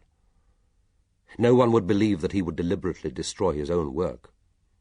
But it had a double purpose. I wanted to get into Time Cottage. I smashed enough of the window to get through. But that was terribly dangerous. You might have cut yourself, got a sliver of glass on your shoes. And they were your own shoes then. You had disposed of the bumbles. I examined the soles very thoroughly, and I was particularly careful where I trod. She had left the downstairs lights on, so I didn't have to use my torch. But why? What were you looking for? What did you hope to find? Nothing. I wanted to get rid of the belt. I curled it very carefully and put it in the drawer in her bedroom among her other belts, stockings, handkerchiefs, socks. But if the police examined it, it wouldn't have her prints on it. Nor would it have mine. I was still wearing my gloves. Anyway, why should they examine it? One would assume that the murderer had used his own belt and had taken it away again. The least likely hiding place for the killer to choose would be the victim's own cottage. That's why I chose it. And even if they did decide to examine every belt and dog lead on the headland, I doubt whether they'd get any useful prints from half an inch of leather, which dozens of hands must have touched. End of Disc 13. Disc 14. Meg said bitterly, "You took a lot of trouble to give Ryan an alibi. What about the other innocent suspects? They were all at risk. They still are. Didn't you think of them?" "I only cared about one other, Alex, and he had the best alibi of all. He would go through security to get into the station, and again when he left." Meg said, "I was thinking of Neil Pascoe, Amy, Miles Lessingham, even myself. None of you is a parent responsible for 4 motherless children. I thought it very unlikely that Lessingham wouldn't be able to provide an alibi, and if he couldn't, there was no real evidence against him. How could there be? He didn't do it. But I have a feeling that he guesses who did. Lessingham isn't a fool. But even if he knows, he'll never tell. Neil Pascoe and Amy could give each other an alibi. And you, my dear Meg, do you really see yourself as a serious suspect? I felt like one. When Rickards was questioning me, it was like being back in that staff room at school, facing those cold, accusing faces, knowing I'd already been judged and found guilty, wondering if perhaps I wasn't guilty. The possible distress of innocent suspects, even you, was very low on my list of priorities. And now you'll let them blame the murder on Caroline and Amy, both dead and both innocent. Innocent. Of that, of course. Perhaps you're right, and the police will find it convenient to assume they did it. One of them, or together in collusion. From Rickard's point of view, it's better to have 2 dead suspects than no arrest. And it can't hurt them now. The dead are beyond harm. The harm they do and the harm that is done to them. But it's wrong and it's unjust. Meg, they are dead. Dead. It can't matter. Injustice is a word, and they have passed beyond the power of words. They don't exist. And life is unjust. If you feel called upon to do something about injustice, concentrate on injustice to the living. Alex had a right to that job. And Hilary Robarts, hadn't she a right to life? I know that she wasn't likable, nor even very happy. There's no immediate family to mourn, apparently. She doesn't leave young children. But you've taken from her what no one can ever give back. She didn't deserve to die. Perhaps none of us do, not like that. We don't even hang the Whistler now. We've learned something since Tyburn, since Agnes Poley's burning. Nothing Hilary Robarts did deserved death. I'm not arguing that she deserved to die. It doesn't matter whether she was happy or childless or even much use to anyone but herself. What I'm saying is that I wanted her dead. That seems to me so evil that it's beyond my understanding. Alice, what you did was a dreadful sin. Alice laughed. The sound was so full-throated, almost happy, as if the amusement were genuine. Meg, you continue to astonish me. You use words which are no longer in the general vocabulary, not even in the churches, so I'm told. The implications of that simple little word are outside my comprehension. But if you want to see this in theological terms, think of Dietrich Bonhoeffer. He wrote, "We have at times to be willing to be guilty." Well, I'm willing to be guilty. To be guilty, yes, but not to feel guilt. That must make it easier. Oh, but I do feel it. I've been made to feel guilty from childhood. And if at the heart of your being you feel that you've no right even to exist, then one more cause of guilt hardly matters. Meg thought, I shall never be able to unlearn, never forget what's happening here this evening. But I have to know the whole of it. Even the most painful knowledge is better than half knowledge. She said, "That night I came here to tell you the Copleys were going to their daughter." Alice said, "On the Friday after the dinner party, 13 days ago, Is that all? It seems in a different dimension of time. You asked me to come and have supper with you when I got back from Norwich. Was that planned as part of your alibi? Did you use even me? Alice looked at her. She said, "Yes." "I'm sorry. You would have been here about 9:30. Just time for me to get back and be ready with a hot meal in the oven, which you would have cooked earlier in the evening. Safe enough with Alex at the power station, out of the way. That's what I planned. When you declined, I didn't press it. That would have looked suspicious later. Too like trying to establish an alibi. Besides, you wouldn't have been persuaded to change your mind, would you? You never do. But the very fact of the invitation would have helped. A woman wouldn't normally invite a friend to even an informal supper if she's simultaneously planning a murder. And if I had accepted, if I had turned up here at 9:30, that would have been awkward, wouldn't it, given your later change of plan? You wouldn't have been able to drive over to Scudder's cottage to give Ryan Blaney his alibi, and you would have been left in possession of the shoes and the belt. The shoes would have been the greatest problem. I didn't think they'd ever be connected with the crime, but I needed to get rid of them before next morning. I couldn't possibly explain my possession of them. I would probably have washed them and hidden them away, hoping for a chance to get them back to the jumble box the next day. Though I would have to have found a way of giving Ryan his alibi. Probably I would have told you that I couldn't get through by telephone, and that we ought to drive over at once to tell him that the Whistler was dead. But it's all academic. I didn't worry. You said you wouldn't come, and I knew you wouldn't. But I did. Not to supper, but I came. Yes. Why did you, Meg? A feeling of depression after a heavy day. Hating seeing the Copleys go. The need to see you. I wasn't looking for a meal. I had an early supper and then walked over the headland. But there was something else she needed to ask. She said, "You knew that Hilary swam after watching the beginning of the main news. I suppose most people knew that, who knew that she liked swimming at night. And you were taking trouble to see that Ryan had his alibi for 9:15 or shortly after. But suppose the body hadn't been discovered until the next day. Surely she wouldn't normally be missed until she didn't turn up at the power station on Monday morning, and then they would telephone to see if she were ill. And it might even have been Monday evening before anybody made any inquiries. She could have swum in the morning and not at night. The pathologist can usually estimate the time of death with reasonable accuracy. And I knew that she'd be found that night. I knew that Alex had promised to visit her when he got back from the power station. He was on his way to the cottage when he met Adam Dalgliesh. And now I think you know it all, except for the Bumble trainers. I came through the back gardens of the old rectory late on Sunday afternoon. I knew that the back door would be open, and it was the time when you would be having high tea. I had a bag with me with a few items of jumble in case I was seen. But I wasn't seen. I took soft shoes, easy to wear, a pair that looked roughly my size, and I took one of the belts. But there was one more question to ask, the most important of all. Meg said, "But why, Alice? I have to know. Why?" "That's a dangerous question, Meg. Are you sure you really want the answer?"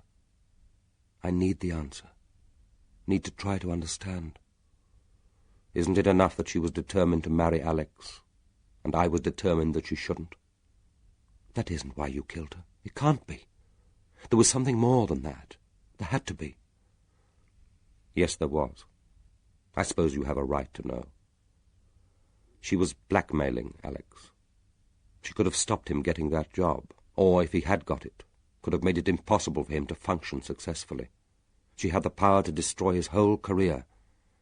Toby Gledhill had told her that Alex had deliberately held up publishing the result of their research, because it might have prejudiced the success of the inquiry into Larksoken's second reactor. They discovered that some of the assumptions made in generating the mathematical models were more critical than had been thought. People opposing the building of the new PWR at Larksoken could have exploited it to cause delay, whip up fresh hysteria. "You mean that he deliberately falsified the results?" That's something he's incapable of doing. All he did was to delay publishing the experiment. He'll publish it within the next month or two. But that's the kind of information which, once it got into the press, would have done irreparable harm. Toby was almost prepared to hand it over to Neil Pascoe, but Hilary dissuaded him. It was far too valuable for that. She meant to use it to persuade Alex to marry her. She faced him with the knowledge when he walked home with her after the dinner party. And late that night he told me. I knew then what I had to do. The only way he might have been able to buy her off was promoting her from acting administrator to administrative officer of Larksoken, and that was almost as impossible for him as deliberately falsifying a scientific result. You mean he might actually have married her? He might have been forced to. But how safe would he have been even then? She could have held that knowledge over his head until the end of his life. And what would that life have been? Tied to a woman who had blackmailed him into marriage, a woman he didn't want, whom he could neither respect nor love. And then she said in a voice so low that Meg only just heard it, I owed Alex a death. Meg said, But how could you be sure? Sure enough to kill her? Couldn't you have talked to her, persuaded her, reasoned with her? I did talk to her. I went to see her on that Sunday afternoon. It was I who was with her when Mrs. Jago arrived with the church magazine. You could say that I went to give her a chance of life. I couldn't murder her without making sure that it was necessary. That meant doing what I'd never done before, talking to her about Alex, trying to persuade her that the marriage wouldn't be in either of their interests, to let him go. I could have saved myself the humiliation. There was no argument. She was beyond that. She was no longer even rational. Part of the time she railed at me like a woman possessed. Meg said, And your brother, did he know about the visit? He knows nothing. I didn't tell him at the time, and I haven't told him since. But he told me what he planned, to promise her marriage, and then, when the job was secure, to renege. It would have been disastrous. He never understood the woman he was dealing with, the passion, the desperation. She was a rich man's only child, alternately overindulged or neglected, trying all her life to compete with her father, taught that what you want is yours by right, if you've only got the courage to fight for it, and take it. And she had courage. She was obsessed by him, by her need for him, above all by her need for a child. She said that he owed her a child. Did he think she was like one of his reactors, tameable, that he could let down into that turbulence the equivalent of his rods of boron steel and control the force which he'd let loose? When I left her that afternoon, I knew I had no choice. Sunday was the deadline. He had arranged to call at Time Cottage on his way home from the power station. It was fortunate for him that I got to her first. Perhaps the worst part of all was waiting for him to come home that night. I daren't ring the power station. I couldn't be sure that he would be alone in his office or in the computer room, and I had never before telephoned him to ask when he would be home. I sat there and waited for nearly 3 hours. I expected that it would be Alex who would find the body. When he discovered that she wasn't in the cottage, the natural move would be to check on the beach. He would find the body, telephone the police from the car, and ring home to tell me. When he didn't, I began to fantasize that she wasn't really dead, that somehow I'd bungled it. I pictured him desperately working on her, giving her the kiss of life. Saw her eyes slowly open. I turned off the lights and moved to the sitting room to watch the road. But it wasn't an ambulance that arrived. It was the police cars, the paraphernalia of murder. And still Alex didn't come. Meg asked, And when he did? We hardly spoke. I'd gone to bed. I knew I must do what I would normally have done, not waited up for him. He came to my room to tell me that Hilary was dead and how she had died. I asked, The Whistler? And he answered, The police think not. The Whistler was dead before she was killed. Then he left me. I don't think either of us could have borne to be together, the air heavy with our unspoken thoughts. But I did what I had to do, and it was worth it. The job is his, and they won't take it away from him, not after it's been confirmed. They can't sack him because his sister is a murderess. But what if they found out why you did it? They won't. Only 2 people know that, and I wouldn't have told you if I couldn't trust you. On a less elevated level, I doubt if they'd believe you in the absence of confirmation from another witness. And Toby Gledhill and Hilary Robarts, the only 2 who could give it, are dead. After a minute's silence, she said, "You would have done the same for Martin." "Oh, no. No. Not as I did. I can't see you managing to use physical force. But when he drowned, if you could have stood on that river bank and had the power to choose which one should die and which live, would you have hesitated?" "No, of course not, but that would have been different. I wouldn't have planned a drowning, wouldn't have wanted it. Or if you were told that millions of people would live more safely if Alex got a job which he is uniquely capable of filling, but at the cost of one woman's life, would you hesitate then? That was the choice which faced me. Don't evade it, Meg. I didn't. But murder, how could it solve anything? It never has." Alice said with sudden passion, "Oh, but it can, and it does. You read history, don't you? Surely you know that."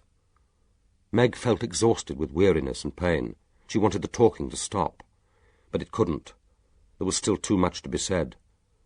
She asked, "What are you going to do?" "That depends on you." But out of horror and disbelief, Meg had found courage. And she had found more than courage. Authority. She said, "Oh, no, it doesn't. This isn't a responsibility I asked for, and I don't want it. But you can't evade it. You know what you know. Call Chief Inspector Rickards now. You can use this telephone." When Meg made no move to use it, she said, "Surely you aren't going to do an E.M. Forster on me. If I had a choice between betraying my country and my friend, I hope I would have the guts to betray my country." Meg said, "That is one of those clever remarks that when you analyze them either mean nothing or mean something rather silly." Alice said, "Remember, whatever you choose to do, you can't bring her back. You've got a number of options, but that isn't one. It's very satisfying to the human ego to discover the truth. Ask Adam Dalgliesh. It's even more satisfying to human vanity to imagine you can avenge the innocent, restore the past, vindicate the right. But you can't. The dead stay dead. All you can do is to hurt the living in the name of justice or retribution or revenge. If that gives you any pleasure, then do it. But don't imagine that there's virtue in it. Whatever you decide, I know that you won't go back on it. I can believe you, and I can trust you." Looking at Alice's face, Meg saw that the look bent on her was serious, ironic, challenging, but it was not pleading. Alice said, "Do you want some time to consider?" "No. There's no point in having time. I know now what I have to do. I have to tell. But I'd rather you did." "Then give me until tomorrow. Once I've spoken, there'll be no more privacy. There are things I need to do here, the proofs, affairs to arrange, and I should like 12 hours of freedom. If you can give me that, I'll be grateful. I haven't the right to ask for more, but I am asking for that." Meg said, "But when you confess, you'll have to give them a motive, a reason, something they can believe in." "Oh, they'll believe it all right. Jealousy, hatred, the resentment of an aging virgin for a woman who looked as she did, lived as she did. I'll say that she wanted to marry him, take him from me after all I've done for him. They'll see me as a neurotic, menopausal woman gone temporarily off her head. Unnatural affection, suppressed sexuality. That's how men talk about women like me. That's the kind of motive that makes sense to a man like Rickards. I'll give it him. Even if it means you end up in Broadmoor. Alice, could you bear it?" "Well, that's a possibility, isn't it? It's either that or prison." This was a carefully planned murder. Even the cleverest counsel won't be able to make it look like a sudden, unpremeditated act. And I doubt whether there's much to choose between Broadmoor and prison when it comes to the food. It seemed to Meg that nothing ever again would be certain. Not only had her inner world been shattered, but the familiar objects of the external world no longer had reality. Alice's roll-top desk, the kitchen table, the high-backed cane chairs, the rows of gleaming pans, the stoves all seemed insubstantial, as if they would disappear at her touch. She was aware that the kitchen round which her eyes ranged was now empty. Alice had left. She leaned back, faint, and closed her eyes. And then, opening them, she was aware of Alice's face, bending low over hers, immense, almost moon-like. She was handing Meg a tumbler. She said, "It's whiskey. Drink this. You need it." "No, Alice, I can't. I can't really. You know I hate whiskey. It makes me sick." "This won't make you sick. There are times when whiskey is the only possible remedy. This is one of them. Drink it, Meg." She felt her knees tremble, and simultaneously the tears started like burning spurts of pain and began flowing unchecked, a salt stream over her cheeks, her mouth. She thought, this can't be happening. This can't be true. But that was how she had felt when Miss Mortimer, calling her from her class, had gently seated her in the chair opposite to her in the head's private sitting-room, and had broken the news of Martin's death. The unthinkable had to be thought, the unbelievable believed. Words still meant what they had always meant: murder, death, grief, pain. She could see Miss Mortimer's mouth moving, the odd, disconnected phrases floating out, like balloons in a cartoon. Noticing again how she must have wiped off her lipstick before the interview. Perhaps she had thought that only naked lips could give such appalling news. She saw again those restless blobs of flesh, noticed again that the top button on Miss Mortimer's cardigan was hanging loose on a single thread, and heard herself say, actually say, "Miss Mortimer, you're going to lose a button." She clasped her fingers round the glass. It seemed to her to have grown immensely large and heavy as a rock, and the smell of the whiskey almost turned her stomach. But she had no power to resist. She lifted it slowly to her mouth. She was aware of Alice's face still very close, of Alice's eyes watching her. She took the first small sip, and was about to throw back her head and gulp it down, when, firmly but gently, the glass was taken out of her hands, and she heard Alice's voice. "You're quite right, Meg. It was never your drink. I'll make coffee for both of us, then walk with you back to the old rectory." 15 minutes later, Meg helped wash up the coffee cups, as if this was the end of an ordinary evening. Then they set out together to walk over the headland. The wind was at their back, and it seemed to Meg that they almost flew through the air, their feet hardly touching the turf, as if they were witches. At the door of the rectory, Alice asked, "What will you do tonight, Meg? Pray for me?" "I shall pray for both of us. As long as you don't expect me to repent. I'm not religious, as you know, and I don't understand that word. Unless, as I suppose, it means regret that something we've done has turned out less well for us than we hoped. On that definition, I have little to repent of, except ill luck that you, my dear Meg, are an incompetent car mechanic." And then, as if on impulse, she grasped Meg's arms. The grip was so fierce that it hurt. Meg thought for a moment that Alice was going to kiss her, but her hold loosened and her hands fell. She said a curt goodbye and turned away. Putting her key in the lock and pushing the door open, Meg looked back, but Alice had disappeared into the darkness, and the wild sobbing, which for an incredible moment she thought was a woman weeping, was only the wind. Chapter 53. Dalgliesh had just finished sorting the last of his aunt's papers when the telephone rang. It was Rickard's. His voice, strung high with euphoria, came over the line as clearly as if his presence filled the room. His wife had given birth to a daughter an hour earlier. He was ringing from the hospital. His wife was fine. The baby was wonderful. He only had a few minutes. They were carrying out some nursing procedure or other, and then he'd be able to get back to Susie. "She's got home just in time, Mrs. Dalgliesh. Lucky, wasn't it? And the midwife says she's hardly known such a quick labour for her first pregnancy. Only 6 hours. 7.5 pounds. Just a nice weight. And we wanted a girl. We're calling her Stella Louise. Louise is after Susie's mother. We may as well make the old trout happy." Replacing the receiver after warm congratulations, which he suspected Rickards felt were hardly adequate, Dalgliesh wondered why he had been honoured with such early news, and concluded that Rickards, possessed by joy, was ringing everyone who might have an interest, filling in the minutes before he was allowed back to his wife's bedside. His last words were, "I can't tell you what it feels like, Mr. Dalgliesh." But Dalgliesh could remember what it had felt like.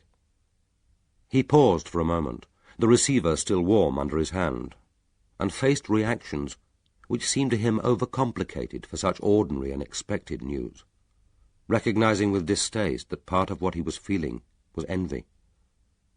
Was it, he wondered, his coming to the headland, the sense there of man's transitory but continuing life, the everlasting cycle of birth and death?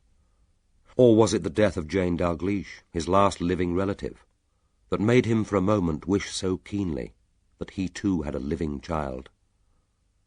Neither he nor Rickards had spoken about the murder. Rickards would no doubt have felt it an almost indecent intrusion into his private, almost sacrosanct rapture. And there was, after all, little more to be said. Rickards had made it plain that he considered the case closed. Amy Cam and her lover were both dead, and it was unlikely now that their guilt would ever be proved. And the case against them was admittedly imperfect. Rickards still had no evidence that either woman had known details of the Whistler killings, but that apparently now assumed less importance in the police mind. Someone could have talked. Scraps of information picked up by Cam in the local hero could have been pieced together.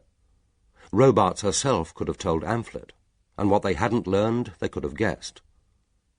The case might officially be classified as unsolved, but Rickards had now persuaded himself that Amphlett, helped by her lover Cam, had killed Hilary Robarts. Dalgliesh, when they had briefly met on the previous evening, had felt it right to put another view, and had argued it calmly and logically, and Rickards had turned his own arguments against him. "She's her own woman. You said so yourself. She's got her own life, a profession. Why the hell should she care who he marries? She didn't try to stop him when he married before. And it's not as if he needs protection. Can you imagine Alex Mayer doing anything he doesn't want to do? He's the sort of man who will die at his own convenience, not God's." Dalgliesh had said, "The absence of motive is the weakest part of the case, and I admit there isn't a single piece of forensic or other physical evidence, but Alice Mayer fulfills all the criteria. She knew how the Whistler killed. She knew where Robarts would be shortly after 9 o'clock. She has no alibi. She knew where she could find those trainers, and she's tall enough to wear them. She had an opportunity of throwing them into the bunker on her way back from Scudder's cottage. But there's something else, isn't there? I think this crime was committed by someone who didn't know that the Whistler was dead when she did the murder, and did know shortly afterwards." "It's ingenious, Mr. Dalgliesh." Dalgliesh was tempted to say that it wasn't ingenious, merely logical. Rickards would feel obliged to question Alice Mayer again, but he would get nowhere. And it wasn't his case. Within 2 days he would be back in London. Any more dirty work which MI5 wanted done they would have to do themselves. He had already interfered more than was strictly justified, and certainly more than he had found agreeable. He told himself that it would be dishonest to blame either Rickards or the murderer for the fact that most of the decisions he had come to the headland to make were still undecided. That unexpected spurt of envy had induced a mild self-disgust, which wasn't helped by the discovery that he had left the book he was currently reading, A.N. Wilson's biography of Tolstoy, in the room at the top of the tower. It was providing satisfaction and consolation, of which at the present he felt particularly in need. Shutting the front door of the mill firmly against the wind, he fought his way round the curve of the tower, switched on the lights, and climbed up to the top story. Outside the wind whooped and screamed like a pack of demented demons, but here, in this small domed cell, it was extraordinarily quiet. The tower had stood for over 150 years. It had resisted far worse gales. On an impulse he opened the eastward window and let the wind rush in like a wild cleansing force. It was then that he saw, over the flint wall which bounded the patio at Martha's cottage, a light in the kitchen window. It was no ordinary light. As he watched, it flickered, then died, flickered again, and then strengthened into a ruddy glow. He had seen that kind of light before and knew what it meant. Martha's cottage was on fire.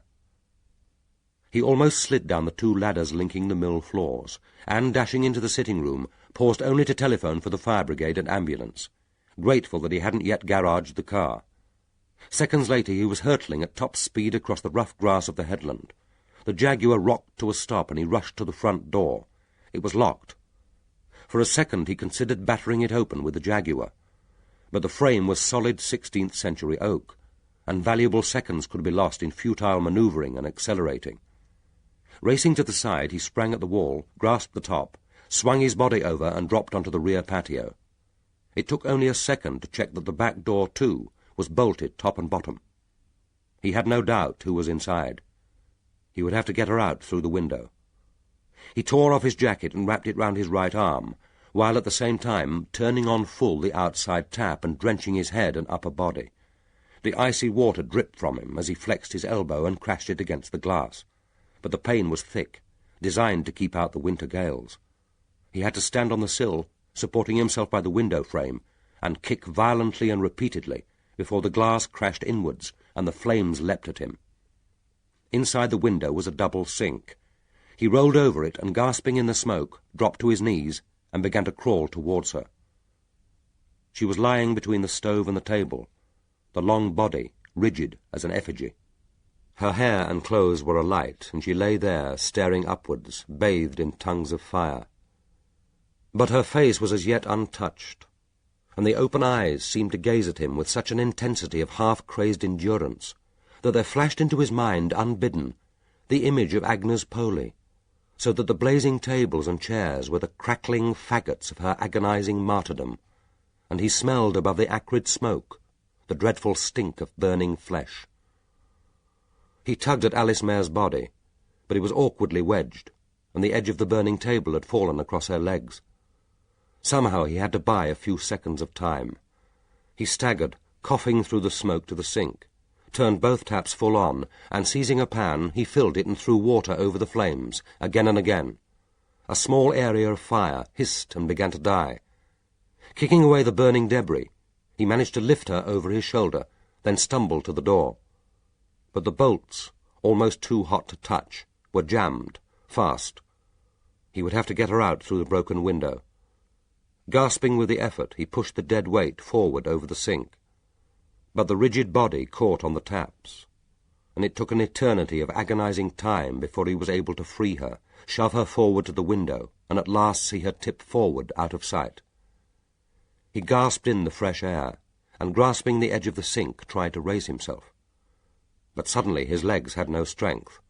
He felt them buckle, and had to rest his arms on the sink edge to prevent himself from falling back into the strengthening fire. Until this minute he had been unaware of pain, but now it clawed and bit at his legs and back, as if he were being savaged by a pack of dogs. He couldn't stretch his head to reach the running taps, but he cupped his hands and threw the water against his face, as if this cool benison could assuage the agony in his legs. And suddenly he was visited with an almost overwhelming temptation to let go, to fall back into the fire, rather than make the impossible effort to escape. It was only a second's folly, but it spurred him to a last desperate attempt. He seized the taps, one with each hand, and slowly and painfully lifted himself across the sink. And now his knees had a purchase on the hard edge, and he could thrust himself forward to the windows. Smoke billowed around him, and the great tongues of flame roared at his back. His ears hurt with the roaring. It filled the headland, and he no longer knew whether he was hearing fire, wind, or the sea. Then he made the last effort and felt himself falling onto the softness of her body. He rolled away from her. She was no longer burning. Her clothes had been burnt away, and now clung like blackened rags to what was left of the flesh. He managed to get to his feet and half crawled, half stumbled towards the outside tap. He reached it just before he lost consciousness, and the last thing he heard was the hiss as the stream of water quenched his burning clothes. A minute later he opened his eyes. The stones were hard against his burnt back, and when he tried to move, the spasm of agony made him cry aloud. He had never known such pain. But a face, pale as the moon, was bending over him, and he recognized Meg Denison. He thought of that blackened thing by the window, and managed to say, "Don't look. Don't look." But she answered gently, "She's dead. And it's all right. I had to look." And then he ceased to know her. His mind, disorientated, was in another place, another time, and suddenly among the crowd of gaping spectators, the soldiers with their pikes guarding the scaffold, there was Rickard saying, "But she isn't a thing, Mr. Dalgliesh. She's a woman." He closed his eyes. Meg's arms enclosed him. He turned his face and pressed it into her jacket, biting the wool, so that he would not disgrace himself by groaning aloud. And then he felt her cool hands on his face. She said, "The ambulance is coming. I can hear it. Lie still, my dear. It's going to be all right." The last sound he heard was the clanging of the fire engine's bell, as he let himself slide again into unconsciousness.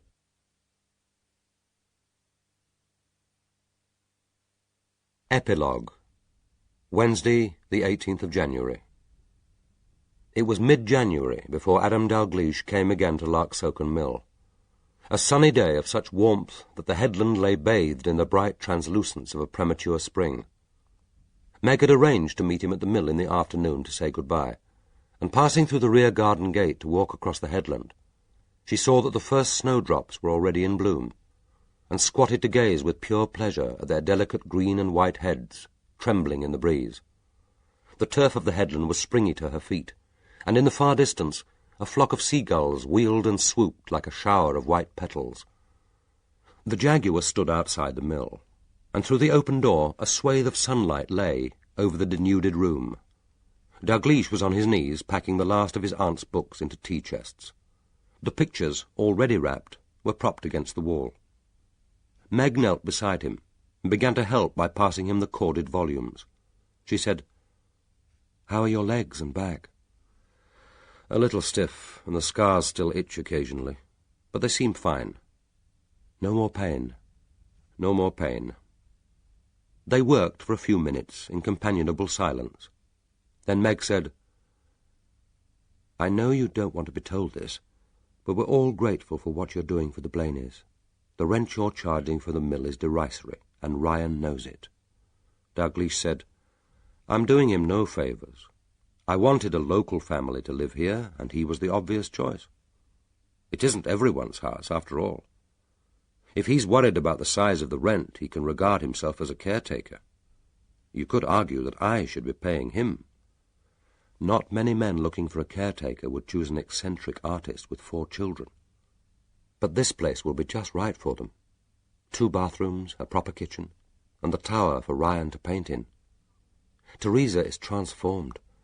She's been so much stronger since our operation, and now she looks radiant with happiness. She called in at the old rectory yesterday to tell us all about it, and how she's been measuring up the rooms and planning where they'll put the furniture. It's much more suitable for them than Scudder's cottage, even if Alex hadn't wanted to sell and get rid of it for good. I can't blame him. Did you know that he's selling Martha's cottage too? Now that he's so busy with the new job, I think he wants to cut himself off from the headland and its memories. I suppose that's natural. And I don't think you know about Jonathan Reeves. He's engaged to a young girl from the power station, Shirley Coles. And Mrs. Jago has had a letter from Neil Pascoe. After a couple of false starts, he's got a temporary job as a social worker in Camden. She says he seems happy enough. And there's good news about Timmy. At least, I suppose it's good news. The police have traced Amy's mother. She and her common-law husband don't want Timmy, so he's being placed for adoption. He'll go to a couple who'll give him love and security. And then she stopped, afraid that she was prattling on, that he might not be interested in all this local gossip. But there was one question that had been in her mind for the last 3 months, which she needed to ask, and which only he could answer. She watched for a moment in silence as the long, sensitive hands fitted the corded books expertly into the case, then said, "Does Alex accept that his sister killed Hilary? I've never liked to ask Inspector Rickards, and he wouldn't tell me if I did. And I can't possibly ask Alex.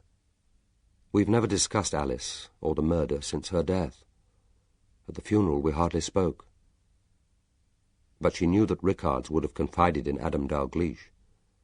He said, "I don't think Alex Mayer is a man to deceive himself about uncomfortable facts. He must know the truth. But that doesn't mean that he'll admit it to the police. Officially, he accepts their view that the murderess is dead, but that it's now impossible to prove whether that murderess was Amy Cam, Caroline Amphlett, or Alice Mayer. The difficulty is that there still isn't a single piece of concrete evidence to connect Miss Mayer with Hilary Robart's death, and certainly not enough circumstantial evidence posthumously to brand her as the killer. If she had lived and withdrawn her confession to you, I doubt whether Rickards would have been justified even in making an arrest. The open verdict at the inquest means that even the suicide theory is unproved. The fire investigator's report confirms that the fire was caused by the overturn of a pan of boiling fat, probably while she was cooking, perhaps trying out a new recipe. Meg said bitterly, "And it all rests on my story, doesn't it? The not very likely tale told by a woman who has made trouble before and who has a history of mental breakdown. That came out clearly when I was being questioned. Inspector Rickard seemed obsessed with the relationship, whether I had a grudge against Alice, whether we had quarrelled. By the time he had finished, I didn't know whether he saw me as a malicious liar or her accomplice. Even 3.5 months after the death, it was difficult to think of those long interrogations without the familiar destructive mixture of pain, fear, and anger. She had been made to tell her story over and over again under those sharp and sceptical eyes, and she could understand why he had been so reluctant to believe her. She had never found it easy to lie convincingly, and he had known that she was lying. But why, he had asked. What reason did Alice Mayer give for the murder? What was her motive? Her brother couldn't be forced to marry Hilary Robarts, and it's not as if he hadn't been married before. His ex-wife is alive and well, so what made this marriage so impossible for her? And she hadn't told him, except to reiterate obstinately that Alice had wanted to prevent it. She had promised not to tell, and she never would, not even to Adam Dalgliesh, who was the only man who might possibly have been able to make her. She guessed that he knew that too, but that he would never ask. Once, when she was visiting him in hospital, she had suddenly said, "You know, don't you?" And he had replied, "No, I don't know, but I can guess. Blackmail isn't an uncommon motive for murder." But he had asked no questions, and for that she was grateful. She knew now that Alice had told her the truth only because she had planned that Meg wouldn't be alive the next day to reveal it. She had meant them to die together, but in the end she had drawn back. The whiskey, almost certainly drugged with her sleeping tablets, had been gently but firmly taken from her hand. In the end, Alice had kept faith with their friendship, and she would keep faith with her friend. Alice had said that she owed her brother a death. Meg had pondered on those words, but could still find no real meaning in them. But if Alice had owed Alex a death, she, for her part, owed Alice her loyalty and her silence. She said, "I'm hoping to buy Martha's cottage when the repairs are finished. I have some capital from the sale of the London house, and the promise of a small mortgage, which is all I'll need. I thought I could let it in summer to help with the expenses, and then when the Copleys no longer need me, I could move in and live there. I'd like the thought that it would be waiting for me." If he was surprised that she should want to return to a place with such traumatic memories, he didn't say so. As if she had a need to explain, Meg went on, "Terrible things have happened in the past to people living on this headland. not only to Agnes Poley, to Hilary, to Alice, to Amy and Caroline. But I still feel at home here. I still feel that this is my place. I still feel that I want to be part of it. And if there are ghosts at Martha's cottage, they will be friendly spirits. He said, "It's a stony soil in which to put down roots. Perhaps that's the kind of soil my roots need." An hour later, she had said her last goodbye. The truth lay between them, unspoken, and now he was leaving, and she might never see him again. She realized with a smile of happy surprise that she was a little in love with him. But it didn't matter. It was as devoid of pain as it was of hope.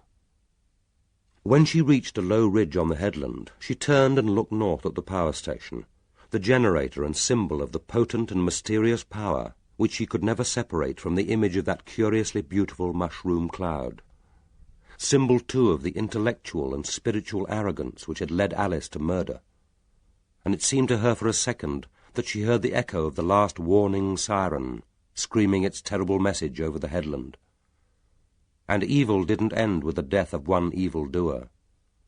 Somewhere at this moment, a new Whistler could be planning his dreadful revenge against a world in which he had never been at home. But that was in the unforeseeable future, and the fear had no reality. Reality was here, in a single moment of sunlit time, in the shivering grasses of the headland, the sparkling sea layered in blue and purple to the horizon, and winged with a single sail, the broken arches of the abbey, in which the flints struck gold from the mellowing sun, the great sails of the mill, motionless and silent, the taste of the sea-salted air. Here the past and the present fused, and her own life, with its trivial devices and desires, seemed only an insignificant moment in the long history of the headland. And then she smiled at these portentous imaginings, and, turning to wave a final goodbye to the tall figure still standing at the mill door, she strode out resolutely for home. The Copleys would be waiting for their afternoon tea.